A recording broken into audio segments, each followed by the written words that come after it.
मम वाचमिमां प्रसुप्तां सञ्जीवयत्य किल शक्तिधरस्वदाम्ना अन्यांश्च हस्तचरणश्रवणत्वगादीन् प्राणान् नमो भगवते पुरुषाय तुभ्यं भवदूष्णेन तातप्यमानान् द्विपरं नाथमप्रेक्षमाणान् भुवनमान्येन च अन्येन दोष्णा भवतु धीर्मा इति न सान्त्वयन्तं प्रणतवान् प्राणिनां प्राणभूतं प्रणतिभिप्रीणये पूर्णबोधं तपो विद्या विरक्त्यादि सद्गुणयोगाकरानहं वादिराजगुरून् वन्दे हयग्रीवपदाश्रयान् मूकोऽपि यत्प्रसादेन मुकुन्दशयनायते राजराजायते रिक्तो राघवेन्द्रं तमाश्रये अनवद्यात्मचारित्रं वादिगद्योतभास्करम् विद्यामान्यगुरुं वन्दे विद्याविद्योतभास्वरम् तपस्वाध्यायशुश्रूषा कृष्णपूजारतं मुनिम् विश्वेशमिष्टदं वन्दे परिव्राट् चक्रवर्तिनम्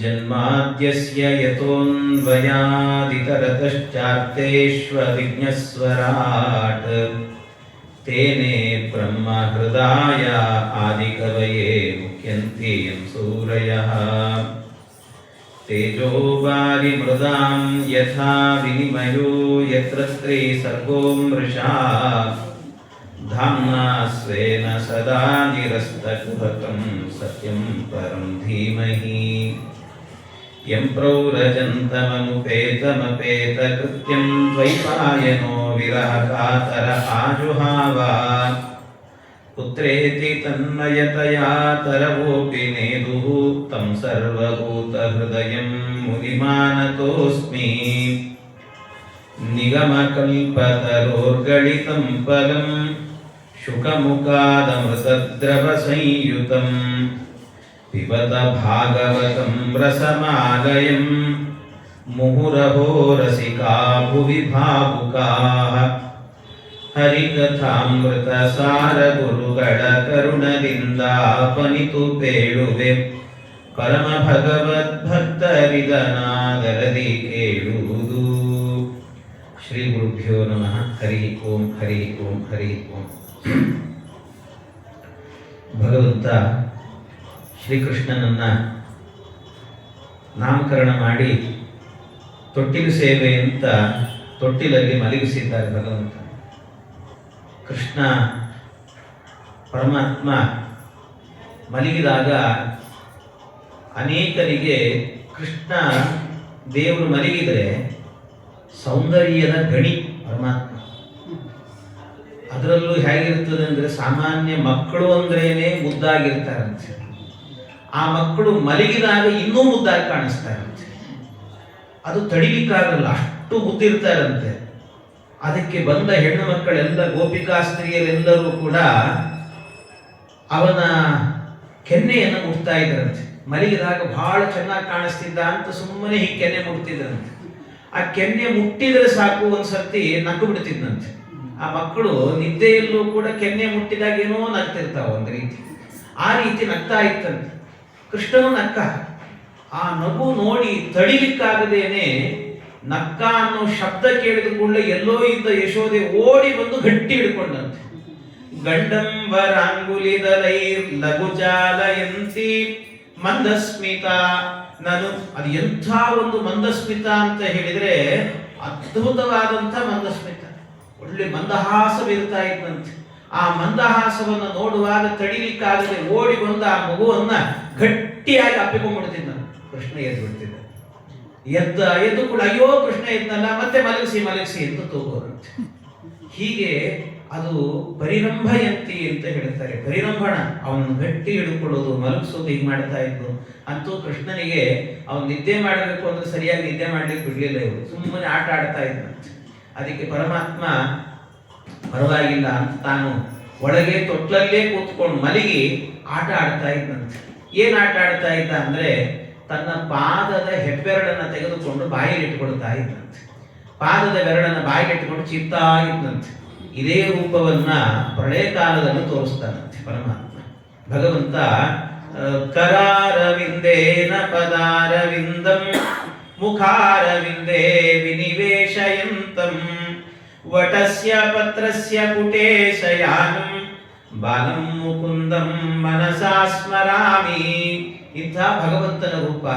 ಆ ರೂಪದಿಂದ ಬಾಯಿಗೆ ಬೆರಳಿಟ್ಟುಕೊಂಡ್ರೆ ಇಲ್ಲ ಯಾಕೋ ಬೆರಳಿಟ್ಕೊಳ್ತಿದ್ದಾನೆ, ಪಾದ ಇಟ್ಕೊಳ್ತಾನಲ್ಲ ಅಂತ ಕೆಲವು ಹೆಣ್ಮಕ್ಳೆಲ್ಲ ಬಂದು ಅದನ್ನು ಬಿಡಿಸಿದ್ರಂತೆ. ಚೀಚಿ ಕೃಷ್ಣ, ಕಾಲನ್ನೆಲ್ಲ ಬಾಯಿ ಇಟ್ಕೋಬಾರ್ದು, ಬಿಡೋ ಬಿಡೋ ಅಂತ ಹೇಳಿದ್ರಂತೆ. ದೇವರಿಗೆ ಬೇಜಾರಾಯ್ತಂತೆ ಸ್ವಲ್ಪ. ಅಯ್ಯೋ ಏನಿದು, ಈ ಮನುಷ್ಯರೆಲ್ಲ ನನ್ನ ಪಾದವನ್ನು ತಗೊಂಡು ನನ್ನ ಬಾಯಿಗೆ ಇಟ್ಟುಕೊಂಡ್ರೆ ಬಿಡ್ತಾ ಇದ್ದಲ್ಲ ನನಗೆ ಇಟ್ಕೊಳ್ಳಿಕ್ಕೆ, ಇವರಿಗೆ ಸ್ವಾತಂತ್ರ್ಯ ಕೊಡದೇ ಇದ್ದದ್ದೇ ಒಳ್ಳೇದಾಯ್ತು ಅಂತ. ಸರ್ವತಂತ್ರ ಸ್ವತಂತ್ರ ನಾನು, ನನ್ನ ಪಾದ ನನ್ನ ಬಾಯಿಗೆ ಇಟ್ಕೊಳ್ಳಿಕ್ಕೆ ಬಿಡ್ತಾ ಇದ್ದಲ್ಲ. ಇವ್ರಿಗೇನು ಸಣ್ಣ ಅಧಿಕಾರ ಸಿಕ್ಕರೆ ಜಾಸ್ತಿ ಸಲ ಚಲಾಯಿಸ್ತಾರೆ ಈ ಮನುಷ್ಯರು ಅಂತ ಅನಿಸ್ತವನಿಗೆ. ಅದಕ್ಕೆ ಭಗವಂತ ಯಾಕೆ ಅವನು ಬೇಜಾರು ಮಾಡ್ಕೊಂಡ ಅಂದ್ರೆ ಅವನ ಬೇಸರದ ಸಂಗತಿನೇ ಬೇರೆ ಅಂತ ಹೇಳ್ತಾರೆ ವಾದರಾಜರು. ಏನದು ಅಂತ ಹೇಳಿದ್ರೆ ಭಗವಂತ ವಿಚಾರ ಮಾಡಿದಂತೆ. ಪರಮಾತ್ಮ ಈಗ ಕೃಷ್ಣಾವತಾರ ಮಾಡಿದ್ದಾನೆ. ಆದ್ರೆ ಇದಕ್ಕಿಂತ ಮೊದಲು 8ನೇ ಸ್ಕಂದದಲ್ಲಿ ವಾಮನನಾಗಿಯೂ ಕೂಡ ಅವತಾರವನ್ನು ಮಾಡಿದ್ದಾರೆ ಪರಮಾತ್ಮ. ವಾಮನಾವತಾರದ ಕಾಲದಲ್ಲಿ ಬಲಿಚಕ್ರವರ್ತಿ ಮನೆಗೆ ಹೋಗಿ ಪರಮಾತ್ಮ ಅವನು ಭಿಕ್ಷೆ ಕೇಳಿದ. ನನಗೆ 3 ಪಾದ ದಾನ ಕೊಡು ಅಂತ ಕೇಳಿದಾಗ ಆಯ್ತು ಅಂತ ಒಪ್ಪಿಕೊಂಡು ಕೊಟ್ರೆ ವಾಮನ ತ್ರಿವಿಕ್ರಮನಾಗಿ ಬೆಳೆದು ಬ್ರಹ್ಮಾಂಡವನ್ನ ಅಳದಂತೆ ಪರಮಾತ್ಮ. ಆ ಬ್ರಹ್ಮಾಂಡ ಅಳಿಯುವಾಗ ಏನಾಯ್ತಂತೆ, ದೇವರ ಪಾದದ ಹೆಬ್ಬೆರಳಿನ ತುದಿ, ಉಗುರಿನ ತುದಿ ಇದೆಯಲ್ವಾ, ಅದು ಮೇಲಿರುವ ಬ್ರಹ್ಮಾಂಡದ ಕಟಾಹಕ್ಕೆ ತಾಗಿತಂತೆ. ಅದು ತಾಕಿದಾಗ ದೇವರಿಗೆ ಸ್ವಲ್ಪ ನೋವಾಯ್ತಂತೆ. ಕಪಟ ನಾಟಕ ಅವನದ್ದು. ನೋವಾದಂತೆ ನಟನೆ. ಅದಕ್ಕೆ ನೋವಾಗಿದೆ ಅಂತ ಹೇಳಿಕೊಂಡು ಪರಮಾತ್ಮ ಏನ್ ಮಾಡಿದಂತೆ, ಸ್ವಲ್ಪ ಮಕ್ಕಳೆಲ್ಲಾದ್ರೂ ಬಿದ್ದರೆ ನೋವಾದ್ರೆ ಏನ್ ಮಾಡ್ತೀವಿ ನಾವು, ಅಲ್ಲಿ ಹಿಡ್ಕೊಂಡು ಉಜ್ಜಿ ಮಾಡಿ ಸಮಾಧಾನ ಮಾಡ್ತೇವೆ. ಹಾಗೆ ನನಗೂ ಉಜ್ಜಬೇಕು ಅಂತ ಅನಿಸ್ತಂತೆ, ಯಾರು ಸಮಾಧಾನ ಮಾಡಬೇಕು ಅಂತ. ಆದ್ರೆ ಸಮಾಧಾನ ಮಾಡಬೇಕು ಅಂದ್ರೆ ಯಾರು ಮಾಡ್ಬೇಕು, ಯಾರಿಗೂ ಗೊತ್ತೇ ಇಲ್ಲ ಸರಿಯಾಗಿ. ಅದು ಒಡೆದಾಗ ಸರಿಯಾಗಿ ಗಂಗೆ ಬೇರೆ ಹಾಕಿ ಬಂದಿದ್ರು, ಪಾದ ಪೂಜೆ ಬೇರೆ ಮಾಡ್ತೀನಿ ಅಂತ. ಈ ಏನ ನೋವಾಗಿರುತ್ತೆ ಅದ್ರ ಮೇಲೆ ನೀರು ಹಾಕಿದ್ರೆ ಹಾಗೆ ಮತ್ತೆ ಅದಕ್ಕೆ ಪಾದ ಪೂಜೆ ಬೇರೆ ಮಾಡ್ತೀನಿ ಅಂತ ಕೂತ್ಕೊಂಡ್ರಂತೆ. ಅದಕ್ಕೆ ಎಲ್ಲ ಆಯ್ತು ಅಂತ, ಅದರ ಕೆಲಸ ಇತ್ತು ಅಂತ ಸಮಾಧಾನ ಮಾಡ್ಲಿಕ್ಕೆ ಆಗಲಿಲ್ಲ ಪಾದಕ್ಕೆ. ಗಂಗೆ ಯಾವಾಗಲೂ ಬಂದದ್ದು. ವಾದರಾಜರು ಹೇಳ್ತಾರಲ್ಲ, ಶೃಂಗಾರ ಪಾದ ನಖ ತುಂಗಾಗ್ರ ಭಿನ್ನ ಕನಕಾಂಗಾಂಡ ಪಾದಿ ತಟಿನಿ. ಎಂಥ ತಟಿನಿ? ತಟಿನಿ ಅಂದ್ರೆ ನದಿ ಅಂತ ಅರ್ಥ. ಎಂಥ ತಟಿನಿ ಅವಳು? ನದಿ. ಯಾವ ನದಿ ಅವಳು ಅಂದ್ರೆ ಶೃಂಗಾರ ಪಾದ, ಶೃಂಗಾರಮಯವಾದಂತ ಪಾದ ಭಗವಂತನದ್ದು. ಆ ಪಾದ ಎನ್ನುವಂತದ್ದು ಹೇಗೆ ಬಹಳ ಸುಂದರವಾದಂತಹದ್ದು. ಆ ತ್ರಿವಿಕ್ರಮ ರೂಪಿ ಪರಮಾತ್ಮನ ಪಾದ. ಆ ಪಾದ ಶೃಂಗಾರ ಪಾದ ನಖ ತುಂಗಾಗ್ರ ಭಿನ್ನ. ನಖದ ತುಂಗ ಅಂದ್ರೆ ತುದಿ, ಆ ತುದಿಯ ತುದಿ ಅಂತೆ, ಅಗ್ರ, ತುದಿಯ ತುದಿ ಅಂತ ಅಗ್ರದಿಂದಾಗಿ ತಟಿನಿ, ಅದನ್ನ ಕನಕಾಂಗಾಂಡ ಪಾತಿ ತಟಿನಿ, ಅದರಿಂದ ಸೀಳಿ ಬಂದಿರುವಂತಹ, ಅದು ಎಂತಹದ್ದು ಅಂದ್ರೆ ಬಂಗಾರಮಯವಾಗಿರುವಂತಹ ಕಟಾಹ ಬ್ರಹ್ಮಾಂಡದ್ದು. ಕನಕ ಅಂದ್ರೆ ಬಂಗಾರ. ಹಾಗಾಗಿ ಕನಕಾಂಗಾಂಡ ಅಂತ ಅಂಡ ಸೀಳಿ ಬಂದಿರುವ ತಟಿನಿ ಯಾರು ಅಂದ್ರೆ, ತಟಿನಿ ಅಂದ್ರೆ ನದಿ, ಅವಳು ಯಾರು ಅಂತಂದ್ರೆ ಗಂಗೆ ಅಂತ ಹೇಳ್ತಾರೆ. ಹೀಗೆ ಹರಸಿದ ಪರಮಾತ್ಮ. ಆಗ ನೋವಾಯ್ತಲ್ಲ, ಯಾರು ಸಮಾಧಾನ ಮಾಡಲಿಲ್ಲ, ಬಿಟ್ಟ, ಹೋಗಿ ಬಿಡೋದು ಸುಮ್ಮನಿದ್ದ. ಆಮೇಲೆ ಏನಾಯ್ತಂತೆ, ಭಗವಂತನಿಗೆ ಪರಶುರಾಮನಾಗಿ ಅವತಾರ ಮಾಡಿದ. ಮುಂದೆ ಪರಶುರಾಮ ಅವತಾರ ಮಾಡಿದಾಗ ಅವನಿಗೆ ಸ್ವಲ್ಪ ಟೈಮ್ ಜಾಸ್ತಿ ಇರಲಿಲ್ಲ. ದುಷ್ಟಕ್ಷತ್ರಿಯರ ಸಂಹಾರ ಅಂತ ಹೊರಟೇ ಬಿಟ್ಟ, ಟೈಮೇ ಇಲ್ಲ ಅವನಿಗೆ. ದುಷ್ಟಕ್ಷತ್ರಿಯರ ಸಂಹಾರ ಅಂತ ಹೊರಟು ಟೈಮ್ ಸಿಗಲಿಲ್ಲ ಅವನಿಗೆ. ಆದ್ರಿಂದ ಅಲ್ಲಿ ಏನು ಮಾಡ್ಲಿಕ್ಕೆ ಆಗಲಿಲ್ಲ. ರಾಮಾವತಾರ ಮಾಡಿದ. ರಾಮಾವತಾರದಲ್ಲಿ ಭಗವಂತನಿಗೆ ಏನಾಯ್ತಂತೆ, ಸಣ್ಣ ಕೂಸಿರುವಾಗಲೇನೆ ವಿಶ್ವಾಮಿತ್ರರು ಬಂದ್ರು, ಬರ್ರಿ ಗಾಡಿಗೆ ಹೋಗೋಣ, ಅಲ್ಲಿ ನಾನು ಯಾಗ ಮಾಡ್ತಿದ್ದೀನಿ, ರಕ್ಷಣೆ ಮಾಡ್ರಿ ಅಂತೆಲ್ಲ ಕರ್ಕೊಂಡು ಹೋಗ್ಬಿಟ್ಟ. ಅಲ್ಲೂ ಟೈಮ್ ಇಲ್ಲ ದೇವರಿಗೆ.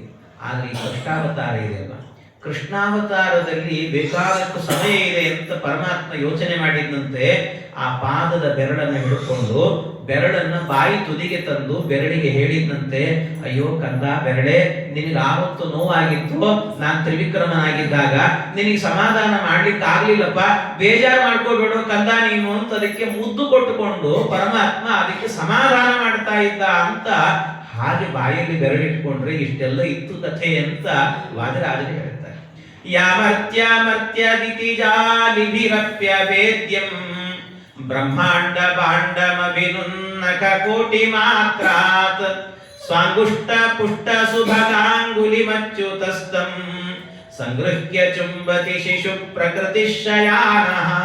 ಅದನ್ನು ಚುಂಬತಿ ಅಂತ ಹೇಳ್ತಾರೆ. ಪರಮಾತ್ಮ ಅದನ್ನೇನ್ ಮಾಡ್ತಿದ್ದ, ಮುದ್ದು ಮಾಡಿ ಹೇಳ್ತಾ ಇದ್ದಂತೆ ಪರಮಾತ್ಮ, ಅಯ್ಯೋ ತೆರಳೆ ಬೇಜಾರು ಮಾಡ್ಕೋಬೇಡು ಅಂತ ಹೇಳ್ತಿದ್ದಂತೆ. ವಾದರಾಜರಿಗೆ ಇಷ್ಟಕ್ಕೆ ಸಮಾಧಾನ ಆಗಲ್ಲ ಅವರಿಗೆ. ಮತ್ತೆ ಹೇಳ್ತಾರೆ, ಇಲ್ಲ ಇನ್ನೂ ಒಂದು ಅನುಸಂಧಾನ ಇತ್ತು ಅಂತ. ಏನದು ಅಂದ್ರೆ, ಪರಮಾತ್ಮ ನನ್ನ ಭಕ್ತರೆಲ್ಲ ಪ್ರತಿನಿತ್ಯವೂ ಕೂಡ ಏನೇನು ಅವರ ಭಕ್ತಿ ಮಾಡ್ತಾರೆ ನನ್ನ ಬಗ್ಗೆ, ಆ ಭಕ್ತಿಯ ರಸವನ್ನ ನನ್ನ ಪಾದಕ್ಕೆ ಸಮರ್ಪಣೆ ಮಾಡುತ್ತಿದ್ದಾರೆ. ನಿತ್ಯ ನನ್ನ ಭಕ್ತರು ನನ್ನ ಪಾದಕ್ಕೆ ಭಕ್ತಿಯ ರಸ ಸಮರ್ಪಣೆ ಮಾಡ್ತಾ ಇದ್ದಾರೆ. ಆ ಭಕ್ತಿಯ ರಸ ಎಷ್ಟು ರುಚಿಯಾಗಿದೆ ನೋಡೋಣ ಅಂತ ಬಾಯಲ್ಲಿ ಇಟ್ಟುಕೊಂಡಂತೆ ಪರಮಾತ್ಮ. ಅದನ್ನು ಚಪ್ಪರಿಸಿದ್ರೆ ದೇವರಿಗೆ ಅನಿಸ್ತು, ಎಷ್ಟು ರುಚಿಯಾಗಿದೆಯಲ್ಲೋ ಇದು ಅಂತ ಬಾಯಿಂದ ತೆಗಿಲಿಕ್ಕೆ ಮನಸ್ಸಿಲ್ಲ. ಆದ್ರೆ ಉಳಿದವರೆಲ್ಲ ಬಿಡಿಸೋಗ್ತಿದ್ರು, ಅಯ್ಯೋ ನನ್ನ ಭಕ್ತರ ರಸ, ಅದು ಭಕ್ತಿ ರಸ, ಕುಡಿತೀನಿ ಬಿಡ್ರು ಅಂತ ದೇವರು ಹೇಳ್ತಿದ್ದಂತೆ. ಇದು ಸಂಕಟವಾಗಿತ್ತು ಪರಮಾತ್ಮನಿಗೆ ಅಂತ ಹೇಳ್ತಾರೆ. ಈ ರೀತಿಯಲ್ಲಿ ಭಗವಂತ ಅವನು ಮಲಗಿದರೆ, ಓಡಾಡಿದರೆ ಎಲ್ಲವೂ ಒಂದೊಂದು ಲೀಲೆ. ಆದ್ರಿಂದ ಇದನ್ನೆಲ್ಲ ಅನುಸಂಧಾನ ಮಾಡಬೇಕಂತೆ. ಇದನ್ನೆಲ್ಲ ಅನುಸಂಧಾನ, ಮಕ್ಕಳನ್ನ ಹೊಡೆಯೋದು ದೊಡ್ಡದಲ್ಲ, ಮಕ್ಕಳನ್ನ ಬೆಳೆಸುವಾಗ ಈ ಅನುಸಂಧಾನ ಇರಬೇಕಂತೆ. ಈ ಅನುಸಂಧಾನ ಅಂದ್ರೆ, ಮಕ್ಕಳು ಸಣ್ಣವಿರ್ತಾವೆ, ತುಂಟಾಟ ಮಾಡ್ತಾವೆ, ಏನೋ ಗಲಾಟೆ ಮಾಡ್ತಿರ್ತಾವೆ, ಎಲ್ಲ ಮಾಡಿದ ಕೂಡಲೇ ಅಯ್ಯೋ ಎಷ್ಟೋ ಕೆಲಸ ಮಾಡಬೇಕು, ಎಷ್ಟು ತುಂಟತನ ಮಾಡ್ತೀಯೋ ಬಿಡು ಅಂತ ಹೊಡೆಯೋದಲ್ಲ. ಕೃಷ್ಣ ನಿನ್ ಲೀಲೆನಪ್ಪ ಇದು ಅಂತ ಅನ್ಕೊಳ್ಬೇಕಂತೆ. ತಾಯಿ ಆದವಳಿಗೆ ಆ ಸಮಾಧಾನ ಬರಬೇಕು ಅಂತ ಹೇಳ್ತಾರೆ. ತಾಯಿ, ಅಯ್ಯೋ ಕೃಷ್ಣ ನಿನ್ ಲೀಲೆಯಪ್ಪ ಇದು. ಮಗು ಏನೋ ಬಾಯಲ್ಲಿ ಬೆರಳಿಟ್ಕೊಳ್ತು ಅಂದ್ರೆ, ಕೃಷ್ಣ ನಿನ್ನ ಅವತಾರದಲ್ಲಿ ಮಾಡಿದ್ಯಲ್ಲ ಅದೇ ನಿನ್ನ ರೂಪನೇ ಕೃಷ್ಣ ಇದು ಅಂತ. ಆ ಮಗು ಏನಾದ್ರೂ ಗಲೀಜು ಮಾಡ್ಕೊಳ್ತು ಅಂತ ಆದ್ರೆ, ತೊಳಿತಿದ್ದೀವಿ, ಬಳಿತಿದ್ದೀವಿ, ಅದಕ್ಕೆಲ್ಲ ಮಾಡ್ತಾ ಇದ್ದೀವಿ ಅಂದ್ರೆ, ಅಯ್ಯೋ ಎಷ್ಟು ಅಂತ ಮಾಡ್ಬೇಕಪ್ಪ, ಬೇಜಾರು ಮಾಡ್ಕೋಬೇಡಿ, ಕೃಷ್ಣನ ಸೇವೆ ಇದು ಅಂತ ಮಾಡ್ಬೇಕಂತೆ. ಕೃಷ್ಣ ನಿನ್ನ ಸೇವೆ ಇದು ಅಂತ ಮಾಡ್ಕೊಳ್ಬೇಕಂತೆ. ಮಗುವಿಗೆ ತಾಯಿಯಾದವಳು ತನ್ನ ಎದೆ ಹಾಲನ್ನ ಉಣ್ಣಿಸ್ತಾಳೆ ಅಂತ ಆದ್ರೆ, ಕೃಷ್ಣ ನಾನು ನಿನಗೆ ನನ್ನ ಎದೆ ಹಾಲನ್ನು ಸಮರ್ಪಣೆ ಮಾಡ್ತಾ ಇದ್ದೇನಪ್ಪ ಅಂತ, ನೈವೇದ್ಯ ಇದು ಅಂತ ಅನುಸಂಧಾನ ಮಾಡಬೇಕಂತೆ. ಆ ಸಂದರ್ಭದಲ್ಲಿ ಬಂತು ಅಂದ್ರೆ, ಅಥವಾ ಕಲ್ತಾದ್ರೂ ಕೂಡ ದ್ವಾದಶ ಸ್ತೋತ್ರವನ್ನು ಹೇಳಬೇಕು ಅಂತ ಹೇಳ್ತಾರೆ. ಹಳೆ ಪುರಾಣಿಕರಿಂದ ಹೇಳುವಂತ ಮಾತುಗಳು ಇವೆಲ್ಲವೂ ಕೂಡ ದ್ವಾದಶ ಸ್ತೋತ್ರವನ್ನು ಹೇಳ್ತಾ ಮಗುವಿಗೆ ಎದೆ ಹಾಲನ್ನು ಕುಡಿಸಬೇಕಂತೆ. ಈ ರೀತಿಯಲ್ಲಿ ಮಗುವನ್ನು ಬೆಳೆಸಬೇಕು ಅಂತ. ಇದನ್ನೇ ಜಗನ್ನಾಥದಾಸರು ಮಕ್ಕಳ ಆಡಿಸುವಾಗ ಮಡಲಿಯೊಳಕ್ಕರದಿ ಮೆರೆವಾಗ ಅಂತ ಹೇಳ್ತಾರೆ. ಮಕ್ಕಳನ್ನು ಆಡಿಸ್ತೀರಲ್ವಾ, ಅದೆಲ್ಲ ಕೃಷ್ಣ ನೀನ್ ತೋರಿಸಿದ ಲೀಲೆ ಇದು, ನಿನ್ನ ಲೀಲೆ ಅಂತ ಹೇಳಬೇಕು. ನಾನು ಯಾವಾಗ್ಲೂ ಹೇಳಲ್ವೇ, ಏನು ಅಂದ್ರೆ, ಮಕ್ಕಳ ಆಡಿಸುವಾಗ ಅಂದ್ರೆ ಎರಡು ಅರ್ಥ. ಒಂದು, ಮಕ್ಕಳು ಸಣ್ಣವಿದ್ದಾಗ ಅವು ಆಟ ಆಡ್ತಿರ್ತವೆ, ಅದನ್ನೆಲ್ಲ ಆಡಿಸುವಾಗ ಕೃಷ್ಣನ್ ಲೀಲೆ ಅಂತ. ಆಮೇಲೆ ಆ ಮಕ್ಕಳು ದೊಡ್ಡವಾಗ್ತವೆ, ಅವು ನಮ್ಮನ್ನ ಆಡಿಸ್ತವೆ. ಮಕ್ಕಳ ಆಡಿಸುವಾಗ, ಮಕ್ಕಳು ನಮ್ಮನ್ನ ಆಡಿಸುವಾಗ ಏನ್ ಗತಿ ನಮಗೆ? ಆಗಲೂ ಕೃಷ್ಣ ನಿನ್ನ ನಾಮಸ್ಮರಣೆನೇ ಗತಿ ಅಂತ ಅನ್ಕೊಂಡಿರ್ತಾರೆ. ಅಂತೂ ಜೀವನದುದ್ದಕ್ಕೂ ಕೂಡ ಕೃಷ್ಣ ಅನ್ನುವಂತ ನಾಮಸ್ಮರಣೆ ಬಿಡಬೇಡ್ರಿ ಅಂತ ಹೇಳ್ತಾರೆ. ಅದಕ್ಕೆ ಹೇಳುವಾಗ ದಾಸರೇನ್ ಹೇಳ್ತಾರೆ ಗೊತ್ತಾ? ಕೃಷ್ಣ ಕೃಷ್ಣ ಕೃಷ್ಣ ಎಂದು 3 ಬಾರಿ ನೆನೆಯಿರೋ.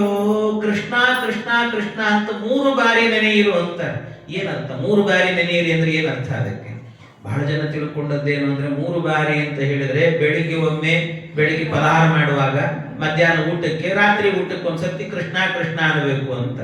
ಇನ್ ಕೆಲವರು ಅಷ್ಟು ಸರ್ತಿ ಯಾಕೆ ಹೇಳಬೇಕು, ಬೆಳಿಗ್ಗೆ ಒಂದೇ ಸರ್ತಿ ಕೃಷ್ಣ ಕೃಷ್ಣ ಕೃಷ್ಣ ಅಂತ ಅಂದ್ಬಿಡೋಣ ಅಂತ ಬೆಳಿಗ್ಗೆ ಮುಗಿಸ್ಬಿಡ್ತಾರೆ ಎಲ್ಲರೂ ಕೂಡ, ಸಾಯಂಕಾಲ ಮತ್ತೆ ನೆನಪಿರಲ್ಲ ಅಂತ ಹಂಗ್ ಮಾಡೋಣ ಅನ್ನೋರು ಇರ್ತಾರೆ. ಅದರ ಅರ್ಥ ಹಾಗಲ್ಲ.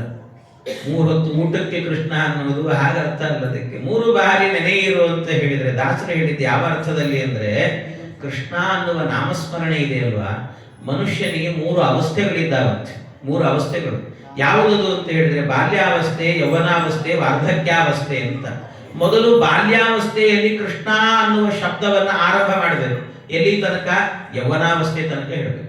ಆಮೇಲೆ ಎರಡನೇ ಕೃಷ್ಣ ಯೌವನಾವಸ್ಥೆಗೆ ಆರಂಭ ಮಾಡಬೇಕು. ಎಲ್ಲಿ ತನಕ? ವಾರ್ಧಕ್ಯಾವಸ್ಥೆ ತನಕ ಹೇಳ್ಬೇಕಂತೆ. ವಾರ್ಧಕ್ಯಾವಸ್ಥೆಯಲ್ಲಿ ಮತ್ತೆ ಕೃಷ್ಣ ಅಂತ ಆರಂಭ ಮಾಡಬೇಕು. ಎಲ್ಲಿ ತನಕ? ಹರಿಪಾದ ಸೇರೋ ತನಕಲೂ ಕೂಡ, ಅಂದ್ರೆ ಜೀವನದ ಉದ್ದದಲ್ಲೂ ಕೂಡ ಕೃಷ್ಣ ಅನ್ನುವ ನಾಮಸ್ಮರಣೆ ಮಾಡ್ರಿ ಅನ್ನುವ ಅರ್ಥದಲ್ಲಿ 3 ಬಾರಿ ನೆನೆಯಿರು ಅಂತ ಹೇಳಿದ್ದು ದಾಸರು. ಹೀಗೆ ಈ ಕೃಷ್ಣ ಅನ್ನುವಂಥ ನಾಮವನ್ನ ಆನಂದದಿಂದ ಪಾನ ಮಾಡುತ್ತಿದ್ದರಂತೆ ಎಲ್ಲರೂ ಕೂಡ. ಇಂತಹ ಕೃಷ್ಣ ಇದೆಲ್ಲ ತೊಟ್ಟಿಲಲ್ಲಿ ತೋರಿಸಿದಂಥ ಲೀಲೆಗಳು ಭಗವಂತನದ್ದು. ಇಂಥ ಅನೇಕ ಲೀಲೆಗಳನ್ನು ತೋರಿಸ್ತಾನೆ ಪರಮಾತ್ಮ.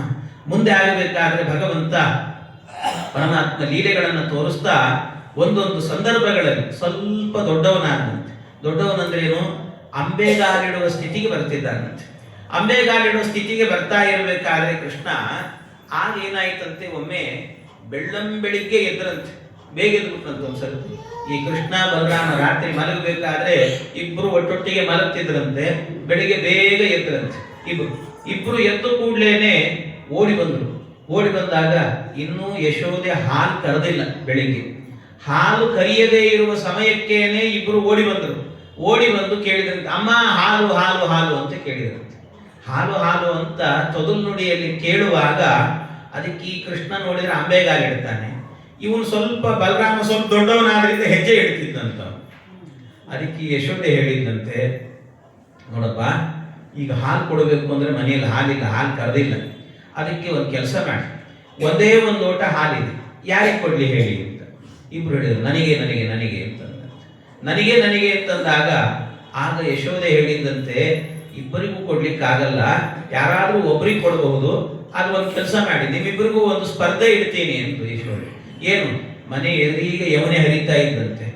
ಓಡಿ ಹೋಗಿ ಫಾಸ್ಟ್ ಆಗಿ ಹೋಗಿ ಯಾರು ಯಮುನೆಯಲ್ಲಿ 3 ಸರ್ತಿ ಮುಳುಗಾಕಿ ಓಡಿ ಬರ್ತೀರೋ, ಯಾರು ಫಸ್ಟ್ ಬರ್ತೀರೋ ಅವರಿಗೆ ಕೊಡ್ತೇನೆ ಅಂತ. ಯಶೋದೆ ಅವಳು ಹೇಳಿದ್ದು ಕೃಷ್ಣನಿಗಲ್ಲ, ಬಲರಾಮನಿಗಲ್ಲ, ಮತ್ತೇನು ಅಂದ್ರೆ ನಮ್ಮೆಲ್ಲರಿಗೂ ಹೇಳಿದ್ದಂತೆ ಯಶೋದೆ. ಅಂದ್ರೆ ಅರ್ಥ ಏನು ಅಂದ್ರೆ, ಮಕ್ಕಳು ಬೆಳಿಗ್ಗೆ ಬರ್ತಾರೆ, ಬಂದು ಕೂಡ್ಲೇನೆ ಹಾಲು ಕೊಡಮ್ಮ, ಕಾಫಿ ಕೊಡಮ್ಮ, ಬೂಸ್ಟ್ ಕೊಡಮ್ಮ ಅಂತ ಕೇಳ್ತಾರೆ. ಆಯ್ತು ಕಂದ ಅಂತ ಕಾಯಿಸಿ ಅದನ್ನು ಕೊಟ್ಟು ಬಿಡ್ತೀರಿ. ಈ ಅಭ್ಯಾಸವನ್ನು ಮಾಡಬೇಡಿ. ಬಂದು ಕೂಡಲೇ ಮೊದಲು ಸ್ನಾನ ಮಾಡು ಅಂತ ಹೇಳಿ, ಸ್ನಾನದ ನಂತರ ಏನಾದರೂ ಕೂಡ ತಗೊಳ್ಬೇಕು, ದೇವರಿಗೊಂದು ನಮಸ್ಕಾರ ಮಾಡಿ ಈ ಸಂಸ್ಕಾರವನ್ನ ಕೊಡಬೇಕು ಅನ್ನೋದನ್ನ ಯಶೋದೆ ಇದರ ಮೂಲಕವಾಗಿ ಪಾಠವನ್ನ ಹೇಳ್ತಾಳೆ. ಓಡಿದ್ರು. ಹೋಗುವಾಗ ಕೃಷ್ಣ ಅಂಬೆಗಾಲಿಡಬೇಕು. ಇವನು ಬಲರಾಮ ಫಾಸ್ಟ್ ಆಗಿ ಹೋದ. ಅದಕ್ಕೆ ಇವನಿಗೆ ಖುಷಿ, ಬಲರಾಮನಿಗೆ, ಕೃಷ್ಣನಿಗಿಲ್ಲ ಹಾಲು, ನಾನೇ ಕುಡಿದು ಬಿಡ್ತೇನೆ ಅಂತ. ಎಲ್ಲಾದ್ರೂ ಉಂಟ? ದೇವರಿಗಿಲ್ಲ ಅಂತ ನಾವು ತಗೊಂಡ್ರೆ ನಮಗೆ ದೇವರು ಕೊಡ್ತಾನ ಹೇಳಿ? ಎಲ್ಲಿ ಸಿಗ್ತದೆ ನಮಗೆ? ಇವನು ಓಡಿ ಹೋದ ಕೂಡ ಇವನು ಅಂಬೆಗಾಲಿ ಇಟ್ಕೊಂಡು ನಿಧಾನವಾಗಿ ಹೋದ. ಕೃಷ್ಣ ಅಲ್ಲೇ ದೂರದಲ್ಲೇನೆ ಮಣ್ಣಲ್ಲಿ ಕೂತ್ಕೊಂಡಂತೆ. ಮಣ್ಣಲ್ಲಿ ಕೂತ್ಕೊಂಡು ಮಣ್ಣಿನ ಮನೆ ಕಟ್ಟಲಿಕ್ಕೆ ಶುರು ಮಾಡಿದ. ಮಣ್ಣಿನ ಮನೆ ಕಟ್ತಿದ್ದಾರೆ. ಕಟ್ಟುವಾಗ ಕೃಷ್ಣನಿಗೆ ಹೇಳಿದೆ ಇವನು ಬಲರಾಮ, ಕೃಷ್ಣ ನೋಡು, ನಾನು ಹಾರ್ತಾ ಇದ್ದೀನಿ, ನಾನೇ 3 ಮುಳುಗು ಹಾಕಿ ಬರ್ತೀನಿ, ನನಗೆ ಹಾಲು ಸಿಗ್ತದೆ, ನಿನಗೆ ಇಲ್ಲ ನೋಡು ಅಂತ ಹೇಳಿದೆ. ಅದಕ್ಕೆ ಇವನು ಕೃಷ್ಣ ಹೇಳಿದ, ಅಣ್ಣ ಪರವಾಗಿಲ್ಲ, ನೀನೇ ಹಾಲು ಕುಡಿಯುವಂತಿ ಅಂತ, ನೀನೇ ಕುಡಿಯುವಂತಿ ಅಂತ. ಆಯಿತು ಅಂತ ಹೋದ. ಬಲರಾಮ ಆನಂದವಾಯಿತು. ಆನಂದದಿಂದ ಮೇಲಿಂದ ಹಾರಿದ. ಒಂದು ಸರ್ತಿ ಹಾರಿದ ಕೂಡಲೇ ಮುಳುಗಿ ಒಂದು ಸರ್ತಿ ಮೇಲೆ ಏಳ್ತಾನೆ. ನೋಡ್ತಾನೆ, ಆ ಯಮುನಾ ನದಿನೇ ಕಾಣಿಸ್ತಾ ಇತ್ತು. ದೊಡ್ಡ ಸಮುದ್ರವಾಗಿ ಹೋಗ್ಬಿಟ್ಟಿದೆ. ಮಧ್ಯದಲ್ಲಿ ಒಂದು ಸಣ್ಣದಾಗಿರುವಂತ ಒಂದು ದ್ವೀಪ, ಆ ನದಿನೇ ಕಾಣ್ತಾ ಇಲ್ಲ. ಏನಾಯ್ತು ಇದು, ಎಲ್ಲಿ ಹೋಯ್ತು ಅಂತ ನೋಡ್ತಾನೆ. ಗಾಬರಿ ಅವನಿಗೆ ಒಂದು ಸರ್ತಿ. ಆಮೇಲೆ ಇದ್ದಕ್ಕಿದ್ದಾಗೆ ಅಲ್ಲೆಲ್ಲ ಬಹಳ ಜನ ಏನ್ ಮಾಡ್ತಿದ್ರಂತೆ, ಡಂಗೂರವನ್ನು ಬಡ್ಕೊಂಡು ಬರ್ತಿದ್ರಂತೆ. ಏನು ಅಂದ್ರೆ ಮಹಾರಾಜನಿಗೆ ಜೈವಾಗಲಿ ಅಂತಿದ್ರು ಅಲ್ಲೆಲ್ಲ. ಇವ್ನು ನೋಡಿದ ಬಲರಾಮ, ರಾಜನೇ ಕಾಣ್ತಿರ್ಲಿಲ್ಲ ಅಲ್ಲಿ. ಇವ್ರು ನೋಡಿದ್ರೆ ಮಹಾರಾಜನಿಗೆ ಜೈವಾಗಲಿ ಅಂತ ಹೇಳ್ತಿದ್ದಾರೆ. ಇವನೇನಿಂದ, ನಿಮ್ಮ ರಾಜ ಎಲ್ಲಿ ಅಂತ ಕೇಳಿದ ಬಲರಾಮ. ರಾಜ ಎಲ್ಲಿ ಅಂತ ಕೇಳಿದ್ರೆ, ರಾಜ ನೀವೇ ನಮ್ಮ ರಾಜ ಅಂತ. ಬಲರಾಮ, ನೀವೇ ನಮ್ಮ ರಾಜ ಅಂತ. ಅಲ್ಲೋ, ನಾನು ಹೆಂಗೆ ನಿಮ್ಮ ರಾಜ? ನಾನು ಕೃಷ್ಣನ ಅಣ್ಣ, ನಾನು ನಿಮ್ಮ ರಾಜ ಅಲ್ಲ ಅಂತ ಇವನು. ಅದಕ್ಕೆ ಇಲ್ಲ, ನಾವು ನಮ್ದೊಂದು ಇದು ಹೊಸ ಒಂದು ದ್ವೀಪ, ಈ ದ್ವೀಪದಲ್ಲಿ ಒಂದು ಸಂಪ್ರದಾಯ ಇದೆ ನಮಗೆ ಅಂತ. ಏನು ಅಂದ್ರೆ, ನಮ್ಮ ರಾಜ ಸತ್ತೋಗಿದ್ದಾರೆ. ನಮ್ಮ ರಾಜ ಸತ್ತಾಗ ಆ ಸಂದರ್ಭದಲ್ಲಿ ಹೊಸದಾಗಿ ಯಾರು ನಮ್ಮ ದೇಶಕ್ಕೆ ಎಂಟ್ರಿ ಕೊಡ್ತಾರೋ ಅವರೇ ನಮ್ಮ ದೇಶದ ರಾಜ ಆಗಬೇಕು ಅಂತ ನಮ್ಮ ನಿಯಮ ಅಂತ. ಹೌದಾ? ಖುಷಿ ಆಯ್ತು ಇವನಿಗೆ. ಪರವಾಗಿಲ್ಲ, ನಾನು ಮನೆಗೆ ಹೋಗಿದ್ರೆ 1 ಲೋಟ ಹಾಲು ಕುಡಿತಿದ್ದೆ, ಇಲ್ಲಿ ಹೋಗ್ಬಿಟ್ಟು ಒಂದು ಕೊಡಗಟ್ಟಲೆ ಕುಡಿಬೋದು ಬೇಕಾದ್ರೆ ಅಂತ ಅನ್ಕೊಂಡು ನಡೀರಿ ಹೋಗೋಣ ಅಂತಂದ. ಸರಿ ಆಯ್ತು ಅಂತ ಹೋದ್ರಂತೆ. ಹೋದ ಕೂಡಲೇನೆ ಅಲ್ಲಿ ಏನಾಯ್ತು ಅಂದ್ರೆ, ಬಲರಾಮ ಹೋದ, ಸಿಂಹಾಸನದಲ್ಲಿ ಇದ್ದಕ್ಕಿದ್ದಾಗೆ ಒಬ್ಬ ಹೆಣ್ಮಗಳು ಓಡಿ ಬಂದಂತೆ, ರೀ ರೀ ರೀ ರೀ ಎಂದಂತೆ. ಯಾರಿದು ಅಂತ ಕೇಳಿದಾಗ ಅಲ್ಲಿದ್ದವರೆಲ್ಲ ಹೇಳಿದ್ರು, ಇಲ್ಲ ನಮ್ಮ ದ್ವೀಪದಲ್ಲಿ ಇನ್ನೊಂದು ಸಂಪ್ರದಾಯ ಇದೆ ಅಂದರು. ಏನು ಅಂದ್ರೆ ಹಳೆಯ ರಾಜನ ಹೆಂಡತಿನೇ ಹೊಸ ರಾಜನಿಗೂ ಹೆಂಡತಿ ಆಗ್ತಾಳೆ. ಇವು ಏನ್ ಸಂಪ್ರದಾಯ ಇಟ್ಕೊಂಡಿರಲ್ಲ ಮರಾಯ ಅಂತ ಅನ್ಕೊಂಡು ಸರಿ ಸುಮ್ಮನಾದ. ಆಮೇಲೆ ಏನೋ ಊಟಕ್ಕೆ ಹೋಗ್ತೇನೆ ಅಂತ ಹೋದ್ರೆ 10 ಜನ ಮಕ್ಕಳು ಕೂಡಲೇ ಓಡಿ ಬಂದುಕೊಂಡು ಎಲ್ಲರೂ ಕೂಡ ಅಪ್ಪ ಅಪ್ಪ ಅಪ್ಪ ಅಂತೆ. ಅಲ್ಲೋ ನಾನೇ ಸಣ್ಣ ಕಂದ, ನನ್ನನ್ನು ಅಪ್ಪ ಅಂತಿದ್ದೀರಲ್ಲೋ ಯಾಕೆ ಅಂದ್ರೆ ಅವರೆಲ್ಲ ಹೇಳಿದ್ರು, ಇಲ್ಲ ಸ್ವಾಮಿ ನಮ್ದು ಇನ್ನೂ ಒಂದು ಸಂಪ್ರದಾಯ ಇದೆ ಅಂದ್ರೆ ಅವರು. ನನಗೆ ಅರ್ಥ ಆಯ್ತು ಬಿಡ್ರಿ ಎಂದ. ಏನು ಅಂದ್ರೆ ಹಳೆ ರಾಜನ ಮಕ್ಕಳೇ ನನಗೂ ಮಕ್ಕಳಾಗ್ತಾರೆ. ಚೆನ್ನಾಗಿ ಅರ್ಥ ಮಾಡ್ಕೊಳ್ರಿ ಅಂತ. ದೇವರು ಏನ್ ಸಂಪ್ರದಾಯಪ್ಪ, ಇಷ್ಟ ಆಯ್ತಲ್ಲ. ಇದ್ದಕ್ಕಿದ್ದಾಗೆ ಏನಾಯ್ತಂತೆ, ಆ ಹೆಂಡತಿ ಇದ್ದಲ್ಲ ಹಳೆ ರಾಜನ ಹೆಂಡತಿ, ಆ ಹೆಂಡತಿಗೆ ಸಣ್ಣ ವಯಸ್ಸಿನ ಹುಡುಗ ನನ್ನ ಜೀವನದಲ್ಲಿ ಗಂಡನಾಗಿಬಿಟ್ನಲ್ಲ ಅಂತ ಇಷ್ಟು ಖುಷಿ ಆಯ್ತು ಅವಳಿಗೆ. ಅಂದ್ರೆ ಸಂತೋಷ ಜಾಸ್ತಿ ಆಗಿ ಎದೆ ಹೊಡೆದು ಸತ್ತೋಗ್ಬಿಟ್ನಂತ. ಅವಳೇ ಹೋಗ್ಬಿಟ್ಲು. ಅವಳೇ ಹೋದ ಕೂಡ್ಲೇನೆ ಆಮೇಲೆ ಅವಳ ದೇಹ ಸಂಸ್ಕಾರ ಆಗಬೇಕು, ಎಲ್ಲ ಆಯ್ತು. ಅಲ್ಲಿ ನಡೀತಾ ಇದೆ, ಎಲ್ಲ ಕ್ರಮಗಳೆಲ್ಲ ನಡೀತಿದ್ವು. ನಡಿಬೇಕಾದ್ರೆ ಈ ಬಲರಾಮನು ಎಲ್ಲೋ ದೂರದಲ್ಲಿ ಕೂತಿದ್ದ ಹೋಗಿ ಪಾಪ. ಈ ಬಲರಾಮ ದೂರದಲ್ಲಿ ಕೂತಾಗ ಈ ಸತ್ತಾಗ ತಮಟೆ ಬಾರಿಸ್ತಿರ್ತಾರೆ. ಹಾಗೆ ಈ ಬಲರಾಮನ ಎದುರಿಗೆ ಬಂದು ತಮಟೆ ಬಾರಿಸ್ತಿದ್ದರಂತೆ. ಈ ಬಲರಾಮ ಒಂದು ಸ್ವಲ್ಪ ಪರಿಚಯ ಇತ್ತು, ಅವ್ನಿಗೆ ಅಷ್ಟು ತಿಳುವಳಿಕೆ ಇತ್ತು. ಅವ್ನು ಕೇಳಿದ್ನಂತೆ, ಅಲ್ಲ ನಮ್ಮೂರಲ್ಲೆಲ್ಲ ಈ ತಮಟೆ ಬಾರಿಸ್ಬೇಕಾದ್ರೆ ಸತ್ತು ಹೆಣದ ಮುಂದೆ ಬಾರಿಸ್ತಿರ್ತಾರೆ, ನೀವ್ ಯಾಕೆ ನನ್ನ ಮುಂದೆ ಬಾರಿಸ್ತಿದ್ದೀರಲ್ಲ ಅಂತ ಕೇಳಿದ್ದಂತೆ. ನನ್ನ ಎದುರಿಗೆ ಯಾಕೆ ಬಾರಿಸ್ತೀರಿ ನೀವು ಅಂತ ಕೇಳಿದ್ರು. ಅದಕ್ಕೆ ಅವ್ರು ಹೇಳಿದ್ರಂತೆ, ಇಲ್ಲ ನಮ್ಮ ದ್ವೀಪದಲ್ಲಿ ಇನ್ನೊಂದು ಸಂಪ್ರದಾಯ ಇದೆ ಅಂದ್ರು. ಅಯ್ಯೋ ಮಹಾರಾಜ ಹೆದರಿಕೆ ಆಯ್ತವ್ರಿ. ಏನು ಅಂತ ಕೇಳಿದ್ದಕ್ಕೆ ಹೇಳಿದ್ರಂತೆ, ಏನಿಲ್ಲ, ಈಗೇನು ಇವಳು ಸತ್ತಿದ್ದಾಳಲ್ಲ ಹೆಂಡತಿ, ಆ ಹೆಂಡತಿಗೆ ಸಂಸ್ಕಾರವನ್ನ ಮಾಡಬೇಕಾದ್ರೆ ಗಂಡನು ಕೂಡ ಸಹಗಮನ ಮಾಡಬೇಕು ಅಂತ ನಮ್ಮಲ್ಲಿ ಒಂದು ಪದ್ಧತಿ ಇದೆ ಅಂತ.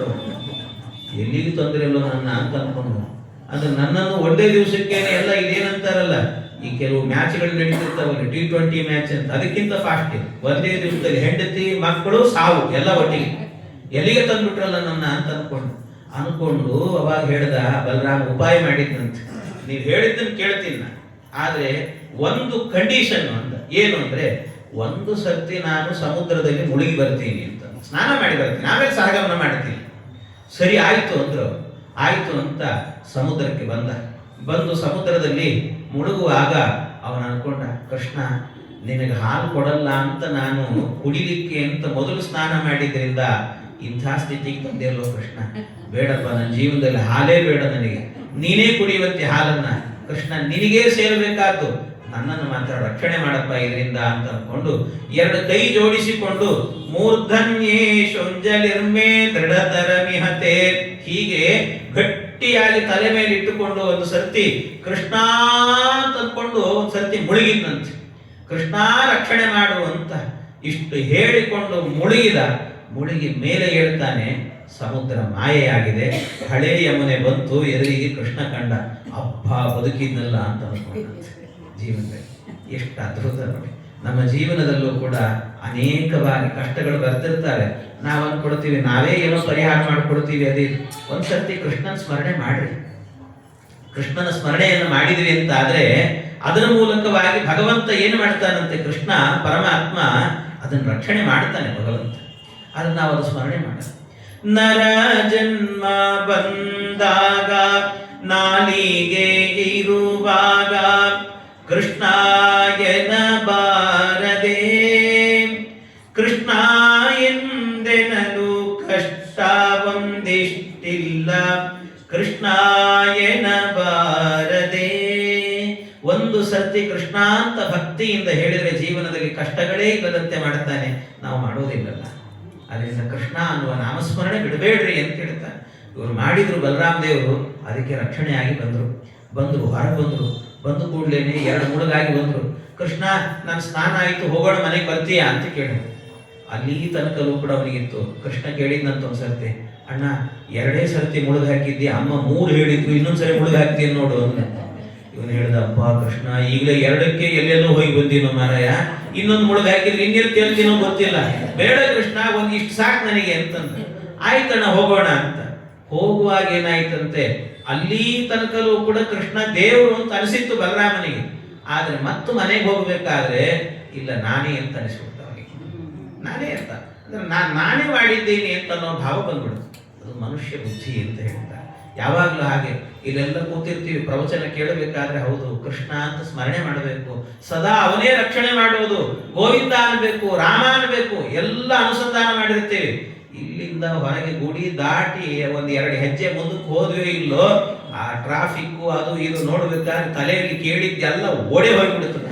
ಮನೆಗೆ ಹೋದ್ನೇನೋ ಮತ್ತೇನ್ ಮಾಡ್ಲಿ ಹಾಗೇನ್ ಮಾಡ್ಲಿ ಇದೇ ಯೋಚನೆ ಬರ್ತದೆ. ಹೀಗಾಗಿ ಬಿಡುತ್ತದೆ ಇಂತಹ ಸ್ಥಿತಿ ನಮ್ದು. ಆದ್ರಿಂದಾಗಿ ಹಾಗಿರಬಾರ್ದು. ಅವನಿಗೆ ಅದೇ ರೀತಿ ನರಬುದ್ಧಿ ಬಂತು, ನರ ಅಂತಲೇ ಹೆಸರು ಅವನಿಗೆ. ಹಾಗಾಗಿ ನರಬುದ್ಧಿ ಬಂತು ಅವನಿಗೆ. ನರಬುದ್ಧಿ ಬಂದು ಮನೆಗೆ ಹೋದ ಕೂಡಲೇ ಯಶೋದೆ ಕೇಳಿದಂತೆ ಯಾರು ಮೊದಲು ಸ್ನಾನ ಮಾಡಿದ್ದು ಅಂತ. ಯಾರು ಮೊದಲು ಸ್ನಾನ ಮಾಡಿದ್ದು ಅಂತ ಕೇಳಿದ ಕೂಡಲೇ ಇವನು ಬಲರಾಮ ಅಮ್ಮ ನಾನೇ ಅಂದ. ಹಾಗಾದ್ರೆ ಬಲರಾಮನಿಗೆ ಹಾಲು ಅಂತ ಒಂದು ಲೋಟವನ್ನು ತಂದು ಹಾಲನ್ನು ಬಲರಾಮನಿಗೆ ಎದುರಿಗೆ ಇಟ್ಟ ಕೂಡಲೇ ಆಯ್ತು ಅಂತ ತಗೊಂಡ. ಇನ್ನೇನು ತುಟಿಗೆ ಹಚ್ಚಬೇಕಷ್ಟೆ. ಅಷ್ಟರಲ್ಲೇನೆ ಕೃಷ್ಣ ಹೇಳಿದಂತೆ ಅಣ್ಣ ಅಮ್ಮನಿಗೆ ಹೇಳ ಅಂತ ಕೇಳಿದ್ರು. ಏನು ಅಂತ. ಅದೇ ಹೊಸ ಹೆಂಡತಿ ಮಕ್ಕಳು ಎಲ್ಲ ಚೆನ್ನಾಗಿದ್ರಲ್ಲ ಹೇಳೇನೋ ಅಂತ. ಎಲ್ಲ ಕಪಟ ನಾಟಕ ಸೂತ್ರಧಾರಿ ಎಲ್ಲ ನೀನೇ ಮಾಡಿದ್ದೇನೋ ಭಗವಂತ. ಕೃಷ್ಣ ಬೇಡಪ್ಪ, ನನಗೆ ಈ ಹಾಲು ಬೇಡ. ನಿನಗೆ ಸಮರ್ಪಣೆ ಮಾಡದೆ ನಾನೇನಾದ್ರೂ ತಗೊಂಡೆ ಅಂದ್ರೆ ನನ್ನ ಜೀವನದಲ್ಲಿ ಬದುಕಿರಬಾರ್ದು, ಹಾಗೆ ಮಾಡಿಬಿಡ್ತೀನಿ. ದೊಡ್ಡ ತಪ್ಪು ಮಾಡಿದ ಹಾಗಾಗತ್ತೆ. ಕೃಷ್ಣ ನಿನಗೆ ಮೊದಲು ಸಮರ್ಪಣೆ ಆಗಬೇಕು ಅಂತ ಆ ಹಾಲನ್ನ ಕೃಷ್ಣನ ಎದರಲ್ಲಿ ಇಟ್ಟು ಕೃಷ್ಣಾರ್ಪಣ ಮಸ್ತು ಅಂತ ಹೇಳಿದಂತೆ. ಅನ್ನವ ನಿನಗರ್ಪಿಸಲ ಜ್ಞಾನದಿ ಉಣ್ಣುವ ನಾಲಿಗೆ ತಪ್ಪು, ತಪ್ಪುಗಳೆಲ್ಲ ಪರಿಹರಿಸುವ ನಮ್ಮಪ್ಪನಲ್ಲವೇ ನೀನು. ಇವೆಲ್ಲ ತಪ್ಪುಗಳು ಅಂತ ಹೇಳಿದ್ದಾರೆ. ಆದ್ರಿಂದ ದೇವರಿಗೆ ಸಮರ್ಪಣೆ ಮಾಡದೇನೆ ಸ್ವೀಕಾರ ಮಾಡಿದ್ರೆ ದೊಡ್ಡ ತಪ್ಪಾಗತ್ತೆ, ಅನರ್ಥ ಆಗುತ್ತೆ. ನೀವ್ ಏನೇ ತಗೊಳ್ರಿ, ಒಂದ್ ಲೋಟ ನೀರು ಕುಡಿರಿ, ಒಂದ್ ಹನಿ ಬಾಯಿಗೆ ಏನಾದ್ರೂ ಒಂದ್ ಹನಿ ನೀರು ಹಾಕಿದ್ರು ಕೂಡ ಕೃಷ್ಣ ನಿನಗೆ ಅರ್ಪಿತ ಅಂತ. ಒಂದ್ ಲೋಟ ಹಾಲು ಕುಡಿದ್ರು ಕೃಷ್ಣ ನಿನಗೆ ಸಮರ್ಪಿತವಾದದ್ದನ್ನು ಸ್ವೀಕಾರ ಮಾಡ್ತಿದ್ದೀನಿ. ಪ್ರತಿಯೊಂದನ್ನು ಹೀಗೆ ಅನುಸಂಧಾನ ಮಾಡಬೇಕು. ಈ ರೀತಿ ಕೃಷ್ಣ ಪರಮಾತ್ಮ ಇದನ್ನು ತೋರಿಸಿಕೊಡ್ತಾರೆ ಇದರ ಮೂಲಕವಾಗಿ. ಆದರೆ ಭಗವಂತನಿಗೆ ಯಾವ ವಿಧಿ ನಿಯಮಗಳು ಇಲ್ಲ ಅನ್ನೋದನ್ನು ತೋರಿಸಿದ ಪರಮಾತ್ಮ. ಈ ರೀತಿ ಕೃಷ್ಣನ ಬಾಲ್ಯ ಎನ್ನುವಂತಹದ್ದು ಇಷ್ಟು ಸುಂದರವಾಗಿತ್ತು ಅಂತ ಹೇಳ್ತಾರೆ. ಬಾಲ್ಯದಲ್ಲಿ ಅನೇಕ ಪಾಠಗಳನ್ನ ಮಾಡಿದ್ದಾರೆ ನಮಗೆ. ಇದರ ಜೊತೆಗೆ ಒಮ್ಮೆ ಏನಾಯ್ತಂತೆ, ಮನೆಯಲ್ಲಿ ಇರುವಾಗ ಅಂಬೆಗಾಲಿಡ್ತಿದ್ದ ಕೃಷ್ಣ. ಮಕ್ಕಳು ಸಾಮಾನ್ಯ ಒಂದೇ ಹತ್ರ ಮಲಗಿರುವ ಸ್ಥಿತಿ ಇರುತ್ತಲ್ಲ, ಆವಾಗ ಏನಾಗುತ್ತಂತೆ ಅಷ್ಟು ಸಮಸ್ಯೆ ಇರಲ್ಲ. ಮಕ್ಕಳು ಒಂದೇ ಕಡೆ ಇರ್ತವೆ, ತಾಯಿ ಆ ಕಡೆ ಈ ಕಡೆ ಓಡಾಡ್ಕೊಂಡಿರ್ಬೋದು.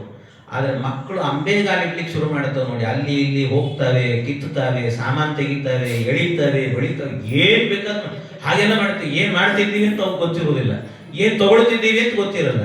ಈ ಯಶೋದೆ ಸೆರಗ್ ಹಿಡ್ಕೊಂಡು ಯಾವಾಗಲೂ ಓಡಾಡ್ತಿತ್ತಂಥದ್ದು ಕೂಸು, ಅಂಬೆಗಾಲ ಇಟ್ಕೊಂಡು.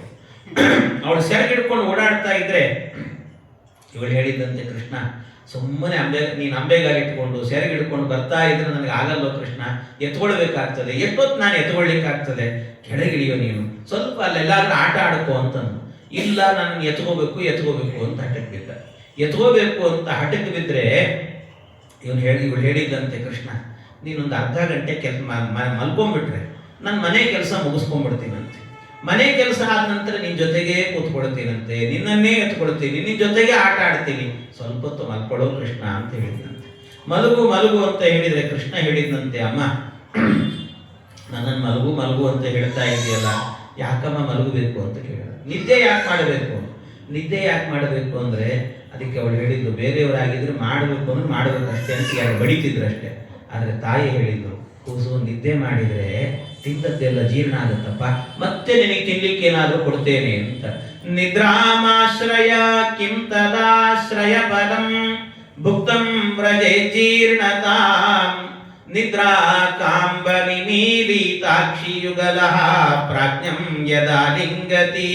ಅದಕ್ಕೆ ಅವಳು ಹೇಳಿದ್ದು, ನಿದ್ದೆ ಮಾಡಿದ್ರೆ ನೀನ್ ಜೀರ್ಣ ಆಗುತ್ತೆ, ತಿನ್ಲಿಕ್ಕೆ ಕೊಡ್ತೇನೆ. ಹೌದಮ್ಮ, ಅವನು ನಿದ್ದೆ ಅಂದ್ರೆ ಏನಮ್ಮ, ಏನ್ ಹೇಳಬೇಕು? ಕಣ್ಣು ಮುಚ್ಚೋದಷ್ಟೇ ನಿದ್ದೆ ಅಂದ್ರೆ, ಇನ್ನೇನಿರ್ತದೆ?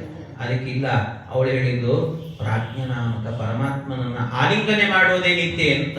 ಎಲ್ಲ ಹರಿಕಥಾನುಸಾರ ಗೊತ್ತಿತ್ತು ಅವಳಿಗೆ ಪಾಪ. ಅದಕ್ಕೆ ಹೇಳಿದ್ದಂತೆ, ಭಜನಾ ಮಂಡಳಿ ಇಟ್ಕೊಂಡಿದ್ದವಳು, ದೊಡ್ಡ ಭಜನಾ ಮಂಡಳಿಗಳು, 100 ಭಜನಾ ಮಂಡಳಿಗಳಿಗೆ ಅಧ್ಯಕ್ಷಳಾಗಿದ್ದಂತ ಅವಳು. ಇದನ್ನೆಲ್ಲ ಹೇಳಿ ಈ ರೀತಿ ಆಯ್ತು, ಸರಿ ಹಾಗಾದ್ರೆ ಮಲಗ್ತೀನಿ. ಮಲಗಿದ ಕೃಷ್ಣ.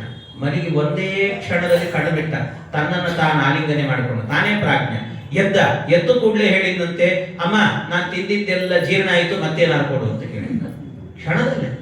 ಇದು ಮಾಡುವಾಗಿಲ್ಲ ಕೃಷ್ಣ, ಮಲಗೋ ನೀನು, ಸ್ವಲ್ಪ ಹಠ ಮಾಡಬೇಡ ಅಂತ ಹೇಳಿದ್ರು. ಅದೇ ಕೃಷ್ಣ ಹೇಳಿದ, ಅಮ್ಮ ನಾನು ನಿದ್ದೆ ಮಾಡಬೇಕು ಅಂತ ಆದ್ರೆ ನನಗೆ ಕತೆ ಹೇಳಬೇಕು ಅಂತಂದ ಕೃಷ್ಣ. ಕತೆ ಹೇಳಿದ್ರೆ ನಿದ್ದೆ ಮಾಡ್ತೀನಿ ಅಂತ. ನೋಡಿ ಎಂತ ಸಂದೇಶ ನಮಗೆ ಕೊಡುವಂತಹದ್ದು ದೇವರು. ಮಕ್ಕಳನ್ನ ಮಲಗಿಸುವಾಗ ಒಂದೋ ಕತೆ ಹೇಳ್ರಿ, ಇಲ್ಲ ಅಂದ್ರೆ ದೇವರ ಹಾಡನ್ನ ಹೇಳ್ರಿ ಅಂತ ಹೇಳ್ತಾರೆ. ಇವತ್ತು ನಾವೇನ್ ಮಾಡ್ತೀವಿ ಅಂದ್ರೆ ಮಕ್ಕಳು ಮಲಗಬೇಕು, ಊಟ ಮಾಡಬೇಕು ಅಂತ ಆದ್ರೆ ಮೊಬೈಲ್ ಕೊಡು ಅಂತ ಹೇಳ್ತಿರ್ತೀವಿ. ನಾವೇ ಅಭ್ಯಾಸ ಮಾಡಿಸ್ಬಿಡ್ತೀವಿ ದುರಭ್ಯಾಸಗಳನ್ನ. ಹಾಗಾಗಿ ಅವು ಮೊಬೈಲ್ ಕೊಟ್ರೇನೇ ನಿದ್ದೆ, ಮೊಬೈಲ್ ಕೊಟ್ರೇನೇ ಊಟ, ಎಲ್ಲ ಹಾಗೆ ಆಗ್ತದೆ. ಆಗಬಾರ್ದು. ದೇವರ ಕಥೆಯನ್ನ ಕೇಳಿಕೊಂಡು ಊಟ ಮಾಡಬೇಕು, ದೇವರ ಹಾಡನ್ನ ಕೇಳಿಕೊಂಡು ಊಟ ಮಾಡಬೇಕು. ಕೃಷ್ಣ ಹೇಳಿದ ಇದನ್ನು ತೋರಿಸಿಕೊಡ್ತಾನೆ. ಅಮ್ಮ ನನ್ನ ಕತೆ ಹೇಳು. ಆಯ್ತು, ಕತೆ ಹೇಳ್ತೇನೆ. ಏನ್ ಕತೆ ಹೇಳಿದ್ದು ಕೃಷ್ಣನಿಗೆ ರಾಮನ ಕತೆ ಹೇಳಿದ್ರಂತೆ. ಅದಕ್ಕೆ ಹೇಳುವಾಗ ಕಂಡೀಷನ್ ಹಾಕಿದ್ರಂತೆ. ಎಷ್ಟೋ ಸತಿ ಕತೆ ಹೇಳುವಾಗ ಕೃಷ್ಣ ನಿದ್ದೆ ಮಾಡಿಬಿಡ್ತಿದ್ದ, ಇವಳು ಸುಮ್ಮನೆ ಕತೆ ಮುಂದುವರ್ಸ್ಕೊಂಡು ಹೋಗ್ತಿತ್ತಂತೆ. ಅದಕ್ಕೆ ಇವಳು ಹೇಳಿದ್ಲು, ನೋಡು ಕೃಷ್ಣ, ನಾನು ಕತೆ ಹೇಳ್ತೀನಿ, ಆದ್ರೆ ಹೇಳುವಾಗ ನೀನು ಮಧ್ಯದಲ್ಲಿ ಹೂ ಹೂ ಅಂತ ಹೇಳ್ತಾ ಇರಬೇಕು ಅಂತ ಹೇಳಿ. ಆಯ್ತು ಅಂತ ಇವಳು ಕತೆ ಹೇಳಿಕ್ ಶುರು ಮಾಡಿದ್ಲು. ಒಂದು ಅಯೋಧ್ಯ ಅಂತ ಒಂದು ಪಟ್ಟಣ ಇತ್ತು. ಆ ಪಟ್ಟಣದಲ್ಲಿ ದಶರಥ ಅನ್ನೋ ರಾಜ ಇದ್ದ. ಕೃಷ್ಣ ಹೂ ಹೂ ಅಂತಿದ್ದಾನೆ, ಇವಳು ಕತೆ ಹೇಳ್ತಿದ್ದಾಳೆ. ದಶರಥ ರಾಜನಿಗೆ 4 ಜನ ಮಕ್ಕಳು. ಅದರಲ್ಲಿ ದೊಡ್ಡ ಮಗನ ಹೆಸರೇ ರಾಮ ಅಂತ. ಅವನಿಗೆ ಸೀತೆಯೊಂದಿಗೆ ಮದುವೆ ಆಯಿತು. ಆ ಸೀತಾದೇವಿ ಅವರನ್ನೆಲ್ಲ ಕರ್ಕೊಂಡು ಕಾಡಿಗೆ ಹೋದ. ಆಮೇಲೆ ಮುಂದೇನಾಯ್ತು ಅಂದ್ರೆ ಆ ಬಂಗಾರದ ಜಿಂಕೆ ಬಂತು. ಆ ಬಂಗಾರದ ಜಿಂಕೆಯನ್ನು ಹಿಡ್ಕೊಂಡ್ ಬರ್ತೀನಿ ಅಂತ ರಾಮ ಹೋದ. ಆಮೇಲೆ ಲಕ್ಷ್ಮಣನು ಹೋದ. ಆಮೇಲೆ ರಾವಣ ಬಂದ, ಸೀತೆಯನ್ನ ಅಪಹರಣ ಮಾಡಿದ. ಅಲ್ಲಿ ತನಕ ಹೂ ಹೂ ಅಂತಿದ್ದ ಕೃಷ್ಣ, ಲಕ್ಷ್ಮಣ ನನ್ನ ಬಾಣ ಕೊಡು, ಈಗಲೇ ಆ ರಾವಣ ಕೊಂದು ಬಿಡ್ತೀನಿ ಅಂತ ಮಲಗಿದ ಕೃಷ್ಣ ಈ ರೀತಿ ಮಾತಾಡಿದ್ರೆ ಎಷ್ಟು ಗಾಬರಿ ಆಗ್ಲಿಕ್ಕಿಲ್ಲ ಒಂದ್ಸತಿ. ಆ ರೀತಿ ಹೇಳುವಾಗ ಅಂದ್ರೆ ಕೃಷ್ಣ ಇದರ ಮೂಲಕ ಏನ್ ತೋರಿಸ್ತಾನೆ ಅಂದ್ರೆ ದೇವರ ಕಥೆ ಕೇಳುವಾಗ ನಿಮ್ಮ ಇನ್ವಾಲ್ವ್ಮೆಂಟ್ ಎಷ್ಟಿರಬೇಕು ಅಂತ ತೋರಿಸ್ತಾನೆ. ಭಕ್ತಿಯಿಂದ ಕೇಳಿ ಆ ಕಥೆಗಳನ್ನು ಕೇಳುವಾಗ ಅಂತ ಹೀಗೆ ಕೃಷ್ಣ ಅದನ್ನು ತೋರಿಸಿಕೊಟ್ಟ ಭಗವಂತ. ಮತ್ತೆ ಆಮೇಲೆ ಏನಾಯ್ತು ಅಂತ ಗಾಬರಿ ಆದ ಒಂದ್ಸರ್ತಿ ಯಶೋದೆ.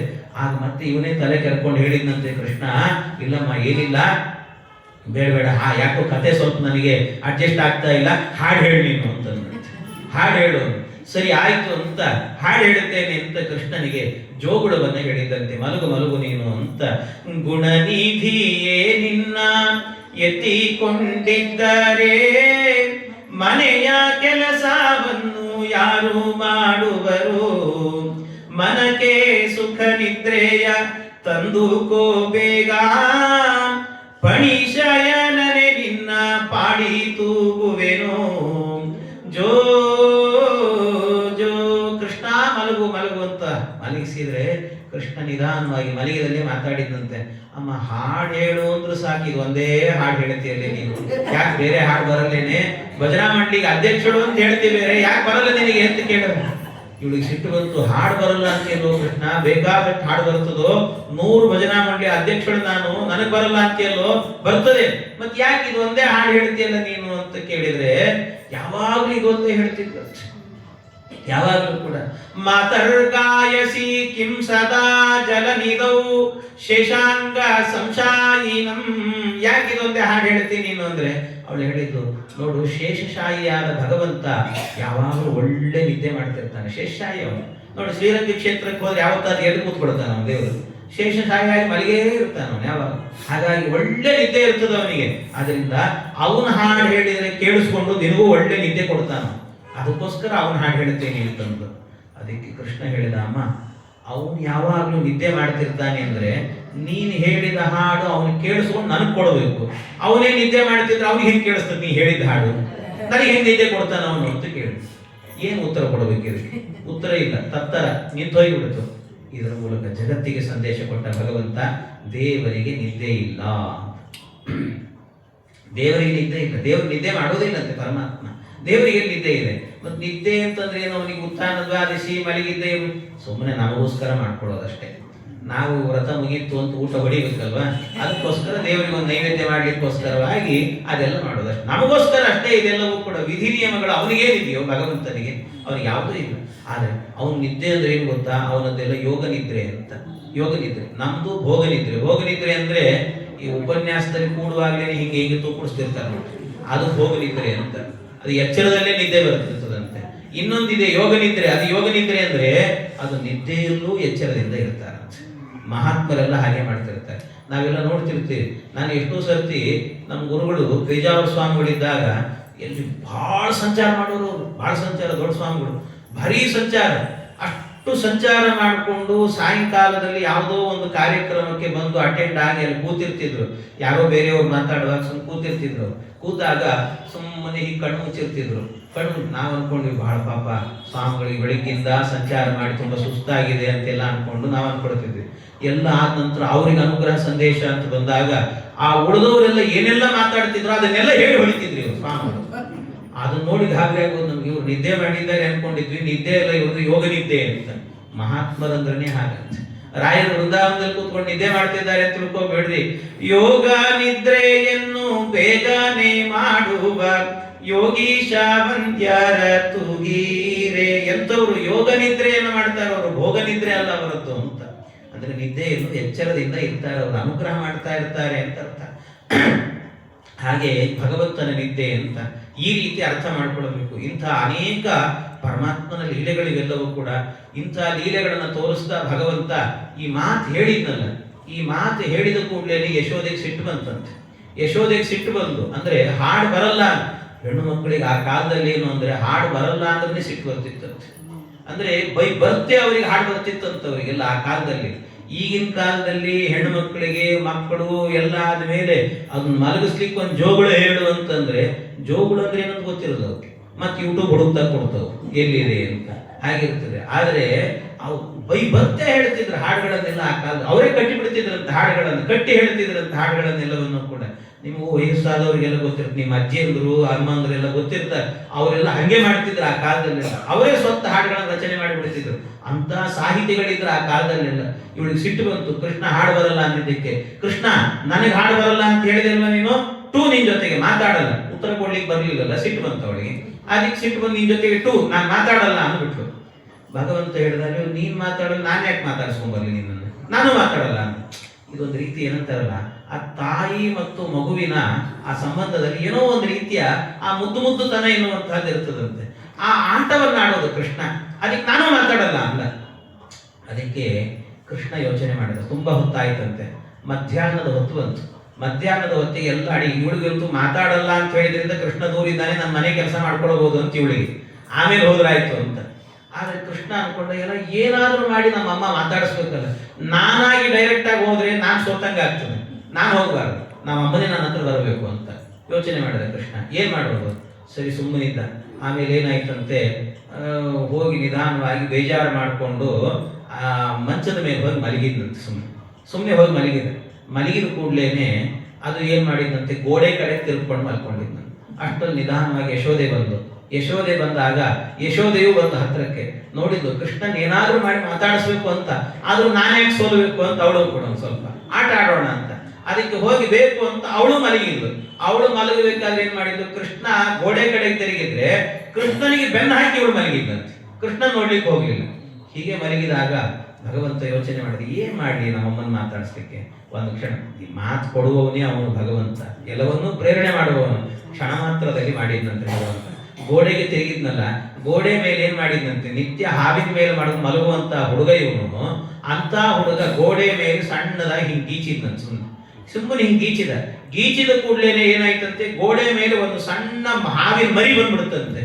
ಹಾವಿನ ಮರಿ ಬಂದು ಕೂಡ್ಲೇನೆ ಅದನ್ನ ನೋಡಿ ನಿಧಾನವಾಗಿ ಆ ಕಡೆಯಿಂದ ಹೇಳಿದಂತೆ, ಚಿಕ್ಕ ಹಾವು ಕಂಡೆ ಅಂಜಿಕೆ ಬರುತ್ತಿದೆ, ಎನ್ನ ಕೂಡ ಒಮ್ಮೆ ನೀನು ಮಾತನಾಡೆ ಗೋಪಿ. ಒಂದು ಸತ್ಯ ಮಾತಾಡಿ, ಹಾವು ನೋಡಿದ್ದೀನಿ, ಹೆದರಿಕೆ ಆಗಿದೆ ನನಗೆ. ಹಾವಿನ ಮೇಲೆ ಮಲಗುವ ಹುಡುಗ ಇವನು, ನಿತ್ಯದಲ್ಲೂ ಕೂಡ ಇವನಿಗೇನು ಹೆದರಿಕೆ. ಈ ಮಾತು ಹೇಳಲಿಕ್ಕೆ ಪುರುಸೊತ್ತಿಲ್ಲ. ಆ ಕಡೆ ಮಲಗಿದಂತ ಯಶೋದೆ ಓಡಿ ಬಂದು ಗಟ್ಟಿಯಾಗಿ ಹಿಡ್ಕೊಂಡು, ಕೃಷ್ಣ ಎಲ್ಲಿದೆಯೋ ಹಾವು, ಏನ್ ಮಾಡಿತ್ತು, ಹೋಗ್ಲಿ ಆ ಕಡೆ, ನಾನು ಹಿಡ್ಕೊಳ್ತೀನಿ, ನಾನಿದ್ದೇನೆ. ಜಗತ್ತನ್ನ ರಕ್ಷಣೆ ಮಾಡುವಂತ ಈ ಕೂಸಿಗೆ ನಾನಿದ್ದೇನೆ ಅಂತ ಹೇಳಿದಂತೆ. ಇದನ್ನು ನೋಡಿ ಭಗವಂತ ನಕ್ಕನಂತೆ. ಆಮೇಲೆ ಹೇಳಿದಂತೆ, ಕುಣಿದು ಬಿಟ್ಟನಂತೆ ಕೃಷ್ಣ, ನಾ ಮಾತಾಡಿಸ್ತಿಲ್ಲ, ಮೊದಲು ನೀನೇ ಮಾತಾಡಿಸಿದೆ, ನಾ ಗೆದ್ದೆ ಅಂತ ಹೇಳಿ. ಇದು ಆ ತಾಯಿ ಮಗುವಿನ ಆನಂದವನ್ನ, ತಾಯಿಗೆ ತಾಯಿತನದ ಆನಂದವನ್ನ ಕೊಡ್ತಾ ಇದ್ದಂತೆ ಪರಮಾತ್ಮ. ಈ ರೀತಿಯಲ್ಲಿ ಹೀಗೆ ಭಗವಂತ ಮಾಡಿದ ಇಂಥ ಅನೇಕ ಲೀಲೆಗಳನ್ನು ತೋರಿಸಿದ ಪರಮಾತ್ಮ ತೋರಿಸ್ತಾ ಭಗವಂತ ಮುಂದೆ ಇದೇ ರೀತಿಯಲ್ಲಿ ಯಶೋದೆಗೆ ಅನೇಕ ಲೀಲೆ ತೋರಿಸಿದ್ದಾನೆ. ಮುಂದೆ ಏನಾಯ್ತಂತೆ, ಸ್ವಲ್ಪ ದೊಡ್ಡವನಾದ, ಹೆಜ್ಜೆ ಇಡ್ತಾ ಇದ್ದ, ಮನೆಗಳಿಗೂ ಕೂಡ ಬೆಣ್ಣೆ ಕಡತನ ಮಾಡ್ಲಿಕ್ಕೆ ಅಂತ ಹೋದಂತೆ. ವತ್ಸಾನ್ ಮುಂಚನ್ನ ಹೋಗ್ತಿದ್ದಂತೆ.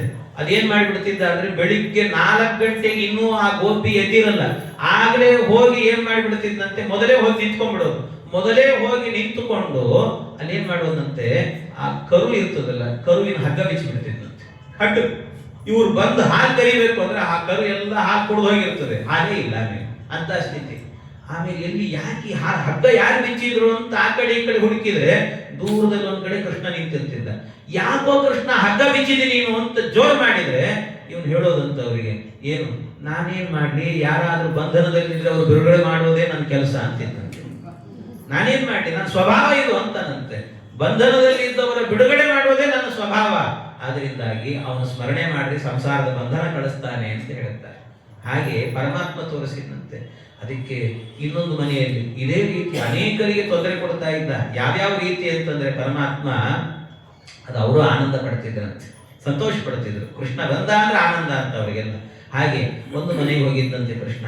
ಈ ಕೃಷ್ಣ ಬರ್ತಾನೆ ಅಂತ ಗೊತ್ತಿದ್ದೇ ಏನ್ ಮಾಡ್ತಾ ಇದ್ರಂತೆ, ಬೇಕು ಅಂತಲೇನೆ ಕೃಷ್ಣ ಬರೋ ಹೊತ್ತಿಗೇನೆ ಮೇಲೆ ಒಬ್ಬ ಗೋಪಿ ಈ ನೆಲವು ಅಂತ ಹೇಳ್ತಾರೆ, ಮೇಲೆ ಬೆಣ್ಣೆ ಇಡ್ತಾರೆ, ಹಗ್ಗ ಕಟ್ಟಿಟ್ಟಿರ್ತಾರೆ. ಆ ಮೇಲೆ ನೆಲವಿಗೆ ಕಟ್ಟಿಟ್ಟಿದ್ದಂತೆ. ಅದು ಏನ್ ಮಾಡಿದ್ದಂತೆ, ಎದುರುಗಡೆ ಕಾಣದಂತೆ ಆ ಪಾತ್ರೆಯ ಹಿಂಭಾಗದಲ್ಲಿ ಒಂದು ಗಂಟೆ ಕಟ್ಟಿದ್ದಂತೆ. ಅದು ಎಲ್ಲಿ ತನಕ ಅಂದ್ರೆ ಅವ್ರ ಯಜಮಾನರಿಗೂ ಗೊತ್ತಿಲ್ಲ, ಪಾಪ ಗಂಟೆ ಕಟ್ಟಿದ್ದವಳು ಅವ್ರ ಯಜಮಾನರಿಗೆ ಗೊತ್ತಿಲ್ಲ, ಗೋಪಿ ಯಜಮಾನರಿಗೆ. ಆದ್ರೆ ಗಂಟೆ ಕಟ್ಟಿಟ್ಟಿದ್ಲು. ಆ ಗಂಟೆ ಕಟ್ಟಿಟ್ಟಿದ್ಲು. ಈ ಕೃಷ್ಣ ಆ ಮನೆಗೆ ಬಂದಂತೆ, ಎಲ್ಲ ಹುಡುಗರು ಕರ್ಕೊಂಡು ಬಂದಾಗ ಅವಳು ಯೋಚನೆ ಮಾಡಿದ್ಲು, ಬೆಣ್ಣೆ ಪಾತ್ರೆ ಕೈ ಹಾಕಿದ್ರೆ ಗಂಟೆ ಶಬ್ದ ಆಗ್ತದೆ, ಈ ಕೃಷ್ಣನ್ ಹಿಡಿಬೇಕು ಅಂತ. ಅದಕ್ಕೆ ಸರಿ ಅಂತ ಹೋದ ಕೃಷ್ಣ. ಹೋದ ಕೂಡಲೇ ನೋಡಿದ ಕೂಡಲೇ ಮೇಲಿತ್ತು. ಅದು ಮೇಲಿತ್ತಲ್ವಾ, ಅದಕ್ಕೇನ್ ಮಾಡಿದ ಭಗವಂತ ಅಂದ್ರೆ, ತಾನು ನಿಂತ ಜಾಗದಲ್ಲಿ ಕೈ ಹಾಕಿದ, ಸಿಗಲಿಲ್ಲ. ಅದಕ್ಕೇನ್ ಮಾಡಿದ, ತನ್ನ ಕೈಯ ಬೆರಳಿದೆ ಅಲ್ವಾ, ಆ ಬೆರಳುಗಳನ್ನೇ ಏನ್ ಮಾಡಿದಂತೆ, ಉದ್ದುದ್ದ ಮಾಡಿದಂತೆ. ನಿಂತ ಜಾಗದಲ್ಲಿ ಉದ್ದ ಮಾಡಿದ. ಆ ಬೆರಳುಗಳೇ ಸೀದಾ ಹೋಗಿ ಆ ಪಾತ್ರೆಗೆ ಬಿದ್ದುವಂತೆ. ಗಂಟೆ ಶಬ್ದ ಆಗ್ತದೆ ಅಂತ ಗೊತ್ತಾಗಿ ಭಗವಂತ ಇನ್ನೊಂದು ಕೈಯಿಂದ ಬೆರಳುಗಳನ್ನು ಉದ್ದ ಮಾಡಿ ಗಂಟೆಯ ನಾಳ ಇರ್ತದಲ್ಲ ಅದನ್ನ ಹಿಡ್ಕೊಂಡಂತೆ. ಶಬ್ದ ಆಗದೆ ಇರುವಂತೆ ನಾಳ ಹಿಡ್ಕೊಂಡ್ಬಿಟ್ಟ. ನಾಳ ಹಿಡ್ಕೊಂಡಾದ ನಂತರ ಇನ್ನು ಅಲ್ಲಿ ತನಕ ಬೆಳಿಬೇಕಲ್ಲ, ಏನ್ ಬೆಳೆಯುವುದು ಅಂತ ಹೇಳಿ ಕೈ ಹಾಕಿದ್ನಲ್ಲ, ಆ ಕೈಯಿಂದಲೇನೆ ಹಾಗೆ ಸುರ್ರಂತ ಬೆಣ್ಣೆ ಎಳ್ಕೊಂಡಂತೆ. ಕೈಯಿಂದ ಎಳ್ಕೊಂಡ. ಅವನ ಅವಯವದಲ್ಲಿ ಭೇದ ಇಲ್ಲ ಸ್ವಾಮಿ. ಹಾಗೆ ಕೈಯಿಂದಲೇ ಎಳ್ಕೊಂಡು ತಿಂದ. ಆಮೇಲೆ ಇನ್ನೊಂದು ಕೈಯಿಂದ ಗಂಟೆ ಹಿಡ್ಕೊಂಡಿದ್ದಾನೆ. ಆಮೇಲೆ ಏನ್ ಮಾಡಿದಂತೆ, ಇನ್ನೊಂದು ಕೈಯಲ್ಲಿ ಆ ಪಾತ್ರೆ ಆ ಕಡೆ ಈ ಕಡೆ ಅಲ್ಲಾಡ್ತಾ ಇದ್ರೆ ಪಾತ್ರೆ ಬೇರೆ ಹಿಡ್ಕೊಂಡಂತೆ. ಇನ್ನೊಂದು ಕೈ ಇತ್ತು, 4ನೇ ಕೈ. ಆ ಕೈಯಿಂದಾಗಿ ಏನ್ ಮಾಡಿದಂತೆ, ತನ್ನ ಜೊತೆಗೆ ಬಂದ ಸ್ನೇಹಿತರಿಗೆಲ್ಲ ಆ ಬೆಣ್ಣೆಯನ್ನ ಹಂಚುತ್ತಾ ಇದ್ದಂತೆ. ನನ್ನ ನೈವೇದ್ಯ ಇದು ತಗೊಳ್ಳಿ ಅಂತ ಹಂಚುತ್ತಾ ಇದ್ದಂತೆ. ಅಷ್ಟರಲ್ಲಿ ಒಬ್ಬ ಗೋಪಿ ಬಂದು, ಸುವಿಸ್ಮಿತ ಕಾಪಿ ಬಭೂವ ತೂಷ್ಣೀಂ. ಸುವಿಸ್ಮಿತ, ಒಂದು ಸರ್ತಿ ವಿಸ್ಮಿತಳಾಗಿ ನಿಬ್ಬೆರಗಾಗಿ ನಿಂತು ಬಿಟ್ಟಂತೆ. ಆವಾಗ ಅವಳಿಗೆ ಅನ್ನಿಸ್ತಂತೆ, ಪ್ರಗೃಹ್ಯ ಘಟ್ಟಾಂ ಅಪರೇಣ ಪಾತ್ರಂ ಕರೇಣ ಚಾನ್ಯೇನ ಪಯಪ್ಪಿವಂತಂ. ಭಗವಂತನನ್ನು ನೋಡಿ ಅನ್ನಿಸ್ತವಳಿಗೆ, ಏನೋ ಇವನು ಕೃಷ್ಣ ಅಲ್ಲ ಇವನು. ಯಾಕೆ ಅಂದ್ರೆ 4 ಕೈಗಳನ್ನು ತೋರಿಸಿದ್ದಾನೆ ಅಂದ್ರೆ ಚತುರ್ಬಾಹು ಆದಂತಹ ಸಾಕ್ಷಾತ್ ಶ್ರೀಮನ್ ನಾರಾಯಣ ಆಗಿರಬೇಕು ಅನ್ನುವ ಬುದ್ಧಿಯನ್ನು ಕೊಟ್ಟ. ಅಷ್ಟೇ ಅಲ್ಲ, ಇನ್ನೊಂದೇನ್ ಮಾಡಿದ್ದ, ಒಂದು ಕೈಯಿಂದ ಗಂಟೆ ನಾಳ ಹಿಡ್ಕೊಂಡಿದ್ದ.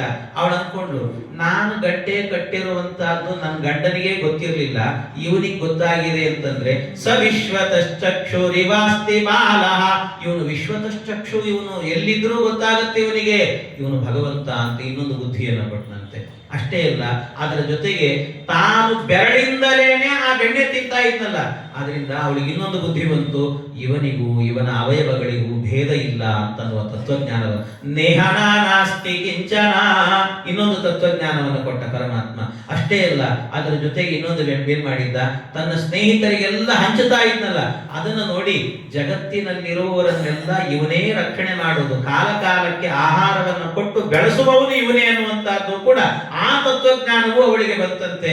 ಅದಕ್ಕೆ ಆ ಗೋಪಿಗೆ ಕ್ಷಣ ಮಾತ್ರದಲ್ಲೇ ಪರಮಾತ್ಮ ಸುವಿಸ್ಮಿತ, ಅವಳು ವಿಸ್ಮಿತಳಾಗಿ ನಿಂತಿದ್ರೆ ಅಲ್ಲಿಂದ ಹಾರಿಕೊಂಡು ಬಂದು ಭಗವಂತ ತಾನು ಬೆಣ್ಣೆಯನ್ನ ತಿಂದು ಅವಳ ಮೂತಿಗೆ ಹಚ್ಚಿ ಓಡಿ ಹೋದಂತೆ. ಅಂದ್ರೆ ಇದರ ಮೂಲಕ ಏನ್ ಮಾಡಿದ ಅಂದ್ರೆ, ಇಷ್ಟು ತತ್ವಜ್ಞಾನ ನಿನಗೆ ಬಂತಲ್ಲ ಗೋಪಿ, ಅದಕ್ಕೆ ನನ್ನ ನೈವೇದ್ಯವನ್ನ, ನನ್ನ ಪ್ರಸಾದವನ್ನ ನಿನಗೆ ಕೊಡ್ತಿದ್ದೀನಿ. ಯಾವಾಗ ನನ್ನ ಪ್ರಸಾದ ಆಗುತ್ತಾ ಆಗ ನಿನಗೆ ಮೋಕ್ಷ ಅನ್ನೋದಕ್ಕೋಸ್ಕರ ಈ ಬುದ್ಧಿ ಬಂದದ್ರಿಂದ, ನಿನಗೆ ತತ್ವಜ್ಞಾನ ಬಂದದ್ರಿಂದ ಪ್ರಸಾದ ಕೊಟ್ಟಿದ್ದೀನಿ ಅಂದ್ರೆ ನಿನಗೆ ಮೋಕ್ಷ ಖಚಿತ ಅಂತ ಈ ರೀತಿಯಲ್ಲಿ ಭಗವಂತ ಮೋಕ್ಷವನ್ನು ಕೊಟ್ಟ ಅಂತ ಹೇಳ್ತಾರೆ. ಮೋಕ್ಷವನ್ನೇ ಕೊಟ್ಟನಂತೆ ಪರಮಾತ್ಮ, ಈ ರೀತಿ ಮೋಕ್ಷವನ್ನ. ಆಮೇಲೆ ಇದೇ ರೀತಿಯಲ್ಲಿ ಭಗವಂತನಿಗೆ ಅನೇಕರು, ಅವಳಿಗೊಂದು ರೀತಿಯ ಮೋಕ್ಷವನ್ನು ಕೊಟ್ಟ. ಮತ್ತೊಬ್ಬರ ಮನೆಯಲ್ಲಿ ಏನ್ ಮಾಡ್ತಿದ್ರಂತೆ, ಈ ಕೆಲವರೆಲ್ಲ ಸೇರ್ಕೊಂಡು ಗೋಪಿಯರು, ಈ ಕೃಷ್ಣ ಬಂದ್ರೆ ನಮ್ಮ ಮನೆಯಲ್ಲಿ ಹಿಡಿಬೇಕು ಇವನನ್ನ, ಅದಕ್ಕೇನ್ ಮಾಡೋಣ, ಆ ಕಡೆ ಎದುರುಗಡೆ ಮನೆಯಲ್ಲಿ ಬೆಣ್ಣೆಯನ್ನು ಇಡೋಣ, ಅದಕ್ಕೆ ಬೀಗ ಹಾಕೋಣ, ಬೀಗ ಹಾಕಿ ಬಿಡೋಣ, ನಾವು ಇನ್ನೊಂದು ಎದುರುಗಡೆ ರೂಮಲ್ಲಿ ನಿಂತ್ಕೊಳ್ಳೋಣ, ಹೇಗೆ ಕೃಷ್ಣ ತಗೊಳ್ತಾನೆ ನೋಡೋಣ ಅಂತ. ಮುದ್ದಾಮಾಗಿ ಕೃಷ್ಣ ಅವ್ರ ಮನೆಗೆ ಬಂದಂತೆ. ಬಂದು ಕೂಡಲೇ ನೋಡಿದ್ರು. ನೋಡ್ಬೇಕಾದ್ರೆ ಕೃಷ್ಣ ಏನ್ ಮಾಡಿದಂತೆ, ಅವ್ರು ನಿಂತಿದ್ದಾರೆ ಬಾಗಿಲು ತುದಿಯಲ್ಲಿ ನಿಂತ್ಕೊಂಡು ನೋಡ್ತಾ ಇದ್ದಾರೆ. ಎಲ್ಲರೂ ಕೂಡ ನೋಡ್ತಾ ಇದ್ದಂತೇನೆ ಏನಾಯ್ತಂತೆ, ಪರಮಾತ್ಮ ಎಲ್ಲಿತ್ತೋ ಏನೋ ಬೀಗ ತನ್ನಷ್ಟಕ್ಕಾನೇ ಬೀಗದ ಕೈ ಬಂತು. ಆ ಬೀಗದ ಕೈ ಬಾಗಿಲು ತೆಗೀತು. ಬಾಗಿಲು ತೆಗೀತಷ್ಟೇ ಅಲ್ಲ, ಈ ಕೃಷ್ಣ ಅದ್ರ ಒಳಗೆ ಹೋಗ್ತಿದ್ದಾನೆ. ಅಯ್ಯೋ ಕೃಷ್ಣ ಹೋದ ಅಂತ ನೋಡ್ತಿದ್ದಾರೆ. ಅಷ್ಟರಲ್ಲಿ ಇವ್ರು ನಿಂತು ಕೋಣೆ ಇತ್ತಲ್ಲ, ಆ ಕೋಣೆ ಬಾಗಿಲು ಹಾಕೊಳ್ತು. ಈ ಬೀಗ ಹೋಗಿ ಅಲ್ಲಿ ಬಿತ್ತಂತೆ, ಅಲ್ಲಿ ಬಿತ್ತು. ಅಲ್ಲಿಂದ ಕಿಟಕಿಯಿಂದ ಹೊಡ್ಕೋ ಇವರೆಲ್ಲರೂ ಕೂಡ, ಅಯ್ಯೋ ಕೃಷ್ಣ ಬಾಗಿಲು ತೆಗಿಯೋ, ಬಾಗಿಲು ತೆಗಿಯೋ, ನನಗೆ ಬೆಣ್ಣೆ ಕೊಡಲ್ವ ನೀವು ಅಂತ ಅವ್ರ ಎದುರಿಗೆ ಹೋಗಿ ಬೇಕು ಅಂತ ಪಾತ್ರ ಹಿಡ್ಕೊಂಡು ಹೋಗಿ ಬೆಣ್ಣೆ ತಿನ್ಕೊಂಡು ಕಿಟಕಿಯಲ್ಲಿ ತೋರಿಸ್ತಿದ್ದಂತೆ ಕೃಷ್ಣ. ಈ ರೀತಿ ಮಾಡ್ತಾ ಇದ್ದ ಈ ಕೃಷ್ಣ. ಅಷ್ಟು ಸುಲಭ ಅಲ್ಲ ಇವನು ಅಂತ ಇವರೆಲ್ಲ ಬಂದು ಹೇಳಿದರಂತೆ, ಈ ಕೃಷ್ಣ ನಿನ್ನ ಮಗನ ತೊಂದರೆ ಬಹಳ ಆಗಿದೆ, ನಮಗೆ ಬಹಳ ಈತ ತುಂಟಾಟವನ್ನು ಮಾಡ್ತಿದ್ದಾನೆ, ಏನ್ ಮಾಡ್ಬೇಕು ಇವನನ್ನ ಅಂತ. ಅದಕ್ಕೆ ಇವಳು ಹೇಳಿದಂತೆ, ಇನ್ನೊಂದು ಸರ್ತಿ ನಿಮ್ಮ ಮನೆಗೆ ಬಂದ್ರೆ, ಯಶೋದೆ ಹೇಳಿದ್ರು, ನಿಮ್ ಮನೆಗೇನಾದ್ರೂ ನಮ್ ಕೃಷ್ಣ ಬರ್ತಾನೆ ಅಂತ ಆದ್ರೆ ಅವನು ಇನ್ನೂ ಒಳಗ್ ಬರ್ಬೇಕಾದ್ರೆ ಬೈದ್ ಕಳಿಸ್ಬಿಡ್ರಿ, ಅವನ್ನ ಅವಮಾನ ಆಗ್ಬೇಕು ಅವನಿಗೆ, ಅಷ್ಟು ಬೈರಿ ಅವನನ್ನ ಒಳಗೆ ಇಟ್ಕೊಳ್ಳೇಬೇಡ್ರಿ ಅವನ್ನ ಅಂತ. ಅದಕ್ಕೆ ಅವ್ರು ಹೇಳಿದ್ರಂತೆ, ಯಶೋದೆ ನೀನೇನೋ ಹೀಗೆ ಹೇಳ್ತೀಯಮ್ಮ, ಅದು ನಮ್ಮ ಕೈಯಲ್ಲಿ ಆಗಲ್ಲ. ಯಾಕೆ ಅಂದ್ರೆ ಏನ್ ಮಾಡೋದು, ಆ ಮುದ್ದಾದ ಮುಖ ನೋಡ್ಬೇಕಾದ್ರೆ ಬೈಬೇಕು ಅಂತ ಅನ್ಕೊಂಡಿರ್ತೀವಿ, ನಾಲಿಗೆನೆ ಹೊರಡಲೇ ತಾಯಿ, ಬಂದ್ರೆ ಬಾರೋ ಕೃಷ್ಣ ಅಂತ ಹೇಳ್ಬೇಕು ಅನ್ಸುತ್ತೆ. ಅದು ಏನ್ ಮಾಡಿದ್ದಾನೋ ಏನೋ, ಇವನು ಮಾಯಾಮಾಟ ಮಾಡ್ತಾನೋ ಗೊತ್ತಿಲ್ಲ ನಮಗೆ ಅಂತಂದ್ರಂತೆ.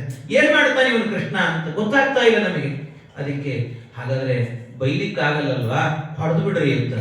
ಹೊಡಿರಿ ಅಂದ್ರೆ, ಅಯ್ಯೋ ತಾಯಿ, ಕೈ ಎತ್ತಿದ್ರೆ ಕೈ ಹೀಗೆ ನಿಂತು ಬಿಡ್ತದೆ, ಅಷ್ಟೇ ಕೈ ಹೀಗೆ ನಿಂತು ಬಿಡ್ತದೆ, ಕೆಳಗಿಳಿಯಲ್ಲ. ನನಗೆ ಎಷ್ಟೋ ಸರ್ತಿ ಏನಾಗಿದೆ ಅಂದ್ರೆ, ಒಬ್ಬ ಗೋಪಿ ಹೇಳಿದ್ರಂತೆ, ನನ್ನ ಗಂಡ ಒಂದ್ಸರ್ತಿ ಮನೆಗೆ ಬಂದ, ನನ್ನ ಕೈ ಹೀಗೆ ನಿಂತಿತ್ತು. ಯಾಕೆ ಹಾಗೆ ನಿಂತಿದ್ದಿ ಗೊಂಬೆ ತರ ಕೆಳಗಿಳಿಸೇ ಕೈ ಅಂದ್ರೆ, ನನಗೆ ಊಟಕ್ಕೆ ಹಾಕು ಅಂದ್ರೆ ಹಾಕ್ಲಿಕ್ಕಾಗಿಲ್ಲ, ಗಂಡನ ಹತ್ರ ಬಯಸ್ಕೊಂಡಿದ್ದೀನಿ ನಾನು, ಅಂತ ಸ್ಥಿತಿ ಬಂದಿದೆ ನನಗೆ. ಗಂಡ ಊಟ ಮಾಡಿಸೋ ಸ್ಥಿತಿ ಬಂದಿತ್ತು, ಕೈಯಲ್ಲಿ ಊಟ ಮಾಡ್ಲಿಕ್ಕಾಗಿಲ್ಲ. ಆದ್ರಿಂದ ಕೃಷ್ಣನ್ ಮೇಲೆ ಕೈ ಎತ್ತಿದ್ರೆ ಕೈ ಇಳಿಸ್ಲಿಕ್ಕಾಗಲ್ಲಮ್ಮ ತಾಯಿ, ಅದು ಆಗುದಿಲ್ಲ. ಹಾಗಾದ್ರೆ ಬೇಡ, ಒಂದ್ ಕೆಲಸ ಮಾಡ್ರಿ, ಬಂದ ಅಂದ್ರೆ ಈ ಕೃಷ್ಣ ಮನೆಯಲ್ಲಿ ಕಂಬಕ್ಕೆ ಕಟ್ಟಿ ಹಾಕಿಬಿಡ್ರಿ ಅಂತಂದ್ರೆ, ಕಂಬಕ್ಕೆ ಕಟ್ಟಿ ಹಾಕಿಬಿಡ್ರಿ ಅಂತಂದ್ರೆ, ಅದಕ್ಕೆ ಅವಳು ಹೇಳಿದಂತೆ, ಕೃಷ್ಣ ಈ ಕೃಷ್ಣನ್ ಹಂಗೆಲ್ಲ ಮಾಡ್ಲಿಕ್ಕೆ ಆಗಲ್ಲ ನಾವು. ಯಾಕೆ ಅಂದ್ರೆ, ಈ ಹಿಂದೆ ಇನ್ನೊಂದು ಗೋಪಿ ಬಂದು ಹೇಳಿದ್ರು, ನಮ್ಮ ಮನೆಯಲ್ಲಿ ಏನಾಗಿತ್ತು, ಈ ಕೃಷ್ಣ ಇದೇ ಬೆಣ್ಣೆ ಕಳ್ಳತನ ಮಾಡಿದ್ದಾನೆ ಅಂತ ಒರಳುಕಲ್ಲಿ ಕಟ್ಟಿ ಹಾಕಿದ್ದೆ ನಾನು. ಒರಳುಕಲ್ಲಿ ಕಟ್ಟಿ ಹಾಕಿದ್ರೆ ಒರಳುಕಲ್ಲು ಸಮೇತವಾಗಿ ಎಳ್ಕೊಂಡು ಹೋಗಿಬಿಟ್ಟಿದ್ದಾನೆ. ಇವತ್ತಿಗೂ ನಮ್ಮ ಮನೆಯವರು ದೋಸೆ ಇಲ್ಲ ಚಟ್ನಿ ಇಲ್ಲ ಅಂತ ಬೈತಾರೆ ನಮ್ಮನ್ನ, ಏನ್ ಮಾಡ್ಬೇಕು. ಅದಕ್ಕೆ ಅಕಸ್ಮಾತ್ ಏನಾದ್ರೂ ಕಂಬಕ್ಕೆ ಕಟ್ಟಿ ಹಾಕಿದ್ರೆ, ಕಂಬ ಎಳ್ಕೊಂಡು ಹೋದ್ರೆ ನಾಳೆ ಮನೆ ಇಲ್ಲ, ಹೊರಗೆ ಬಂದು ಕೊಡ್ಬೇಕಾಗ್ತದೆ ತಾಯಿ, ಅದನ್ನ ಮಾಡಲ್ಲ ನಾವು ಅಂದ್ರೆ ಮತ್ತೆ ಏನ್ ಮಾಡ್ಬೇಕು ಅಂತ ಇಷ್ಟು ಹೇಳೋದ್ರೊಳಗೇನೆ ಕೃಷ್ಣ ನಿಧಾನವಾಗಿ ಪಕ್ಕದ ಮನೆಯಲ್ಲಿ ಬೆಣ್ಣೆ ತಿನ್ಕೊಂಡು ಬಂದ. ಎದುರಿಗೆ ಬಂದಾಗ ಬಾಯಿ ತುಂಬಾ ಬೆಣ್ಣೆ ವಾಸನೆ ಬರ್ತಾ ಇದೆ ಅಂತೆ. ವದನೆ ನವನೀತ ಗಂಧವಾಹಂ ವಚನೆ ತಸ್ಕರ ಚಾತುರಿ ದುರೀಣಂ ನಯನೆ ಕುಹಕಾಶ್ರುಮಾಶ್ರಯೇತಾಃ ಚರಣೆ ಕೋಮಲ ತಾಂಡವಂ ಕುಮಾರಂ. ಎಂಥ ಅದ್ಭುತ! ಬರುವಾಗಲೇ ಬಾಯಿ ತುಂಬಾ ಬೆಣ್ಣೆ ಘಮಘಮ ಅಂತ ಪರಿಮಳ ಅಂತೆ. ಆ ಪರಿಮಳ ಬರ್ತಾ ಇದೆ. ಬಂದಾಗ ಕೃಷ್ಣನ ರಟ್ಟೆ ಹಿಡಿದು ಕೇಳಿದ್ರು, ಕೃಷ್ಣ ಯಾಕೋ ಇನ್ನೊಬ್ಬರ ಮನೆಗೆ ಹೋಗಿ ಬೆಣ್ಣೆ ತಿಂತೀನಿ ನೀನು ಅಂತ ಜೋರ್ ಮಾಡಿ ಕೇಳಿದ್ರೆ ಬಾಯಿಲಿಗ ಬೆಣ್ಣೆ ವಾಸನೆ. ಆದ್ರೂ ಹೇಳ್ತಾನೆ, ವಚನೆ ತಸ್ಕರ ಚಾತುರಿ ದುರೀಣಂ, ವಚನದಲ್ಲಿ ಮಾತಲ್ಲಿ ಹೇಳಿದಂತೆ ಅಮ್ಮ ನಾನ್ ತಿಂದಿಲ್ಲಮ್ಮ ಅನ್ನಂತ ಒಂದ್ಸರ್ತಿ. ಎಷ್ಟು ಜೋರಾಗಿದ್ದ ಈ ಕೃಷ್ಣ, ತಿಂದಿಲ್ಲ ಅಂತ, ಅಮ್ಮ ನಾ ತಿಂದಿಲ್ಲ ಅಂತ. ಅದಕ್ಕೆ ಜೋರ್ ಮಾಡಿ ಕೇಳಿದ್ರು, ಸುಳ್ಳು ಹೇಳ್ಬೇಡ ಕೃಷ್ಣ ಅಂತ ಹೇಳಿದಂತೆ. ಇಷ್ಟು ಹೇಳಲಿಕ್ಕೆ ಪುರುಸೊತ್ತಿಲ್ಲ. ನಯನೇ ಕುಹಕಾಶ್ರು ಆಶ್ರಯೇತಾಹ, ಕಣ್ಣೀರ್ ಹಾಕಿಕೊಂಡಂತೆ. ಅಮ್ಮ ನಾನ್ ತಿಂದಿಲ್ಲ ಅಂದ್ರೂ ನಂಬ್ತಾ ಇಲ್ಲಲ್ಲಮ್ಮ ನೀನು ಅಂತ ಜೋರು ಕಣ್ಣೀರ್ ಹಾಕಿಕೊಂಡಂತೆ. ಕಣ್ಣೀರು ಹಾಕಿದ ಕೂಡಲೇ ಯಶೋದೆಗೆ ಕರಿಗಿತ್ ನೋಡ್ರಿ ಮನಸ್ಸು. ಕರಿಗಿ ಗಟ್ಟಿಯಾಗಿ ಹಿಡ್ಕೊಂಡು ಕೃಷ್ಣನ್ನ, ಅಯ್ಯೋ ಕಂದ ನೀನ್ ಯಾಕೋ ತಿಂತಿ, ಇವ್ರು ಮುಟ್ಟಾಳರೆಲ್ಲರೂ ಕೂಡ ನಿನ್ ಕಂಡ್ರೆ ಅವರಿಗೆಲ್ಲ ಸಿಟ್ಟು, ಆದ್ರಿಂದ ನಿನ್ ಮೇಲೆ ಕಂಪ್ಲೇಂಟ್ ಹೇಳ್ತಾರೆ ಅಂತ ಹೇಳ್ಕೊಂಡು ಬಂದವ್ರನ್ನೆಲ್ಲ ಬೈದು ಹಣೆ ಕುಂಕುಮ ಇಟ್ಟು ಹೋಗ್ರು ನೀವು ಅಂತ ಕಳಿಸ್ಬಿಟ್ಲ. ಮುತ್ತೈದೇವ್ರ ಬಂದಿರ ಹಾಗೆ ಹೋಗ್ಬಾರ್ದು, ಕುಂಕುಮ ಬೇರೆ ಇಟ್ಟು ಕಳಿಸಿದ್ರಂತೆ. ಹಾಗೆ ಇಷ್ಟೆಲ್ಲ ಬೈದು ಕಳಿಸಿದ್ದಂತೆ. ಈ ರೀತಿ ಮಾಡಿದ್ದು. ಆಮೇಲೆ ಈ ಕೃಷ್ಣ ಏನ್ ಮಾಡಿದಂತೆ, ಆ ಕಡೆ ಪಕ್ಕಕ್ಕೆ ಹೋಗಿ ತನ್ನ ಸ್ನೇಹಿತರೆಲ್ಲ ಇದ್ರು, ಆ ಸ್ನೇಹಿತರ ಮಧ್ಯದಲ್ಲಿ ನಿಂತುಕೊಂಡು ಕುಣಿಲಿಕ್ಕೆ ಶುರು ಮಾಡಿದಂತೆ. ಕುಣಿದು ಹೇಳಿದಂತೆ, ನೋಡ್ರಿ ಬರೀ ಬೆಣ್ಣೆ ಕಳತನ ಮಾಡೋದು ದೊಡ್ಡದಲ್ಲ, ಕಣ್ಣೀರ್ ಹಾಕ್ಲಿಕ್ಕೆ ಗೊತ್ತಿರಬೇಕು ಅಂತ. ಏನ್ ಹೇಳಬೇಕು, ಚರಣೆ ಕೋಮಲ ತಾಂಡವಂ ಕುಮಾರಂ, ಇಂಥ ಲೀಲೆ ನಿನ್ನ ಮಗನದ್ದು ಅಂತ ಇನ್ ಕೆಲವರು ಹೇಳ್ತಾ ಇದ್ರಂತೆ. ಇನ್ ಕೆಲವರು ಹೇಳಿದ್ರಂತೆ, ಈ ಕೃಷ್ಣ ಏನ್ ಮಾಡಿದ್ನಂತೆ, ಅವರನ್ನ ಮೋಡಿ ಮಾಡಿಬಿಡ್ತಿದ್ನಂತೆ. ಮೋಡಿ, ಎಂಥ ಮೋಡಿ ಅಂತಂದ್ರೆ ಮಾತಲ್ಲೇ ಮೋಡಿ ಮಾಡ್ತಿದ್ದಂತೆ ಅವರನ್ನು. ಒಬ್ಬ ಗೋಪಿಗೆ ಏನಾಯ್ತಂತೆ, ಒಂದ್ ಮನೆಗೆ ಹೋಗಿದ್ದ ಇವನು. ಮನೆಗೆ ಹೋದಾಗ ಅಲ್ಲಿ ಏನಾಯ್ತು, ಈ ಮೇಲೆ ನೆಲುವಿನಲ್ಲಿ ಬೆಣ್ಣೆ ಇತ್ತು, ಅದು ತಗೊಳ್ಬೇಕು ಅಂತ. ಈ ಕೃಷ್ಣ ಹೋದಾಗ ಇವಳು ಏನ್ ಮಾಡಿದ್ಲು ಗೋಪಿ ಅಂದ್ರೆ, ಮನೆ ತುಂಬಾ ಪಾತ್ರೆಯನ್ನು ಜೋಡಿಸಿದ್ಲಂತೆ. ಮನೆ ತುಂಬಾ ಪಾತ್ರೆ. ಆ ಮನೆ ತುಂಬಾ ಪಾತ್ರೆಯನ್ನ ಜೋಡಿಸಿ ಅಲ್ಲಿ ಎಲ್ಲಾದ್ರೂ ಹೆಜ್ಜೆ ಇಟ್ಟರೆ ಸಾಕು ಕೃಷ್ಣ ಪಾದದಿಂದ ಎಡಬೇಕು, ಶಬ್ದ ಆಗಬೇಕು, ನಾ ಹಿಡಿಬೇಕು ಅಂತ. ಇಷ್ಟು ಉಪಾಯ. ಆದ್ರೆ ಈ ಕೃಷ್ಣ ಏನ್ ಮಾಡಿದ್ನಂತೆ, ಅಷ್ಟು ಪಾತ್ರೆ ಜೋಡಿಸಿದ್ಲಲ್ಲ ಮನೆ ತುಂಬಾ, ಆ ಪಾತ್ರೆ ಜೋಡಿಸಿದ್ರಲ್ಲಿ ಮಧ್ಯ ಸಣ್ಣ ಇರ್ತದಲ್ಲ, ಆ ಸಣ್ಣದಲ್ಲೇ ಕಾಲಿಟ್ಕೊಂಡು ಹೋದ, ಒಂದು ಪಾತ್ರೆ ಎಡವಲಿಲ್ಲ ಅಂತ, ಒಂದು ಪಾತ್ರೆ ಇಡುವುದಿಲ್ಲ. ಆಮೇಲೆ ಬೆಣ್ಣೆ ತಿನ್ಕೊಂಡು ಹೋಗ್ಬಿಟ್ಟಿದ್ದಾನೆ. ಏನಿವನು ಅಂತ ಆಮೇಲೆ ಕೇಳಿದ್ರು, ಕಾಲಲ್ಲೂ ಕಣ್ಣಿದೆ ಅಂತ. ಕಾಲಲ್ಲೂ ಕಣ್ಣಿದೆ ಅಂತ. ಯಾಕೆ ಅಂತಂದ್ರೆ ಇವು ಕಾಲಿಂದ ಒಂದು ಪಾತ್ರೆ ಎಡಿವಿಲ್ಲಲ್ಲ ಅಂತ. ಇನ್ನೊಂದು ಮನೆಯಲ್ಲಿ ಏನ್ ಮಾಡಿದಂತೆ, ಇದೇ ರೀತಿಯಲ್ಲಿ ಆ ಗೋಪಿ ಮೇಲೆ ಬೆಣ್ಣೆ ಇಟ್ಟಿದ್ರೆ ಆ ಬೆಣ್ಣೆ ತಿನ್ನಬೇಕು ಅಂತ ಹೋಗಿದ್ದಂತೆ ಈ ಕೃಷ್ಣ. ಅವಳು ಹೇಳ್ತಾಳೆ ಯಶೋದೆ ಹತ್ರ ಬಂದು, ನಿನ್ನ ಮಗ ಎಂತ ಮಾತಾಡ್ತಾನೆ ಗೊತ್ತಾ ಅಂತ. ಏನು ಅಂದ್ರೆ ಅವನು ಹೇಳಿದಂತೆ, ಆ ಬೆಣ್ಣೆ ಮೇಲೆ ಸಿಗಲಿಲ್ಲ, ಅದಕ್ಕೇನ್ ಮಾಡಿದ, ಒಂದು ಒರಡಕಲ್ಲಿ ಎಳ್ಕೊಂಡ್ ಬಂದಂತೆ ಕೃಷ್ಣ. ಅದ್ರ ಮೇಲೆ ನಿಂತ, ಸಿಗಲಿಲ್ಲ. ಅದ್ರ ಮೇಲೆ ಒಂದು ಪಾತ್ರೆ ಡಬ್ಬ ಹಾಕಿದಂತೆ, ಅದು ಸಿಗಲಿಲ್ಲ. ಅದ್ರ ಮೇಲೆ ಸಣ್ಣ ಪಾತ್ರೆ ಹಾಕಿದ, ಅದ್ರ ಮೇಲೆ ಒಂದು ಕೊಡ ಹಾಕಿದ, ಆ ಕೊಡದ ಮೇಲೆ ಒಂದು ತಂಬಿಗೆ ಹಾಕಿದ, ತಂಬಿಗೆ ಮೇಲೆ ಒಂದು ಲೋಟ, ಆ ಲೋಟದ ಮೇಲೆ ಒಂದು ಸಣ್ಣ ಮಿಳ್ಳಿ. ಈ ಮಿಳ್ಳಿ ಅಂದ್ರೆ ಗೊತ್ತಿರ್ತದಲ್ಲಿ, ಈ ಮನೆಯಲ್ಲಿ ತೀರ್ಥ, ಗಂಡ ಹೆಂಡತಿ ಮಕ್ಕಳು, ಆಮೇಲೆ ನಾಲ್ಕನೇವ್ರು ಬಂದ್ರೆ ತೀರ್ಥ ಇಲ್ಲ ಅನ್ಬೇಕು, ಅಂತ ಒಂದು ಮಿಳ್ಳಿ ಇರ್ತದಲ್ಲ, ಅಂತದ್ದನ್ನು ಇಟ್ಕೊಂಡು ಅದರ ಮೇಲೆ ಆ ಮಿಳ್ಳಿ ಇಟ್ಟುಕೊಂಡು ಅದರ ಮೇಲೆ ನಿಂತುಕೊಂಡು ಬೆಣ್ಣೆ ಪಾತ್ರೆ ಕೈ ಹಾಕಿ ತಿಂತಾ ಇದ್ದಂತೆ. ಈ ಗೋಪಿ ಹೋದು ಇವನ್ ಬೆಣ್ಣೆ ಸಿಕ್ತು ಅಂತ ಖುಷಿಗೆ ಅಲ್ಲೇ ಕುಣಿಲಿಕ್ಕೆ ಶುರು ಮಾಡಿದಂತೆ. ಕುಣಿಬೇಕಾದ್ರೆ ಗೋಪಿ ಹೆದರಿ, ನೀನ್ ಬೆಣ್ಣೆ ತಿನ್ನೋದಿಲ್ವೋ ಮಾರಾಯ, ಅಲ್ಲಿ ನಿಂತು ಕುಣಿತಿದ್ದೀಯಲ್ಲ, ಕೆಳಗೆ ಬಿದ್ರೆ ಗತಿ ನಿಂದು ಅಂತ. ಪಾತ್ರೆ ಬಿದ್ದು ಹೋಗ್ತಾ ನೀ ಕೆಳಗೆ ಬೀಳ್ತಿ ಅಂತಂದ್ರೆ ಇವನು ಹೇಳಿದಂತೆ, ಗೋಪಿ ನನ್ನ ಪಾದ ಸ್ಪರ್ಶ ಆದ್ಮೇಲೆ ಯಾರಾದ್ರೂ ಕೆಳಗೆ ಬಿಡ್ತಾರೇನೆ ಅಂತ ಕೇಳಿದಂತೆ.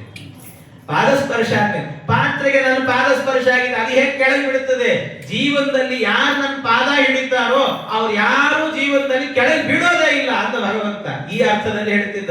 ಹಿಂಗೆಲ್ಲ ಮಾತಾಡ್ತಾನೆ ನಿನ್ ಮಗ ಅಂತ ಆ ಯಶೋದೆ ಹತ್ರ ಬಂದ. ಅದರಲ್ಲೂ ಒಂದೊಂದು ತತ್ವವನ್ನು ಹೇಳ್ತಿದ್ದಂತೆ ಭಗವಂತ. ಇಂಥ ಲೀಲೆ ಪರಮಾತ್ಮನದ್ದು. ಇನ್ನೊಂದು ಮನೆಯಲ್ಲಿ ಮಾತಿನ ಮೋಡಿ ಅವನೊಂದು ಜೀವ ಕೃಷ್ಣಂದು. ಏನು ಅಂದ್ರೆ, ಆ ಮನೆಗೆ ಹೋದಾಗ ಇದೇ ರೀತಿ ಇತ್ತು.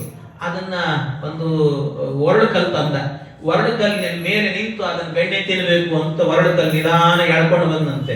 ಎಳ್ಕೊಂಡು ಬಂದು ನಿಂತಾಗ ಪರಮಾತ್ಮ, ಆಗ ಏನಾಯ್ತು, ಆ ಒರಳುಕಲ್ ಸರಿಯಾಗಿ ಅದು ಕರೆಕ್ಟ್ ಆಗಿದೆಯಾ ಅಂತ ನೋಡಿದಂತ ಅವನು ನೋಡಬೇಕಾದ್ರೆ ಅಷ್ಟು ಸರಿಯಾಗಿ ನಿಧಾನ ಬೆಣ್ಣೆ ಪಾತ್ರೆ ಕೈ ಹಾಕ್ಲಿಕ್ಕೆ ಹೋಗ್ತಿದ್ದಾನೆ. ದೂರದಲ್ಲಿ ಗೋಪಿ ಬಂದೇ ಬಿಟ್ಲು, ಇನ್ನು ಬೆಣ್ಣೆ ಸಿಕ್ಕಿಲ್ಲ ಅವನಿಗಾಗಲೇ. ಆಗ್ಲೇ ಬಂದಂತೆ ಗೋಪಿ. ಕೇಳಿದ್ರು, ಹಸ್ತಕ್ಕಿಂ ನವನೀತ ಭಾಜನ ಮುಖೇ ನ್ಯಸ್ತಸ್ತ್ವಯಾ ಶ್ರೀಪತೆ.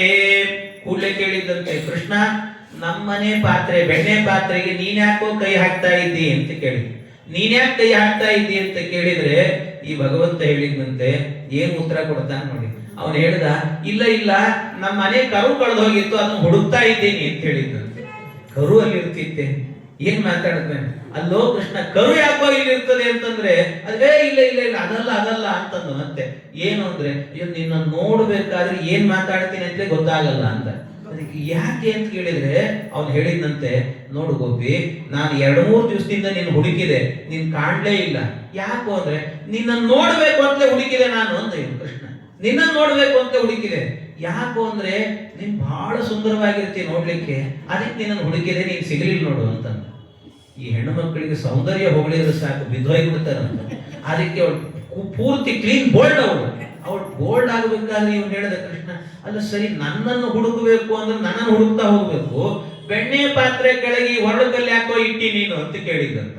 ಕೇಳಿದ್ದಕ್ಕೆ ನೀನ್ ಕಾಣ್ಲಿಲ್ಲಲ್ಲ, ಅದಕ್ಕೆ ನಿನ್ನನ್ನು ಇಲ್ಲೇ ಕಲ್ಪನೆ ಮಾಡ್ಕೊಳ್ಬೇಕು ಅಂತ ಇಟ್ಟಿದ್ದೀನಿ ಅಂತ ಕೃಷ್ಣ. ಯಾವ ಅಂತ ಕೇಳಿದ್ ಇವ್ರು ವರ್ಣನೆ ಮಾಡ್ತಾನದೆ ಕೃಷ್ಣ. ಅವ್ನು ಹೇಳಿದಂತೆ, ನೋಡು ಗೋಪಿ, ಮೇಲೆ ಬೆಣ್ಣೆ ಪಾತ್ರೆ ಇದೆ, ಇಲ್ಲಿ ಒರಳು ಕಲ್ಲಿದೆ. ಯಾವಾಗಲೂ ಕೂಡ ಹೆಣ್ಣಿನ ಲಕ್ಷಣ ಹೇಗೆ ಅಂತಂದ್ರೆ ಸ್ವಲ್ಪ ಏನಾಗಬೇಕಂತೆ, ಸೊಂಟ ಎನ್ನುವಂತಹದ್ದು ಬಹಳ ತೆಳುವಾಗಿರಬೇಕಂತೆ, ಮುಖ ಅನ್ನುವಂಥದ್ದು ಬೆಳ್ಳಗಿರ್ಬೇಕಂತೆ. ಅಷ್ಟೇ ಅಲ್ಲ, ಅಲ್ಲಿಂದ ಸೊಂಟದಿಂದ ಕೆಳಭಾಗ ಸ್ವಲ್ಪ ದಪ್ಪಗಿರ್ಬೇಕಂತೆ. ಒರಳಕಲ್ಲು ಕೆಳಗಿದೆ, ಅದು ದಪ್ಪಗಿದೆ. ಮಧ್ಯದಲ್ಲಿ ಏನೂ ಇಲ್ಲ ಅಂದ್ರೆ ಸೊಂಟ ಅಂತ ಅರ್ಥ, ಏನೂ ಇಲ್ಲ, ಬಹಳ ಚೆನ್ನಾಗಿ, ಬಹಳ ನಡು ಅನ್ನುವಂಥದ್ದು ಬಹಳ ಸಣ್ಣದಿದೆ ಅಂತ ಅರ್ಥ. ಮೇಲೆ ಬೆಣ್ಣೆ ಇದೆ ಅಂದ್ರೆ ಬೆಳ್ಳಗಿದೆ, ಅದು ಮುಖ ನಿಂದು ಅಂತ. ನಿನ್ನನ್ನ ಇಲ್ಲಿ ಕಲ್ಪನೆ ಮಾಡ್ಕೊಳ್ತಾ ಇದ್ದೀನಿ ಅಂತ ಹೇಳಿದ ಕೂಡಲೇ ಬೆರಗಾಗಿ ಹೋಗಿ ತಾನೇ ಪಾತ್ರೆ ಕೆಳಗೆ ಇಳಿಸ್ಕೊಂಡು ಬಂದು, ಕೃಷ್ಣ ಬೆಣ್ಣೆ ತಿನ್ನೋ ಬೆಣ್ಣೆ ತಿನ್ನೋ ಅಂತ ತಿನ್ನಿಸಿ ಕಳಿಸಿದ್ದಂತೆ. ಹೀಗೆ ಮೋಡಿ ಮಾಡಿ ಬೆಣ್ಣೆ ತಿಂದು ಹೋಗ್ತಾನೆ ನಿನ್ನ ಮಗ ಅಂತ ಈ ರೀತಿ ಹೇಳಿದೆ. ಇಂಥ ಅನೇಕ ಲೀಲೆಗಳನ್ನು ತೋರಿಸ್ತಾನೆ ಪರಮಾತ್ಮ. ಇದನ್ನೆಲ್ಲ ತೋರಿಸ್ತಾ ದೇವರು ಮುಂದೆ ಏನಾಯ್ತಂತೆ, ಇಂಥದ್ದು ಹೇಳ್ತಾ ಹೋದ್ರೆ ಆ ಲೀಲೆಗಳು ಮುಗಿಯೋದಿಲ್ಲ. ಅಂತೂ ಇಂಥ ಅನೇಕ ಲೀಲೆಗಳನ್ನು ತೋರಿಸಿದ ದೇವರು. ತೋರಿಸ್ತಾ ಕೊನೆಗೆ ಒಮ್ಮೆ ಏನಾಯ್ತಂತೆ, ಭಗವಂತ ಎಲ್ಲರ ಮನೆಯಲ್ಲಿ ಬೆಣ್ಣೆ ತಿಂತಿದ್ದ, ಸಿಗ್ತಾ ಇರಲಿಲ್ಲ, ಯಾರ ಕೈಗೂ ಸಿಗಲಿಲ್ಲ ಕೃಷ್ಣ. ಯಾರ ಕೈಗೂ ಸಿಗ್ತಾ ಇಲ್ಲಲ್ಲ ಈ ಕೃಷ್ಣ ಅಂತ ಏನಾದ್ರೂ ಮಾಡಿ ಹಿಡಿಬೇಕು ಈ ಕೃಷ್ಣನನ್ನ ಅಂತ ವಿಚಾರ ಮಾಡಿದ್ರು. ಹೇಗೆ ಹಿಡಿಯೋದು? ಅದಕ್ಕೆಲ್ಲ ವಿಚಾರ ಮಾಡಿದ್ರಂತೆ. ಕೃಷ್ಣನಿಗೆ ಒಂದು ಸನ್ಮಾನ ಮಾಡಬೇಕು ಅಂತ ಹೇಳಿ. ಕೃಷ್ಣನಿಗೆ ಸನ್ಮಾನ. ಏನ್ ಸನ್ಮಾನ? ಅದಕ್ಕೆ ಕರೆದ್ರು ಭಜನಾ ಮಂಡಳಿಗಳೆಲ್ಲ ಸೇರ್ಕೊಂಡು ದುಡ್ಡು ಹಾಕಿ ಕೃಷ್ಣನಿಗೆ ಒಂದು ಉಡುಗೊರೆ ತಂದ್ರಂತೆ. ಏನು ಉಡುಗೊರೆ ತಂದಿದ್ದಾರೆ ಅಂದ್ರೆ ಒಂದು ಉಡದಾರವನ್ನು ತಂದ್ರಂತೆ, ವಡ್ಯಾಣ. ಆ ವಡ್ಯಾಣ ಎಂತಾದ್ದು ಅಂದ್ರೆ ಅದರ ತುಂಬಾ ಉಡದಾರದಲ್ಲಿ ಬರೀ ಗಂಟೆಗಳೇ ತುಂಬಿದ್ವಂತೆ. ಗಂಟೆಗಳನ್ನೆಲ್ಲ ಸೇರಿಸಿ ಸೊಂಟಕ್ಕೆ ಕಟ್ಟಿದ್ರಂತೆ. ಕೃಷ್ಣ ಇದನ್ನ ಇಟ್ಕೊಂಡೇ ಓಡಾಡ್ಬೇಕು ನೀನು ಅಂದ್ರೆ, ಕೃಷ್ಣ ಎಲ್ಲಿ ಓಡಾಡಿದ್ರು ಗಂಟೆ ಶಬ್ದ ಆಗಬೇಕು, ಕೃಷ್ಣ ಬಂದ ಅಂದ್ರೆ ನಾವು ಜಾಗೃತರಾಗಬೇಕು ಅಂತ. ಈ ಕೃಷ್ಣ ಹೇಳಿದ, ಆಯ್ತು ಸರಿ ಅಂದ. ಕಟ್ಸ್ಕೊಂಡ, ಎಲ್ಲ ಕಟ್ಟಿಸಿಕೊಂಡಾದ ನಂತರ ಆ ಗಂಟೆಯನ್ನೆಲ್ಲ ಕಟ್ಕೊಂಡು ಹೋದ್ಮೇಲೆ ಗಂಟೆಗೆ, ಗಂಟೆ ಅಂದ್ರೆ ಗಂಟೆ ಅಲ್ಲ, ಗಂಟಾಭಿಮಾನಿ ದೇವತೆಗಳಿರ್ತಾರಲ್ಲಿ, ಆ ಗಂಟಾಭಿಮಾನಿ ದೇವತೆಗಳಿಗೆಲ್ಲ ಕೃಷ್ಣ ಆಜ್ಞೆ ಮಾಡಿದ್ದಂತೆ, ನೀವು ನಾನು ಕಳ್ತನ ಮಾಡಬೇಕಾದ್ರೆ ಯಾರು ಶಬ್ದ ಮಾಡಬಾರ್ದು, ನಾನು ಬೆಣ್ಣೆ ಕಳ್ತನ ಮಾಡುವಾಗ ಶಬ್ದ ಮಾಡಬಾರ್ದು. ಕೃಷ್ಣ ನಿನ್ನ ಆಜ್ಞಾ ಪರಿಪಾಲಕರು ನಾವೆಲ್ಲ, ನಿನ್ನ ಸೇವಕರು ಕೃಷ್ಣ, ನೀನು ಹೇಳಿದ್ದನ್ನೇ ಕೇಳ್ತೇವೆ ಅಂತಂದ್ರು. ಸರಿ ಆಯ್ತು ಅಂತ ಇವನೇನ್ ಮಾಡಿದ, ಕೃಷ್ಣ ಒಬ್ಬರು ಮನೆಗೆ ಹೋದ. ಹೋಗಿ ಬೆಣ್ಣೆ ತಿನ್ನಬೇಕು ಅಂತ ಹೋದ, ಕಳ್ತನ ಮಾಡ್ಲಿಕ್ಕೆ ಅಂತ ಬೆಣ್ಣೆ ಪಾತ್ರೆ ತಗೊಂಡ, ಮಾಡದ, ಎಲ್ಲ ಮಾಡಿ ಅಲ್ಲಿ ತನಕ ಗಂಟೆ ಶಬ್ದವೇ ಇಲ್ಲ. ಕೃಷ್ಣ ಬೆಣ್ಣೆ ತಗೊಂಡು ನಿಧಾನ ಬಾಯಿಗೆ ಇಟ್ಕೊಂಡ, ಕೂಡಲೇ ಗಂಟೆಗಳೆಲ್ಲ ಗಣಗಣ ಬಾರಿಸಿದ್ವಂತೆ. ಕೃಷ್ಣನಿಗೆ ಗಾಬರಿ ಆಯ್ತು, ಸುಮ್ಮನೆ ನಿಂತಿದ್ದೀನಿ ಗಂಟೆ ಬಾರಿಸ್ತಾ ಇದೆಯಲ್ಲ ಅಂತ. ಒಳಗೆ ಗೋಪಿ ಬರ್ತಾಳು ಅಂತ ಕೃಷ್ಣ ಓಡಿದ. ಆ ಕೃಷ್ಣನನ್ನು ಹಿಮ್ಮೆಟ್ಟಿಕೊಂಡು ಗೋಪಿ ಬಂದಂತೆ. ಬರುವಾಗ ವಾದರಾಜರು ವರ್ಣನೆ ಮಾಡ್ತಾರೆ, ಅದು ಹೇಗಿತ್ತು ಅಂದ್ರೆ, ಕೃಷ್ಣ ಮುಂದೆ ಮುಂದೆ ಹೆಜ್ಜೆ ಇಟ್ಕೊಂಡು ಹೋಗುವಾಗ ಹಿಂದಿನಿಂದ ಗೋಪಿ ಬರ್ತಿತ್ತು. ಬರುವಾಗ ಹೇಗಿತ್ತಂತೆ, ಅವಳ ತಲೆಯಲ್ಲೆಲ್ಲ ಮಲ್ಲಿಗೆ ಹೂ ಮುಡಿದಿತ್ತಂತೆ. ಓಡುವ ರಭಸಕ್ಕೆ ಆ ಹೂಗಳೆಲ್ಲ ಉದುರಿ ಬಿಡುತ್ತಿತ್ತು. ಅದು ಹೇಗಿತ್ತು ಅಂದ್ರೆ, ಕೃಷ್ಣನ ಪಾದದ ಗುರುತಿನ ಮೇಲೆ ಒಂದೊಂದು ಹೆಜ್ಜೆಗೂ ಕೂಡ ಮಲ್ಲಿಗೆ ಹೂವಿನಿಂದಾಗಿ ಅರ್ಚನೆ ಮಾಡ್ತಾ ಹೋಗ್ತಿದ್ದಾಳೆ ಅನ್ನುವಂತೆ ಕಾಣಿಸ್ತಿತ್ತಂತ. ಆ ರೀತಿ ಹೋದಂತೆ. ಆಗ ಹೋಗಬೇಕಾದ್ರೆ ಸಿಗಲಿಲ್ಲ ಕೃಷ್ಣ ಕೊನೆಗೆ. ಆಮೇಲೆ ದೂರದಲ್ಲಿ ನಿಂತ ಮೇಲೆ ಕೃಷ್ಣ ಕೇಳಿದಂತೆ ಈ ಗಂಟಾಭಿಮಾನಿಗಳನ್ನ, ನಾ ಹೇಳಿದ್ನೆಲ್ಲ ಕಳ್ತನ ಮಾಡಬೇಕಾದ್ರೆ ಬಾರಿಸಬಾರ್ದು ಅಂತ ಯಾಕೆ ಬಾರಿಸಿದ್ರಿ ನೀವು ಅಂತ ಕೇಳಿದ್ರೆ, ಅವ್ರು ಹೇಳಿದ್ರಂತೆ, ಸ್ವಾಮಿ ನಾವೇನ್ ಮಾಡೋಣ ಭಗವಂತ, ನೀನೇ ಹೇಳಿದ್ದಿ ಏನಂತ, ನಿನ್ನ ಆಜ್ಞಾ ಪರಿಪಾಲಕರು ನಾವು, ಕಳ್ತನ ಮಾಡಬೇಕಾದ್ರೆ ಬಾರಿಸ್ಬೇಡ ಅಂತ ಬಾರಿಸಿಲ್ಲ ನಾವು. ಆದ್ರೆ ಇನ್ನು ನಿನ್ನೊಂದೇ ಆಜ್ಞೆ ಏನು, ನನ್ನ ನೈವೇದ್ಯ ಕಾಲದಲ್ಲಿ ಗಂಟಾ ಶಬ್ದ ಆಗಬೇಕು ಅಂತ ನಿನ್ನದೇ ಆಜ್ಞೆ, ಆದ್ರಿಂದ ಮಾಡಿದ್ದೀವಿ ಅಂತಂದ್ರು. ನಿನ್ನ ನೈವೇದ್ಯ ಆಯ್ತು ಮಾಡಿಬಿಟ್ವು ನಾವು. ಹೀಗೆ ಕೃಷ್ಣ ಪರಮಾತ್ಮನಿಗೆ ಇಂಥ ಅಂತಹದ್ದು ಎಂತಿಂತ ಒಂದು ಲೀಲೆ ತೋರಿಸಿದ್ರೆ ಅದರಲ್ಲಿ ಒಂದು ಸಂದೇಶ. ಅದಕ್ಕೆ ನಾರಾಯಣ ಪಂಡಿತಾಚಾರ್ಯರು ಮಣಿಮಂಜರಿ ಅನ್ನೋ ಗ್ರಂಥದಲ್ಲಿ ಹೇಳ್ತಾರೆ, ಲೀಲಾವಿರ್ಭಾವ ಗರ್ಭಾವಿಹಿ ಜನಮಾನಂದ ಎಂಬಬಹು. ಲೀಲಾವಿಹಿ ಭಾವಗರ್ಭಾವಿಹಿ ಅಂತ ಏನ್ ಲೀಲೆ ತೋರಿಸ್ತಾನೆ ಕೃಷ್ಣ, ಅದೆಲ್ಲ ಭಾವಪೂರ್ಣವಾದಂಥ ಲೀಲೆಗಳಂತೆ ಪರಮಾತ್ಮ. ಒಂದೊಂದು ಸಂದೇಶ ಇರ್ತದೆ ಅದರಲ್ಲಿ ಅಂತ ಹೇಳ್ತಾರೆ. ಇಂಥದೆಲ್ಲ ಲೀಲೆ ತೋರಿಸಿದ. ಎಲ್ಲ ಹೆಣ್ಣುಮಕ್ಕಳು ಒಂದಾದ್ರು. ಏನ್ ಮಾಡಿದ್ರು ಈ ಕೃಷ್ಣ ಸಿಕ್ತಿಲ್ಲ, ಏನ್ ಮಾಡಬೇಕು? ಅದಕ್ಕೆ ಒಂದ್ ದಿವಸ ಏನ್ ಮಾಡಿದ್ರು, ಸಾಯಂಕಾಲದ ಹೊತ್ತಿಗೆ ಕೃಷ್ಣನ ಮನೆಗೆ ಬಂದ್ರಂತೆ. ಕೃಷ್ಣನ ಮನೆಗೆ ಬರಬೇಕಾದ್ರೆ ಎಲ್ಲ ಹೆಣ್ಣು ಮಕ್ಕಳು ಬರಬೇಕಾದ್ರೆ ಕೃಷ್ಣ ಓಡಿ ಹೋಗಿ ತೊಟ್ಲಲ್ಲಿ ಮಲಗಿದ. ಯಾರಿಗೂ ಸಿಗಬಾರದು ಅಂತ ತೊಟ್ಟಿಲಲ್ಲಿ ಮಲಗಿದಾಗ ಆಗ ಅದು ಸರಿಯಾಗಿ ಏನಾಗಿತ್ತಂತೆ, ಆವತ್ತಿನ ದಿವಸ ಉತ್ಥಾನ ದ್ವಾದಶಿ ಇತ್ತಂತ. ಉತ್ಥಾನ ದ್ವಾದಶಿ. ಆ ಉತ್ಥಾನ ದ್ವಾದಶಿ ದಿವಸ ಎಲ್ಲ ಬಂದರು. ಸಾಯಂಕಾಲ ನೋಡಿದ್ರು ಕೃಷ್ಣನ್ನ, ಮಲಗಿದ್ದಾನೆ ಬಿಡು ಅಂತ ಅಂದ್ಕೊಂಡು ಎಲ್ಲ ಮಾತಾಡ್ಕೊಂಡ್ರಂತೆ, ನಾವೆಲ್ಲ ಮನೆಗೆ ಹೋಗೋಣ. ನಾವೆಲ್ಲ ರಾತ್ರಿ 11 ಗಂಟೆ ಹೊತ್ತಿಗೆ ಏಕಕಾಲದಲ್ಲಿ ದಧಿಮತನ ಮಾಡೋಣ. ಎಲ್ಲ ಮನೆಗಳಲ್ಲಿ ಕಡಗೋಲು ಹಾಕಬೇಕು, ಗಳ ಶಬ್ದ. ಆ ಶಬ್ದಕ್ಕೆ ಕೃಷ್ಣ ಬರಬೇಕು ಬೆಣ್ಣೆ ತಿನ್ಲಿಕ್ಕೆ ಅಂತ. ಆ ಗೋಪಿಯರು ಎಷ್ಟು ಮಂದಿ ಇದ್ರು ಅಂದ್ರೆ 10 ಕೋಟಿ ಜನ ಇದ್ರಂತವ್ರು. 10 ಕೋಟಿ ಮನೆಗಳಲ್ಲಿ ಏಕಕಾಲದಲ್ಲಿ ಈ ದಧಿಮತನ ಶುರುವಾಯಿತು. ಆ ದಧಿಮತನ ಶುರುವಾದಾಗ ಅದು ಹೇಗಿತ್ತು ಅಂತಂದ್ರೆ, ಈ ಜನರೇಟರ್ ಹಾಕಿದಾಗ ಜೋರು ಗಳ ಶಬ್ದ ಬರ್ತದಲ್ಲ, ಹಾಗೆ ಎಲ್ಲ ಮನೆಯಲ್ಲೂ ಶಬ್ದ. ಈ ಕೃಷ್ಣ ತೊಟ್ಲಲ್ಲಿ ಮಲಗಿದ್ದ. ಶಬ್ದ ಆದ ಕೂಡಲೇ ಎಚ್ಚರಿಕೆ ಆಯಿತು ದೇವರಿಗೆ. ನನ್ನನ್ನೇ ಕರೀತಾ ಇದ್ದೀರಾ, ಆಹ್ವಾನ ಮಾಡ್ತಿದ್ದೀರಿ ಬೆಣ್ಣೆ ಕಳತನಕ್ಕೆ, ಬರ್ತೀನಿ ನಾನು ಅಂತ. ಕೃಷ್ಣ ಬರ್ತೀನಿ ಅಂತ ಹೊರಟಾಗ ದೇವರು ಹೊರಟನಲ್ಲ. ದೇವರದ್ದು ಕೃಷ್ಣನದ್ದು ಒಂದು ವಿಶೇಷತೆ ಏನು ಅಂದ್ರೆ, ಏನ್ ಕೆಲಸ ಮಾಡಿದ್ರು ಒಬ್ಬನೇ ಮಾಡ್ತಿರ್ಲಿಲ್ಲ ಅಂತ. ಟೀಮ್ ವರ್ಕ್ ಅಂತ ಭಗವಂತ, ಜೊತೆಗಾರರಿರಬೇಕು ಅವ್ರಿಗೆ ಯಾರಾದ್ರು. ರಾತ್ರಿ ಆಗಿತ್ತು, 11:30 ಆಗಿತ್ತು. ಯಾರಿದ್ದಾರೆ ಅಂತ ನೋಡಿದ್ರೆ ಯಾರೂ ಇಲ್ಲದ ಕಾಲದಲ್ಲಿ ದೇವರು ಹೊರಟ. ಎಲ್ಲ ಹುಡುಗರು ಮಲಗಿದ್ದಾರೆ. ಹೋಗಲಿ, ಯಾರಾದ್ರೂ ತತ್ವಾಭಿಮಾನಿ ದೇವತೆಗಳಿದ್ರೆ ಅವ್ರನ್ನ ಕರ್ಕೊಂಡು ಹೋಗೋಣ ಅಂತ ನೋಡಿದ. ತತ್ವಾಭಿಮಾನಿ ದೇವತೆಗಳು ಕೂಡ ಕಾಣಲಿಲ್ಲ. ಕಡೆಗೆ ಎಲ್ಲ ತತ್ವಾಭಿಮಾನಿಗಳು ಮಲಗಿಬಿಟ್ಟಿದ್ರು. ಯಾಕೆಂದ್ರೆ ಎಲ್ಲ ಮಲಗ್ತಾರಲ್ವ. ಕಣ್ಣಿನ ಅಭಿಮಾನಿ ಮಲಗಿದ್ದ ಸೂರ್ಯ, ಕಿವಿಯ ಅಭಿಮಾನಿ ಚಂದ್ರ ಮಲಗಿದ್ದ, ನಾಲಿಗೆ ಅಭಿಮಾನಿ ಅಗ್ನಿ ವರುಣ ಎಲ್ಲ ಮಲಗಿಬಿಟ್ಟಿದ್ರು. ಎಲ್ಲ ಮಲಗಿದ್ದಾರೆ. ಯಾರಾದ್ರೂ ಇದ್ದಾರ ಅಂತ ನೋಡಿದ್ರೆ ಒಬ್ಬರೇ ಎದ್ದಿದ್ರಂತೆ. ಯಾರು ಅಂದ್ರೆ ವಾಯುದೇವರು ಎದ್ದಿದ್ರಂತೆ.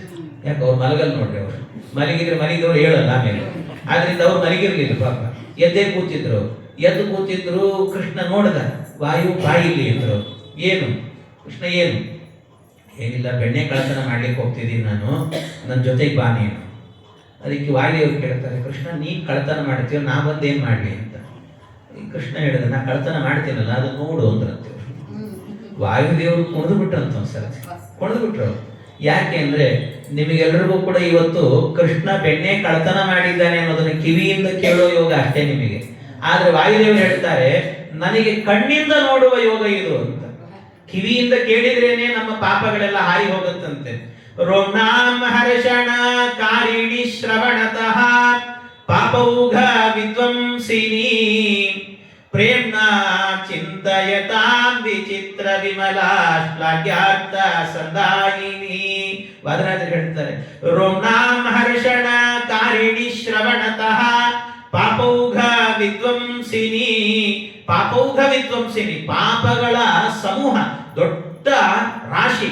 ಆ ರಾಶಿಗಳೆಲ್ಲವೂ ಕೂಡ ಶ್ರವಣತಃ ವಿದ್ವಂಸಿನಿ. ಕೃಷ್ಣ ಬೆಣ್ಣೆ ಕಳ್ಳತನ ಮಾಡಿದ್ದಾನೆ ಅನ್ನುವ ಕಥೆ ಕೇಳಿದರೆ ಸಾಕಂತೆ ಎಲ್ಲಾ ಪಾಪಗಳು ಹಾರಿ ಹೋಗುತ್ತೆ ಅಂತ ಹೇಳ್ತಾರೆ. ಅಂತಹದ್ದು ಕೃಷ್ಣನ ಕಥೆ. ಅದರಿಂದಾಗಿ ಆ ಬೆಣ್ಣೆ ಕಳ್ಳತನದ ಕಥೆ ಕೇಳಿದರೆ ಸಾಕು ಹಾರಿ ಹೋಗುತ್ತೆ ಅಂದ್ರೆ, ನಿಮಗೆಲ್ಲ ಕಥೆ ಕೇಳುವ ಯೋಗ ಆದ್ರೆ ನನಗೆ ನೋಡೋ ಯೋಗ ಅಂತ. ಆ ಕಥೆ ಕೇಳ್ತಿದ್ರೆ ಸಾಕಂತೆ ರೋಮ್ನಾಂ ಹರ್ಷಣಕಾರಿಣಿ, ರೋಮಗಳೆಲ್ಲ ನಿಲ್ತಾವಂತೆ, ಒಂದ್ಸರ್ತಿ ಹರ್ಷ ಆಗತ್ತಂತೆ, ಸಂತೋಷ ಆಗತ್ತಂತೆ. ಅಂಥ ಕಥೆ ಕೃಷ್ಣನದ್ದು ಅಂತ ಹೇಳ್ತಾರೆ. ಒಬ್ಬ ಕವಿ ಹೇಳ್ತಾನೆ, ನಾನು ಶೈವ ಅಂತ. ಅವನೊಬ್ಬ ಶೈವ, ಅವನೇ ಹೇಳುವಂತ ಮಾತು. ಶೈವ ಅವನು, ರುದ್ರದೇವರ ಭಕ್ತ. ಆದ್ರೆ ರುದ್ರದೇವರ ಭಕ್ತನಾದ್ರೂ ಕೂಡ ಅವನು ಹೇಳೋದು, ನಿತ್ಯ ನಾನು ಶಿವಪಂಚಾಕ್ಷರಿ ಬಿಟ್ರೆ ಬೇರೆ ಯಾವುದನ್ನು ಕೂಡ ನಾನು ಪಾರಾಯಣ ಮಾಡಲ್ಲ ಅಥವಾ ಜಪ ಮಾಡಲ್ಲ, ನಾನು ಅದನ್ನೇ ಮಾಡೋದು ಅಂತ. ಶೈವಾವಯಂ ನಕಲು ತತ್ರ ವಿಚಾರಣೀಯಂ. ಇದು ಅವನೇ ಹೇಳಿದಂತ ಮಾತಿದು. ಲೀಲಾಶುಕ ಅಂತ ಅವನ ಹೆಸರು, ಕವಿಯ ಹೆಸರು. ಆ ಲೀಲಾಶುಕ ಹೇಳ್ತಾನೆ, ಶೈವಾವಯಂ ನಕಲು ತತ್ರ ವಿಚಾರಣೀಯಂ. ನಾನೊಬ್ಬ ಶೈವ, ಅಲ್ಲಿನ ವಿಚಾರ ಮಾಡಬೇಕಾದ್ದೇ ಇಲ್ಲ. ಪಂಚಾಕ್ಷರಿ ಜಪ ಪರ ನಿತರಾಂ ತಥಾಪಿ, ನಿತ್ಯ ನಾನು ಪಂಚಾಕ್ಷರಿಯನ್ನೇ ಓಂ ನಮಃ ಶಿವಾಯ ಅಂತ ಬಿಟ್ರೆ ಮತ್ಯಾವುದು ಹೇಳಲ್ಲ ನಾನು ಅಂತ, ಇದನ್ನೇ ಮಾಡೋದು ನಾನು ಅಂತ ಹೇಳ್ತಾರೆ. ಪಂಚಾಕ್ಷರಿ ಜಪ ಪರ ನಿತರಾಂ ತಥಾಪಿ ಚೇತೋ ಮದೀಯ ಮತಸಿ ಕುಸುಮಾವ ಭಾಸಂ. ನನ್ನ ಹೃದಯ ಇದೆ ಅಲ್ವಾ, ನನ್ನ ಹೃದಯ ಅದು ಹೇಗೆ ಅಂದ್ರೆ ಇಂದು ಅತಸಿ ಅಂತ ಒಂದು ಹೂವಿದೆ, ಬಹಳ ಕೋಮಲ, ಅದು ಅತಸಿ ಹೂವು ಅಂತ ಹೇಳ್ತಾರೆ. ಅದರಂತೆ ಕೋಮಲವಾದ ಹೃದಯ ನಂದು. ಅದು ಏನೋ ಗೊತ್ತಿಲ್ಲ ನನಗೆ, ಅದು ಚೇತೋ ಮದೀಯ ಮತಸಿ ಕುಸುಮಾವ ಭಾಸಂ, ಅದು ಅಂಥ ಕುಸುಮಾವ ಭಾಸವಾಗಿರುವಂತಹದ್ದು ಕೂಡ ಏನಾಗುತ್ತೆ ಅಂದ್ರೆ ಕೃಷ್ಣನ ಕಥೆ ಕೇಳುವಾಗ, ದೇವರ ಭಾಗವತದ ದಶಮ ಸ್ಕಂದದ ಕೃಷ್ಣನ ಕಥೆಯನ್ನ ಕೇಳಬೇಕಾದ್ರೆ ನನಗೆ ಗೊತ್ತಿಲ್ಲದೆ ನನ್ನ ಮನಸ್ಸು ಕರಗಿ ವೈಷ್ಣವ ಮನಸ್ಸಾಗಿ ಹೋಗ್ತಿದೆ. ನಾನೇನ್ ಮಾಡ್ಲಿ ಅಂತ ಹೇಳ್ತಾನೆ. ನಾನು ವೈಷ್ಣವ ಆಗಿ ಬಿಡ್ತಾ ಇದ್ದೇನೆ. ಈ ಕೃಷ್ಣನ ಕಥೆನೇ ಅಂತದ್ದು. ಅವನೇ ಹೇಳ್ತಾನೆ ಲೀಲಾಶುಕ, ಕೃಷ್ಣನ ಕಥೆ ಹೇಳಬೇಕಾದ್ರೆ ನನಗೇನೂ ಬೇಡಪ್ಪ, ಅಲ್ಲ ಸಂಧ್ಯಾ ವಂದನೆ ಮಾಡೋ ಕಾಲ ಆಯಿತು ಅಂದ್ರೆ ಇಲ್ಲ, ಅಲ್ಲ ದೇವ್ರ ಪೂಜೆ ಬೇಡ, ಅಲ್ಲ ಉತ್ತರಾಯಣ ಪರ್ವಕಾಲ ಬಂತು ತರ್ಪಣ ಬೇಡ, ಯಾವುದು ಬೇಡ, ಎಲ್ಲ ಬೇಡ. ಮತ್ತೇನ್ ಮಾಡ್ತೀಯ ಅಂದ್ರೆ ಅದಕ್ಕಿಂತ ದೊಡ್ಡದಾಗಿರುವ ಕೃಷ್ಣನ ಕಥೆ ಹೇಳ್ತಾ ಇದ್ದೀನಿ ಅಂತ. ಸಂಧ್ಯಾ ವಂದನ ಭದ್ರಮಸ್ತು ಭವತೆ ಭೋಸ್ನಾನ ತುಭ್ಯಂ ನಮಃ ಭೋ ದೇವ ಪಿತರಶ್ಚ ತರ್ಪಣ ವಿಧೌ ನಾಹಂ ಕ್ಷಮ ಕ್ಷಮ್ಯತಾಂ. ಅವನೇ ಹೇಳುವ ಮಾತಿದನು. ನಾನು ಕೃಷ್ಣನ ಕಥೆ ಹೇಳ್ತಾ ಇದ್ದೇನಪ್ಪ. ಆ ಕಥೆ ಹೇಳಬೇಕಾದ್ರೆ ಸಂಧ್ಯಾ ವಂದನ ಭದ್ರಮಸ್ತು ಭವತೆ, ಸಂಧ್ಯಾ ವಂದನೆ ನಿನಗೆ ಮಂಗಳವಾಗಲಿ. ಭೋ ಸ್ನಾನ ತುಭ್ಯಂ ನಮಃ, ಸ್ನಾನ ನಿನಗೊಂದು ನಮಸ್ಕಾರ ಬೇಡ, ನನಗೇನು ಬೇಡ ಅಂತ ಹೇಳಿದ. ಭೋ ದೇವಾ, ದೇವತೆಗಳೇ ನಿಮಗೆ ಪೂಜೆ ಮಾಡಬೇಕು. ಪಿತರಶ್ಚ ತರ್ಪಣ ವಿಧೌ, ಪಿತೃದೇವತೆಗಳಿಗೆಲ್ಲ ತರ್ಪಣ ಕೊಡಬೇಕು. ನಾಹಂ ಕ್ಷಮ ಕ್ಷಮ್ಯತಾಂ, ನಾನು ಅದನ್ನ ಮಾಡ್ಲಿಕ್ಕಾಗಲ್ಲ, ಕ್ಷಮ ಮಾಡಿ ನನಗೆ. ಯಾಕೆಂದ್ರೆ ಇದಕ್ಕಿಂತಲೂ ದೊಡ್ಡ ಕೆಲಸ ಏನು ಅಂದ್ರೆ ಕೃಷ್ಣನ್ ಕಥೆ ಹೇಳ್ತಾ ಇದ್ದೀನಪ್ಪ, ಅದರ ಮುಂದೆ ಇದು ಯಾವುದೂ ಅಲ್ಲ ಅಂತ ಹೇಳ್ತಾನೆ. ಅಷ್ಟರ ಮಟ್ಟಿಗೆ ನನ್ನ ಹೃದಯ ವೈಷ್ಣವ ಆಗಿ ಹೋಗಿದೆ ಅಂತ. ಕೃಷ್ಣನ ಕಥೆನೇ ಅಂಥದ್ದಪ್ಪ, ಅದನ್ನು ಬಿಟ್ಟಿರ್ಲಿಕ್ಕೆ ಆಗಲ್ಲ ಅಂತ ಹೇಳ್ತಾರೆ. ಹಾಗೆ ವಾಯುದೇವರು ಹೇಳ್ತಾರೆ, ಆನಂದ ನನಗೆ ರೋಮ್ನಾಂ ಹರ್ಷಣ ಕಾರಿಣಿ ಶ್ರವಣತಃ ಪಾಪೌಕ ವಿದ್ವಂಸಿನಿ. ಅಷ್ಟು ಸಂತೋಷ ಆಯ್ತು ವಾಯುದೇವರಿಗೆ ಕೃಷ್ಣ ಹೇಳಿದಂತೆ. ರಾತ್ರಿ ಹೊತ್ತಲ್ಲಿ ಎಲ್ಲರೂ ಕೂಡ ಗೋಪಿಯರು ಸೇರಿಕೊಂಡು ಮಜ್ಜಿಗೆ ಮಥನ ಮಾಡ್ತಾ, ದಧಿ ಮಥನವನ್ನು ಮಾಡ್ತಾ ಅಲ್ಲಿ ಬೆಣ್ಣೆ ತೆಗಿತಾ ಇದ್ದಾರೆ. ಎದುರುಗಡೆ ಒಂದು ದೀಪ ಇಟ್ಕೊಂಡಿದ್ದಾರೆ. ನೀನು ವಾಯು ಒಂದ್ಸರ್ತಿ ಗಾಳಿ ಬೀಸು ಅಂತ. ಎಲ್ಲಾ ದೀಪ ಆರಿ ಹೋಗಿರಬೇಕು. ಎಷ್ಟು ಮನೆಗಳಿದ್ದಾವೋ ಅಷ್ಟು ರೂಪ ತಗೊಳ್ತೀನಿ ನಾನು ಅಂತ ಕೃಷ್ಣ. ಅಷ್ಟೂ ರೂಪ ತಗೊಂಡು ಎಲ್ಲ ಮನೆ ಮುಂದೆ ನಿಂತಿರ್ತೀನಿ, ನೀನು ಗಾಳಿ ಬೀಸಬೇಕು, ಅದು ದೀಪ ಆರಿದ ಕೂಡಲೇ ನಾನು ಒಳಗೋಗಿ ಬೆಣ್ಣೆ ತಿಂದು ಬರ್ತೀನಿ ಅಂತ ಕೃಷ್ಣ. ಸರಿ ಆಯ್ತು ಅಂತ ಒಂದು ಸರ್ತಿ ಜೋರು ಗಾಳಿ ಬೀಸಿದ್ರಂತೆ. ಇಡೀ ಊರಿಗೆ ಒಂದು ಪವರ್ ಕಟ್ ಅಂತ ಮಾಡಿಟ್ಬಿಟ್ರು ಬಾಯಿಗೆ. ಮಾಡಿದ್ರು ನೋಡಿ, ಎಲ್ಲ ಕಡೆ ಹೋಯ್ತು. ಆ ಹೆಣ್ಣು ಮಕ್ಕಳು ಎಷ್ಟು ಸಂಸ್ಕಾರವಂತ ಹೆಣ್ಣು ಮಕ್ಕಳು ಅಂದ್ರೆ, ಅಲ್ಲಿ ದೀಪ ಆರಿತು ಅಂದ ಕೂಡಲೇ ಹಾಗೆ ಕಡ್ಡಿ ಗೀರು ದೀಪ ಹಚ್ಚಲಿಕ್ಕೆ ಹೋಗ್ಲಿಲ್ಲ ಅವರು. ಅವ್ರೇನ್ ಮಾಡಿದ್ರು, ದೇವ್ರ ಕೋಣೆಗೆ ಹೋದ್ರಂತೆ. ದೇವ್ರ ಕೋಣೆಯಲ್ಲಿ ದೇವ್ರ ದೀಪ ಏನಾಯ್ತು ಅಂತ ನೋಡಿದ್ರು, ಆರಿ ಹೋಗಿತ್ತು. ಅದು ಬೇರೆ ಉತ್ಥಾನ ದ್ವಾದಶಿ ಇತ್ತವತ್ತು.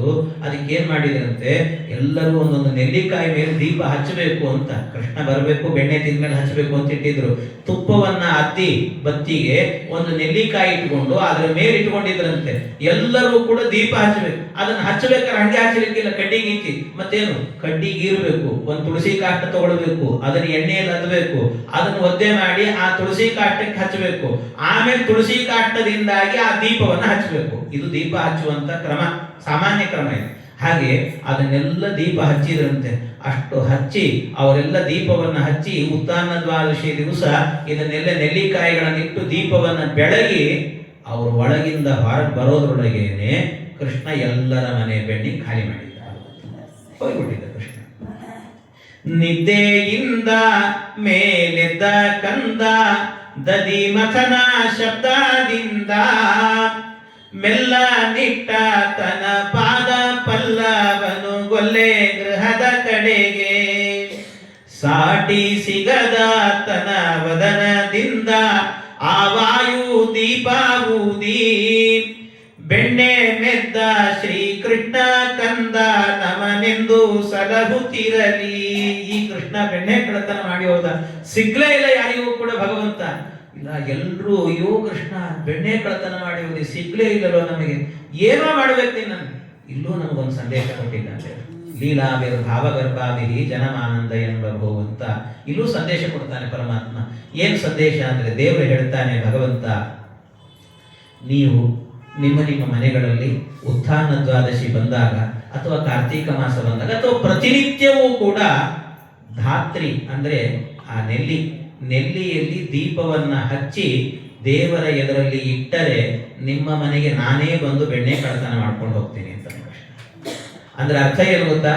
ನಾನ್ ನಿಮ್ ಮನೆಗೆ ಬರ್ತೀನಿ ಅಂದ್ರೆ ನೀವು ನಿತ್ಯ ದೇವರ ಎದುರಲ್ಲಿ ದೀಪವನ್ನ ಹಚ್ಚಿದ್ರೆ ನಿಮ್ಮನೆ ಬೆಣ್ಣೆ ಅಂದ್ರೆ ನಿಮ್ಮ ಪ್ರಾರಬ್ಧ ಕರ್ಮವನ್ನ ಕಳ್ಳತನ ಮಾಡ್ಕೊಂಡು ಹೋಗ್ತೇನೆ ಅಂತಾನೆ ಪರಮಾತ್ಮ. ಅದರಿಂದ ನಿತ್ಯ ದೀಪ ಹಚ್ತೀವಲ್ವ ದೇವರಿಗೆ, ಹಚ್ಚಬೇಕಾದ್ರೆ ತಲೆಯಲ್ಲಿ ಒಂದು ಕ್ಷಣ ಅನುಸಂಧಾನ ಬರಬೇಕಂತೆ. ದೇವರೇ ಕೃಷ್ಣ, ಇನ್ನೂ ನನ್ನ ಪ್ರಾರಬ್ಧ ಎಷ್ಟಿದೆಯೋ ಗೊತ್ತಿಲ್ವೋ, ಇನ್ನು ಎಷ್ಟು ಜನ್ಮ ಈ ಭೂಮಿಗೆ ಬರಬೇಕೋ ಗೊತ್ತಿಲ್ವೋ ಕೃಷ್ಣ, ಆದಷ್ಟು ಬೇಗ ನನ್ನ ಪ್ರಾರಬ್ಧಗಳನ್ನೆಲ್ಲ ಕಳೆದು ನಿನ್ನ ಪಾದ ಸೇರಿಸಿಕೊಳ್ಳೋ ಕೃಷ್ಣ ಅಂತ ಹೇಳಿಕೊಂಡು ಅನುಸಂಧಾನ ಮಾಡಿಕೊಂಡು ದೀಪವನ್ನ ಹಚ್ಚಿದ್ರೆ ಭಗವಂತ ನಮ್ಮ ಪ್ರಾರಬ್ಧವನ್ನೆಲ್ಲ ಕಳೆದು ಬಿಡ್ತಾನಂತೆ ಭಗವಂತ. ಹೀಗೆ ಪರಮಾತ್ಮ ಮಾಡ್ತಾನೆ. ಆದ್ರಿಂದ ಅದರಲ್ಲೂ ಕೂಡ ಏನು ಅಂದ್ರೆ ಮೋಕ್ಷ ಕೊಟ್ಟೇ ಬಿಡ್ತಾನಂತೆ.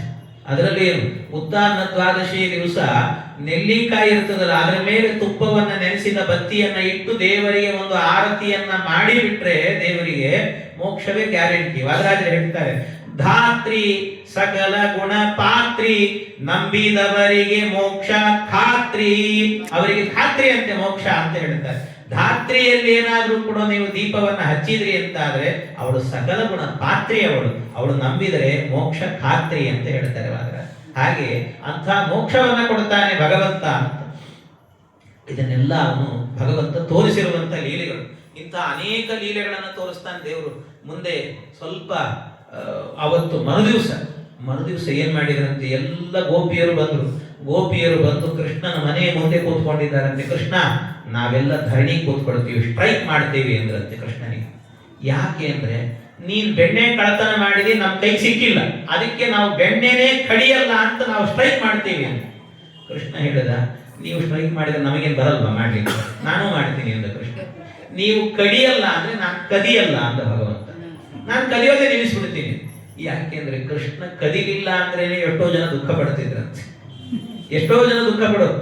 ಕೆಲವು ಗೋಪಿಯರು ಕೃಷ್ಣ ಒಂದಷ್ಟು ದಿವಸ ಯಾರ್ದಾದ್ರೂ ಮನೆಗೆ ಬೆಣ್ಣೆ ಕಳ್ಳತನ ಮಾಡ್ಲಿಕ್ಕೆ ಹೋಗ್ಲಿಲ್ಲ ಅಂದ್ರೆ ಅವರಿಗೆಲ್ಲ ಗೊತ್ತು ಕೃಷ್ಣ ಬರಬೇಕು, ಅವನ್ ಬೆಣ್ಣೆ ತಿನ್ನಬೇಕು, ಅವನು ತಿಂದ ಬೆಣ್ಣೆಯನ್ನೇ ನಾವು ಊರಿಗೆಲ್ಲ ಮಾರಾಟ ಮಾಡಿ ಹಂಚಿ ಬರಬೇಕು ಅಂತ ಅನ್ಕೊಳ್ತಿದ್ರು. ಒಬ್ಬ ಗೋಪಿ ಮನೆಗೆ ಕೃಷ್ಣ ಬರ್ಲಿಲ್ಲ, 3 ದಿವಸ ಬರ್ಲಿಲ್ಲ ಅಂತ. ಮೊದಲನೇ ದಿವಸ ಬರ್ಲಿಲ್ಲ, ಅಯ್ಯೋ ಕೃಷ್ಣ ಬರ್ಲಿಲ್ಲ ಅಂತ ಅವತ್ತು ಮಾರಾಟವನ್ನೇ ನಿಲ್ಲಿಸಿಲ್ಲಂತೆ. ಆಮೇಲೆ 2ನೇ ದಿವಸಕ್ಕೂ ಬರ್ಲಿಲ್ಲ, ಅವತ್ತು ಹೋಗ್ಲಿಲ್ಲ. 3ನೇ ದಿವಸಕ್ಕೆ ಹೊಟ್ಟೆಪಾಡು ನಡಿಬೇಕಲ್ವ ಪಾಪ, ಅದಕ್ಕೋಸ್ಕರ ಆ ಬೆಣ್ಣೆ ಹಾಲು ಮೊಸರು ಎಲ್ಲ ತಲೆ ಮೇಲೆ ಇಟ್ಕೊಂಡು, ಹಿಂದಿನ ಕಾಲದಲ್ಲೆಲ್ಲ ಹಾಗಿತ್ತು, ಏನು ಅಂದ್ರೆ ಹಾಲು ಮೊಸರು ಬೆಣ್ಣೆ ಅಂತ ಮನೆ ಮೇಲೆ ತಗೊಂಡ್ಬರ್ತಿದ್ರು ಎಲ್ಲರೂ ಕೂಡ. ಅಂತ ಒಂದು ಕಾಲ ಇತ್ತು ಒಮ್ಮೆ. ಈಗೆಲ್ಲ ಏನು ಪ್ಯಾಕೆಟ್ಗಳು ಬಂದು ಯಾವುದೂ ಇಲ್ವೇ ಇಲ್ಲ ಈಗ, ಅವು ಪ್ಯಾಕೆಟು ಸಿಗೋದಿಲ್ಲ ಸರಿಯಾಗಿ, ಹಾಗೆ ಇರ್ತದೆ. ಆ ರೀತಿ ಎಲ್ಲ ಬರ್ತಿದ್ರು ಆ ಕಾಲದಲ್ಲಿ.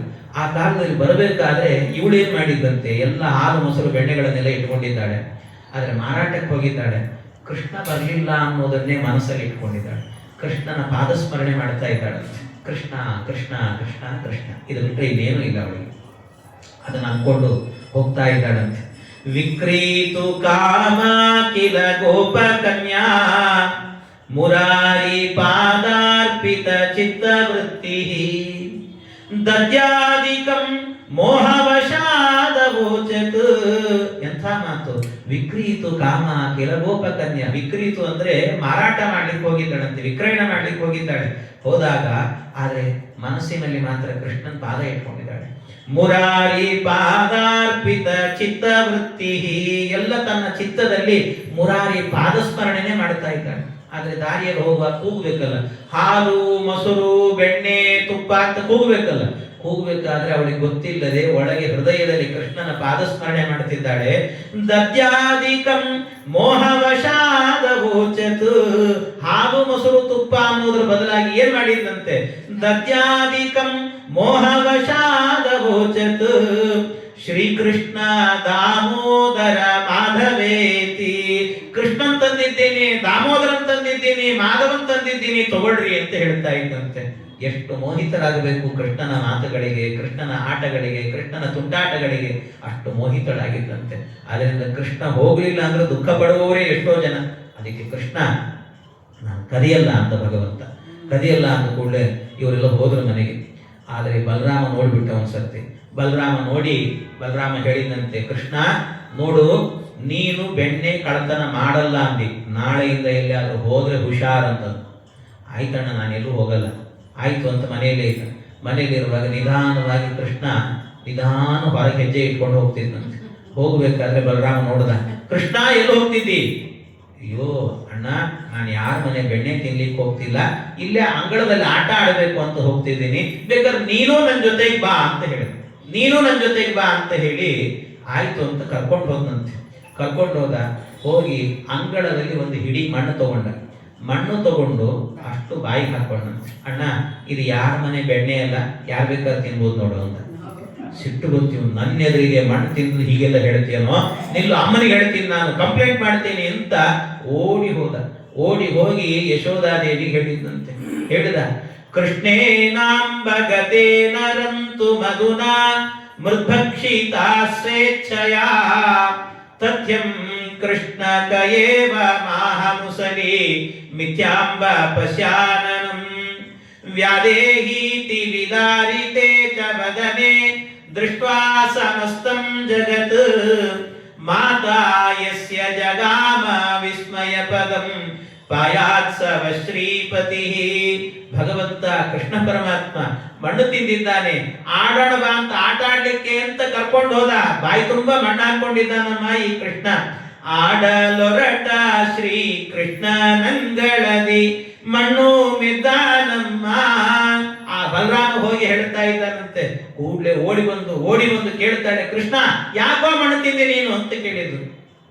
ಅದಕ್ಕೆ ಕೃಷ್ಣ ಕೇಳಿದ, ಯಾರಮ್ಮ ಪೇಳ್ದರು, ಅಮ್ಮ ನಿನಗೆ ಯಾರು ಹೇಳಿದ್ದಿದ್ದ ನಿನಗೆ ಅಂತ. ಅದಕ್ಕೆ ಮಣ್ಣನೇಕೆ ಮೆದ್ದೆ ಅಂತ ಕೇಳಿದಕ್ಕೆ ಯಾರಮ್ಮ ಪೇಳ್ದರು. ಅದಕ್ಕೆ ಅವಳು ಹೇಳ್ತಾಳೆ, ಶೇಷಾವತಾರಿ ರಾಮ. ಆ ಬಲರಾಮ ಇದ್ದಾನಲ್ಲ, ಅವ್ನು ಹೇಳಿದ್ದು. ಅಮ್ಮ, ಎಷ್ಟೋ ಮಂದಿ ನನ್ನ ಬಗ್ಗೆ ಕಂಪ್ಲೇಂಟ್ ಹೇಳಿದ್ದಾರೆ, ಯಾರಿಗೂ ನಂಬಿಲ್ಲ, ಇವಂದೇನು ನಂಬ್ತೀನಿ ನೀನು ಅಂತ. ಅದಕ್ಕೆ ಅವಳು ಹೇಳಿದ್ದು, ಐ ವಿಟ್ನೆಸ್ ಇದು ಅಂತ. ಯಾಕೆ ಅಂತಂದ್ರೆ ಶೇಷದೇವರು ಮೂಲದಲ್ಲಿ ಬಲರಾಮ ಅಂದ್ರೆ ಶೇಷನಿಗೆ ಎಷ್ಟು ತಲೆ? 1,000 ತಲೆ. ಕಣ್ಣೆಷ್ಟು? 2,000. ಒಂದು ಕಣ್ಣು 2 ಕಣ್ಣು ಸುಳ್ಳಾಗ್ಬೋದು, 2,000 ಕಣ್ಣಿನ ಸುಳ್ಳಾಗುತ್ತೋ ಕೃಷ್ಣ, ಅದರಿಂದ ನಂಬ್ತೇನೆ ನಾನು ಅಂತ ಹೇಳಿದ್ದು. ಅದಕ್ಕೆ ಕೃಷ್ಣ ಹೇಳಿದ, ಅಮ್ಮ ಇಲ್ಲಮ್ಮ, ಅವನು ಸುಳ್ಳು ಹೇಳ್ತಿದ್ದಾನೆ ಅಂದ್ರೆ, ಅಮ್ಮ ಸುಳ್ಳು ಬಾಯಿ ತೆರೆಯೋ ಎನಲು 7 ಲೋಕವಮ್ಮ. 7 + 7 ಅಂತ 14 ಲೋಕ ಒಂದು ಸರ್ತಿ ಭಗವಂತನಿಗೆ. ಅಮ್ಮ ನಾನು ತಿಂದಿಲ್ಲ ಅಂದ್ರೆ, ಅದಕ್ಕೆ ಕೃಷ್ಣ ಹಾಗಿರೋ ಸುಳ್ಳು ಹೇಳ್ಬೇಡ, ನೀನ್ ಬಾಯಿ ತೋರಿಸು ಅಂತ. ಅದಕ್ಕೆ ಅಮ್ಮ ನೋಡು, ಅವನು ಹೇಳಿದ್ ನಂಬೇಡ ಅಂತ. ಅದಕ್ಕೆ ಯಾಕೆ ಅಂದ್ರೆ ಅವನು ಐ ವಿಟ್ನೆಸ್ ಆಗ್ಲಿಕ್ಕೆ ಸಾಧ್ಯ ಇಲ್ಲ ಅಂತ. ಯಾಕೆ ಅಂತಂದು ಕೇಳಿದ್ರೆ, ಅದಕ್ಕೆ ಅವನು ನೀನೇನ್ ಹೇಳಿದ, ಯಾರು ಹೇಳಿದ್ದು? ಬಲರಾಮ ಹೇಳಿದ್ದು. ನೋಡಿದ್ದು ಯಾರು? ಬಲರಾಮ. ಸುಳ್ಳು ಹೇಳ್ತಿದ್ದಿ, ಸರಿ ಇಲ್ಲ ಇದು ಅಂತ. ಯಾಕೆ ಅಂದ್ರೆ ನೋಡಿದ್ದು ಬಲರಾಮನ ಕಣ್ಣು, ಹೇಳಿದ್ದು ಬಲರಾಮನ ಬಾಯಿ. ಬಹಳ ವ್ಯತ್ಯಾಸ ಇದೆ ಅಂತ ನಾನು ಹೇಳ್ತೀನಿ ಕೇಳು. ತಿಂದದ್ದು ಯಾವುದು? ಬಾಯಿಂದ. ಅದೇ ಬಾಯಿಂದ ಹೇಳ್ತೀನಿ ಅಂದ್ರೆ ನನ್ನ ಅವಯವದಲ್ಲಿ ಭೇದ ಇಲ್ಲ, ಬೇರೆಯವರಿಗೆ ಭೇದ ಇದೆ ಅಂತ. ಹೀಗೆ ಭಗವಂತ ಹೇಳಿದ. ಅದಕ್ಕೆ ನಾನು ಹೇಳಿದ್ದೆ ಸರಿ ಅಂತ. ಆದ್ರೂ ಪರವಾಗಿಲ್ಲ ಕೃಷ್ಣ, ಒಂದ್ಸರ್ತಿ ಬಾಯಿ ತೆಗೆಯೋ ನೋಡೋಣ ಅಂತ. ಒಂದ್ಸರ್ತಿ ಬಾಯಿ ತೆರೆಯೋ ಕೃಷ್ಣ. ಅದಕ್ಕೆ ಒಂದ್ಸರ್ತಿ ತೆರಿ ನೀನು ಅಂತಂದ್ರೆ 7 ಲೋಕವಮ್ಮ.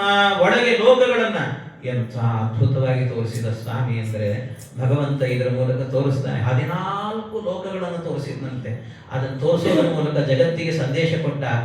ಇಡೀ ಮಣ್ಣಿನಿಂದಲೂ ಕೂಡ ಬ್ರಹ್ಮಾಂಡವನ್ನು ಸೃಷ್ಟಿ ಮಾಡುವ ತಾಕತ್ತು ನನಗಿದೆ ಅಂತ ತೋರಿಸಿದ. ನಾನು ಹಾಕೊಂಡದ್ದು ಬಾಯಲ್ಲಿ ಬರೀ ಹಿಡಿ ಮಣ್ಣು, ಆದ್ರೆ ಬ್ರಹ್ಮಾಂಡವನ್ನು ಸೃಷ್ಟಿ ಮಾಡುತ್ತೇನೆ ನಾನು ಅಂತ. ಅಂದ್ರೆ ನನಗೆ ಯಾರು ಏನ್ ಕೊಟ್ಟರು ಕೂಡ, ಒಂದು ಹಿಡಿ ಕೊಟ್ಟರು ಕೂಡ ಅದನ್ನು ಬ್ರಹ್ಮಾಂಡ ಮಾಡಿ ಕೊಡುವ ಶಕ್ತಿ ನನಗಿದೆ ಅಂತ ತೋರಿಸ್ತಾನೆ ಪರಮಾತ್ಮ. ಹಾಗೆ ತೋರಿಸಿ ಭಗವಂತ ಆ ಮಣ್ಣನ್ನೇ ತೋರಿಸಿದ ಬ್ರಹ್ಮಾಂಡ. ಅದು ಹೇಗೆ ತೋರಿಸಿದ ಅಂದ್ರೆ ಭಗವಂತ ಬ್ರಹ್ಮಾಂಡವನ್ನೆಲ್ಲ ತೋರಿಸಿದಂತೆ. ಆ ಬ್ರಹ್ಮಾಂಡದ ಒಳಗೆ ನಂದಗೋಕುಲವನ್ನು ತೋರಿಸಿದ. ನಂದಗೋಕುಲದಲ್ಲಿ ಕೃಷ್ಣನ ಮನೆ ಅಂಗಳ. ಆ ಅಂಗಳದಲ್ಲೂ ಕೂಡ ಒಬ್ಬ ಕೃಷ್ಣ ನಿಂತಿದ್ದಾನೆ, ಎದುರಿ ಗೋಪಿ ನಿಂತಿದ್ದಾಳೆ ಯಶೋದೆ. ಅಲ್ಲೂ ಕೃಷ್ಣ ಬಾಯಿ ತೆಗೆದಿದ್ದಾನೆ, ಅದರೊಳಗೂ ಬ್ರಹ್ಮಾಂಡ. ಅಲ್ಲೂ ಕೃಷ್ಣನ ಮನೆ ಅಂಗಳ, ಅಲ್ಲೂ ಒಂದು ಗೋಪಿ, ಅಲ್ಲೂ ಮತ್ತೆ ಕೃಷ್ಣ, ಅಲ್ಲೂ ಬಾಯಿ ತೆಗೆದಿದ್ದಾನೆ, ಅದರೊಳಗೊಂದು ಬ್ರಹ್ಮಾಂಡ. ಹೇಳ್ತಾ ಹೋದ್ರಿ ಬ್ರಹ್ಮಾಂಡದ ಕತೆ ಮುಗಿಯೋದ್ರಿ ಸ್ವಾಮಿ. ಒಂದೇ ಅರ್ಥ ಮಾಡಿಕೊಡ್ರಿ, ಅಖಿಲಾಂಡ ಕೋಟಿ ಬ್ರಹ್ಮಾಂಡ ನಾಯಕ ನಾನು ಅಂತ ತೋರಿಸಿದ ಭಗವಂತ. ಪರಮಾತ್ಮ ತೋರಿಸಿದ.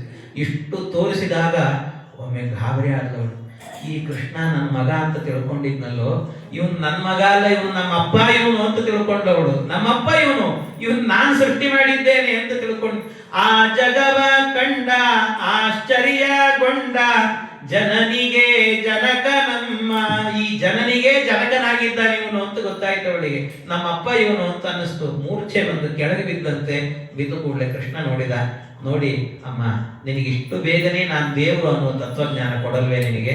ಇನ್ನೂ ಸ್ವಲ್ಪ ದಿವಸ ನೀನ್ ಜೊತೆಗಿರ್ತೀನಿ ಅಂತ ನಿಧಾನವಾಗಿ ತನ್ನ ತೊದಲು ನುಡಿಯಲ್ಲಿ ಅಮ್ಮ ಅಂತ ಕರೆದು ಕೂಡ್ಲೇನೆ ಇವಳಿಗೆ ಗೊತ್ತಾಗಿಲ್ಲ. ಹಿಂದೆ ನೋಡಿದ್ದು ಮಾಡಿದ್ದು ಎಲ್ಲ ಮರೆತು ಇವನು ಕೃಷ್ಣ ನನ್ನ ಮಗ ಅನ್ನೋ ಬುದ್ಧಿ ಬಂದು ಮತ್ತೆ ಅದಕೊಂಡು ಹೊರಟುಬಿಟ್ಟ.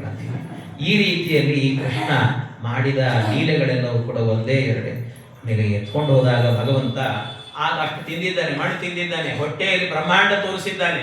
ಇಷ್ಟೆಲ್ಲ ಆದರೂ ಕೂಡ ಇನ್ನೊಂದು ಲೀಲೆ ಹೇಳಿ ಮುಗಿಸ್ತೇನೆ. ಇಷ್ಟೆಲ್ಲ ಆದರೂ ಕೂಡ ಕೃಷ್ಣನಿಗೆ ಏನಾಯ್ತಂತೆ, ಪರಮಾತ್ಮನಿಗೆ ಅಮ್ಮ ಹೊಟ್ಟೆ ಹಸಿವು ಅಂತಂದ. ಹಸಿವಾಗ್ತಾ ಇದ್ದೇನೆ ಅಂತ. ಹಸಿವೆ ಆಗ್ತಿದೆ ಅಂದ್ರೆ ಆಯ್ತು ಕೃಷ್ಣ ಕೊಡ್ತೀನಿ ನಿನಗೆ ಅಂತ ಹಾಲು ಕೊಡ್ತೇನೆ ಅಂತ. ಯಾಕೆ ಹಾಲು? ನಾನು ಎದೆ ಹಾಲು ಕೊಡ್ತೇನೆ. ಪ್ರೀತಿ ಅವಳ ಬಗ್ಗೆ ಕೃಷ್ಣನಿಗೆ. ಅದಕ್ಕೆ ಪ್ರೀತಿಯಿಂದ ಗಟ್ಟಿ ಹಿಡ್ಕೊಂಡು ಎದೆ ಹಾಲನ್ನು ಕೊಡ್ತೇನೆ ಅಂತ ತೊಡೆಯ ಮೇಲೆ ಮಲಗಿಸಿಕೊಂಡು ಆ ಕೃಷ್ಣನನ್ನ ಹಾಲು ಉಣಿಸ್ತಾ ಇದ್ದಾಳಂತೆ. ಎಂಥ ಯೋಗ ನೋಡಿ ಅವಳಿಗೆ, ಎಂಥ ಯೋಗ! ಎಂಥ ಯೋಗ ಅಂದ್ರೆ ಆ ಮುಖವನ್ನೇ ನೋಡಿಕೊಂಡು ಕೃಷ್ಣ ಇವಳನ್ನು ನೋಡೋದು, ಕೃಷ್ಣನ ದೃಷ್ಟಿ ಇವಳ ಮೇಲೆ, ಆ ಕೃಷ್ಣನ ಮುಖಾರವಿಂದವನ್ನ ಇವಳು ನೋಡೋದಂತೆ. ಎಂಥ ಸೌಭಾಗ್ಯ ಇದು ಅಂತ ದಾಸರು ಹೇಳ್ತಾರೆ. ಏನು ಸುಕೃತವ ಮಾಡಿದಳು ತಾ ಯಶೋದೆ, ಗಾನಲೋಲನ ಮುಖವ ಮುದ್ದಿಸುವಳಂತೆ. ಅದನ್ನು ಮುದ್ದು ಮಾಡುತ್ತಾ ಹಾಲು ಉಣಿಸ್ತಾ ಇದ್ದಲ್ಲ. ಎಂಥ ಯೋಗ! ಇಂಥ ಯೋಗವನ್ನು ಕೊಟ್ರೆ, ಬ್ರಹ್ಮಾದಿಗಳಿಗೆ ಸಿಗದೇ ಇರುವ ಯೋಗವನ್ನು ಕೊಟ್ರೆ ಕೃಷ್ಣ 2 ನಿಮಿಷದಲ್ಲಿ ಕೆಳಗಿಳಿಸಿದ್ದು ಒಳಗೋಡುವುದಂತೆ. ಏನು ಅಂದ್ರೆ 5 ಲೀಟರ್ ಹಾಲು ಇಟ್ಟಿದ್ಲು. ಆ ಹಾಲು ಉಕ್ಕಿ ಹೋಗ್ತಾ ಇದೆ, ಒಲೆ ಮೇಲೆ ಇಟ್ಟದ್ದು, ಅದು ಎಲ್ಲಿ ಹಾಳಾಗಿಬಿಡ್ತದೋ ಅಂತ ಇಳಿಸ್ಲಿಕ್ಕೆ ಹೋದ. ಕೃಷ್ಣ ಅನ್ಕೊಂಡ, ಬ್ರಹ್ಮಾದಿಗಳಿಗೆ ಕೊಡದೇ ಇರುವ ಯೋಗ ನಿನಗೆ ಕೊಟ್ರೆ ನನ್ನನ್ನೇ ಕೆಳಗಿಟ್ಟು ಒಳಗೆ 5 ಲೀಟರ್ ಹಾಲು ಉಳಿಸ್ತೀಯಲ್ಲೇ ಗೋಪಿ, ನಿನ್ನ ಮನೆ 500 ಲೀಟರ್ ಹಾಲು ಖರ್ಚು ಮಾಡ್ತೀನಿ ನೋಡು ಅಂತಂದ ಕೃಷ್ಣ. ಅದಕ್ಕೆ ಮನೆಯಲ್ಲಿ 4 ಮೂಲೆಗಳಲ್ಲಿ ಗಡಿಗೆಯಲ್ಲಿ ಇಟ್ಟಿದ್ರಂತೆ 500 ಲೀಟರ್ ಹಾಲು, ಮೊಸರು, ತುಪ್ಪ, ಬೆಣ್ಣೆ ಎಲ್ಲ ಇಟ್ಟಿದ್ರು. ಒಂದು ದೊಣ್ಣೆ ಇಟ್ಕೊಂಡ ಕೃಷ್ಣ. ಇವಳೇನ್ ಮಾಡಿದಂತೆ, ಕೃಷ್ಣನಿಗೋಸ್ಕರನೇ ಒಬ್ಬ ಕೆಲಸದೊಳಗೆ ಇಟ್ಕೊಂಡಿದ್ದಂತೆ. ಯಾಕೆಂದ್ರೆ ಕೃಷ್ಣನ್ ಹಿಡಿಲಿಕ್ಕಾಗಲ್ಲ ಅಂತ ಅವಳಿಗೆ ಔಟ್ ಹೌಸೇ ಕೊಟ್ಟಿದ್ದ. ಪಾಪ ನೀನ್ ಇಲ್ಲೇ ಇದ್ಬಿಡು, ಎಲ್ಲೂ ಹೋಗ್ಬೇಡ, ಕೃಷ್ಣನ್ ನೋಡ್ಕೊಡೋದೇ ನಿನ್ ಕೆಲಸ. ಅವಳಿಗೆ ಪಾಪ ಏನಾಗಿತ್ತಂತೆ, ಅವತ್ತೇನೋ ಶುಕ್ರವಾರ ಇತ್ತು, ಯಾರೋ ಏನೋ ಅರ್ಶನಾ ಕುಂಕುಮಕ್ಕೆ ಹೇಳಿದ್ರು. ಪಾಪ ಅವಳು ಅರ್ಶನಾ ಕುಂಕುಮಕ್ಕೆ ಹೋಗ್ಬೇಕು ಅಂತ ಕನ್ನಡಿ ಮುಂದೆ ನಿಂತ್ಕೊಂಡು ರೆಡಿ ಆಗ್ತಿದ್ಲು. ಹಣೆ ಕುಂಕುಮ ಇಟ್ಕೊಂಡು ಮಾಡ್ಕೊಂಡು ಒಳ್ಳೆ ಬಾಚಣಿಗೆ ತಗೊಂಡು ಎಲ್ಲ ರೆಡಿ ಆಗ್ತಾ ಇದ್ಲು. ಪಾಪ ಎಲ್ಲ ಮಾಡ್ಕೊಳ್ತಾ ಇರುವಾಗ ಈ ಕೃಷ್ಣ ಏನ್ ಮಾಡಿದ, ಕೋಲ್ ಹಿಡ್ಕೊಂಡ ಎಲ್ಲಾ ಮಡಿಕೆಗಳನ್ನು ಕೂಡ pot pot pot pot pot ಅಂತ ಹೊಡಿತಾವ.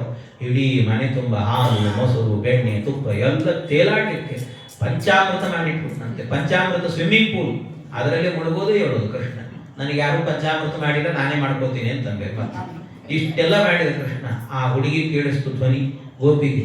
ಅಯ್ಯೋ ಏನೋ ಮಾಡಿದಾನೆ ಕೃಷ್ಣ ಅಂತ ಓಡಿ ಬರ್ತಾಳೆ. ನೋಡ್ತಾಳೆ ಇಡೀ ಮನೆ ತುಂಬ ಪಂಚಾಮೃತ. ಎಲ್ಲಿ ಹಿಡಿಬೇಕು ಕೃಷ್ಣನ್? ಆ ಕಡೆ ಹೋದ್ರೆ ಈ ಕಡೆ ಓಡ್ತಾನೆ, ಈ ಕಡೆ ಹೋದ್ರೆ ಆ ಕಡೆ ಓಡ್ತಾನೆ. ಕೃಷ್ಣ ಕೈಗೆ ಸಿಗ್ತಾ ಇಲ್ಲ ಕೃಷ್ಣ. ಎಂತ ಅದ್ಭುತವಾಗಿ ಮಾಡಿದ ಪರಮಾತ್ಮ.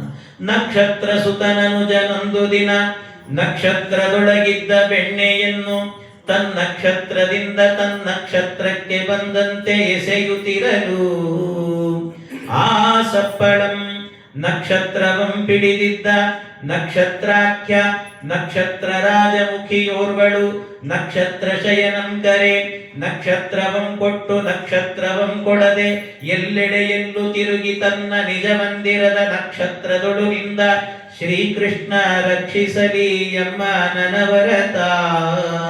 ಎಂತ ಸುಂದರ!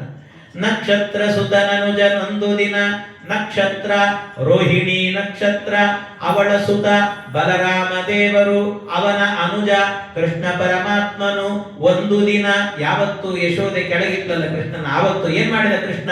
ನಕ್ಷತ್ರದೊಳಗಿದ್ದ ಬೆಣ್ಣೆಯನ್ನು, ನಕ್ಷತ್ರ ಅಂದ್ರೆ ಮಖಾ ನಕ್ಷತ್ರ ಅಂದ್ರೆ ಮಹಾ ನಕ್ಷತ್ರ, ದೊಡ್ಡ ದೊಡ್ಡ ಗಡಿಗೆಯಲ್ಲಿದ್ದಂತ ಬೆಣ್ಣೆಯನ್ನ ತನ್ನಕ್ಷತ್ರದಿಂದ ಹಸ್ತ ನಕ್ಷತ್ರದಿಂದ ತನ್ನಕ್ಷತ್ರಕ್ಕೆ ಬಂದಂತೆ ಎಸೆಯುತ್ತಿರಲು, ಚಿತ್ತಾ ನಕ್ಷತ್ರಕ್ಕೆ ಬಂದಂತೆ ಎಸೆಯುತ್ತಿರಲು, ಎಲ್ಲ ಕಡೆ ಎರಚಾಡಿದಂತೆ. ಆ ಸಪ್ಪಳಂ, ಆ ಶಬ್ದ ಕೇಳಿದ್ಯಾರಿಗೆ? ನಕ್ಷತ್ರವಂ ಪಿಡಿದಿದ್ದ ನಕ್ಷತ್ರಾಖ್ಯ, ನಕ್ಷತ್ರವಂ ಪಿಡಿದಿದ್ದ. ಔಟ್ ಹೌಸ್ ಅಲ್ಲಿ ಇದ್ದ ಗೋಪಿ ಕೇಳಿಸ್ತು. ಅವಳೇನ್ ಮಾಡಿದ್ಲು? ಹಣೆ ಕುಂಕುಮ ಇಟ್ಕೊಳ್ತಿದ್ಲು. ಅಂದ್ರೆ ಕೈಯಲ್ಲಿ ಏನಿತ್ತು? ಭರಣಿ ಇತ್ತು, ಕುಂಕುಮದ ಭರಣಿ ಅಂತ ಅರ್ಥ. ಭರಣಿ ನಕ್ಷತ್ರವಂ ಪಿಡಿದಿದ್ದ ನಕ್ಷತ್ರಾಖ್ಯ. ಅವಳ ಹೆಸರೇನು? ಅನುರಾಧ ಅಂತ ಹೆಸರಂತೆ. ಅನುರಾಧ ನಕ್ಷತ್ರಾಖ್ಯ ನಕ್ಷತ್ರ ರಾಜಮುಖಿಯೋರ್ವಳು. ನಕ್ಷತ್ರಗಳ ರಾಜ ಅಂತ ಹೇಳಿದ್ರೆ ಚಂದ್ರ. ಆ ಚಂದ್ರನಂತ ಮುಖ ಅಷ್ಟು ಸುಂದರವಾಗಿದ್ದಂತೆ. ಅಂತ ಗೋಪಿ ಏನ್ ಮಾಡಿದ್ಲು? ನಕ್ಷತ್ರ ಶಯನಂ ಕರೆ. ನಕ್ಷತ್ರ ಶಯನ, ನಕ್ಷತ್ರ ಅಂದ್ರೆ ಆಶ್ಲೇಷ ನಕ್ಷತ್ರ, ಅಂದ್ರೆ ಆಶ್ಲೇಷ ಅಂದ್ರೆ ಶೇಷದೇವರು ಅಂತ. ಶೇಷಶಾಹಿಯಾದ ಕೃಷ್ಣನನ್ನ ಕೃಷ್ಣ ನಿಲ್ಲು ನಿಲ್ಲು ಅಂತ ಕರೆದ್ರೆ ನಕ್ಷತ್ರವ ಕೊಟ್ಟು ನಕ್ಷತ್ರವಂ ಕೊಡದೆ, ನಕ್ಷತ್ರವಂ ಕೊಟ್ಟು, ನಕ್ಷತ್ರ ಅಂದ್ರೆ ಶ್ರವಣ ನಕ್ಷತ್ರ, ಕಿವಿಯಿಂದ ಕೃಷ್ಣ ಅನ್ನೋ ಶಬ್ದ ಕೇಳಿಸ್ಕೊಂಡಿದ್ದಾನೆ. ಆದ್ರೆ ನಕ್ಷತ್ರವಂ ಕೊಡದೆ, ಉತ್ತರ ನಕ್ಷತ್ರ ಉತ್ತರವೇ ಕೊಡ್ಲಿಲ್ಲ, ಓಡೋಡಿ ಹೋಗ್ತಾ ಇದ್ದಂತೆ ಕೃಷ್ಣ. ಎಲ್ಲೆಡೆ ಎಲ್ಲೂ ತಿರುಗಿ, ಎಲ್ಲ ಕಡೆ ತಿರುಗಿದಾಗ ಆಗ ಅವಳಿಗೆ ಸುಸ್ತಾಗಿ ಒಂದ್ ಕಡೆ ನಿಂತಳು ಗೋಪಿ. ಆಗ ತನ್ನ ನಿಜ ಮಂದಿರದ ನಕ್ಷತ್ರದೊಳು ನಿಂದ, ತನ್ನ ಮನೆಯ ನಕ್ಷತ್ರದಲ್ಲಿ ಅಂದ್ರೆ ಒಂದು ಮೂಲೆಯಲ್ಲಿ ಹೋಗಿ ನಿಂತ. ಮೂಲ ನಕ್ಷತ್ರದೊಳು ನಿಂದ ಶ್ರೀಕೃಷ್ಣ ರಕ್ಷಿಸಲಿ ಎಮ್ಮ ನನವರತ. ಭಗವಂತ ಇಂಥ ಇದನ್ನು ನಕ್ಷತ್ರ ಸುಡಾದಿ ಅಂತ ಹೇಳ್ತಾರೆ. ಹೀಗೆ ತೋರಿಸಿದಂತೆ ಲೀಲೆಯನ್ನ ಕಡೆಗೆ ಈ ಯಶೋದೆ ಏನ್ ಮಾಡ್ಬೇಕು ಕೃಷ್ಣನ್ನ ಅಂತ ಕಡೆಗೆ ಹೋಗಿ ಅವನನ್ನ ಎಳ್ಕೊಂಡ್ಬಂದು ನಿನ್ನನ್ನು ಒರಳು ಕಲ್ಲಿ ಕಟ್ಟಿ ಹಾಕ್ತೀನಿ ಅಂತ. ಸಣ್ಣ ಹಗ್ಗಕ್ಕೆ ಸಿಗಲಿಲ್ಲ, ದೊಡ್ಡ ಹಗ್ಗ ತಂದು ಅದಕ್ಕೂ ಸಿಗಲಿಲ್ಲ. ಕಡೆಗೆ ಭಕ್ತಿಯಿಂದ ಕಟ್ಟುತ್ತೇನೆ ಎಂದಾಗ ಕಟ್ಟಿಸಿಕೊಂಡ ಭಗವಂತ ದಾಮೋದರ ಅಂತ ಕರೆಸಿಕೊಡುತ್ತಾನೆ. ಆಮೇಲೆ ಆ ಒರಳು ಕಲ್ಲನ್ನೇ ಎಳ್ಕೊಂಡು ಹೋಗಿ ಅರ್ಜುನ ಅನ್ನುವ ವೃಕ್ಷವನ್ನ ಕೆಳಗೆ ಬಿಡಿಸಿದ. ನಲಕೂಬರ ಮಣಿಗ್ರೀವರನ್ನ ಉದ್ಧಾರ ಮಾಡಿದ. ಧ್ವನಿ ಮತ್ತು ಚಮು ಅನ್ನುವಂತ ರಾಕ್ಷಸರ ಸಂಹಾರವನ್ನು ಮಾಡಿದಂತ ಅವರ ವೃಕ್ಷದಲ್ಲಿದ್ದರು, ಅವರ ಸಂಹಾರವನ್ನು ಮಾಡಿದ ಭಗವಂತ. ಇದೆಲ್ಲ ಆದ ನಂತರ ಪರಮಾತ್ಮ ಮುಂದೆ ಏನ್ ಮಾಡುತ್ತಾನಂತೆ ದೇವರು? ಈ ನಂದಗೋಕುಲ ಸಾಕು, ವೃಂದಾವನಕ್ಕೆ ಹೋಗೋಣ ಅಂತ ಎಲ್ರಿಗೂ ಹೇಳಿ ಗಂಟು ಮೂಟೆ ಕಟ್ಟಿಸಿ ಅಲ್ಲಿಂದ ವೃಂದಾವನಕ್ಕೆ ಹೋದ ಭಗವಂತ. ಒಂದ್ ದಿವಸ ಟೈಮ್ ತಗೊಂಡಂತೆ, ನಾವು ತಗೊಂಡು ನಾಳೆ ದಿವಸ ಏನು ಅಂತ ನೋಡೋಣ. ಕೃಷ್ಣ ಅರ್ಪಣ.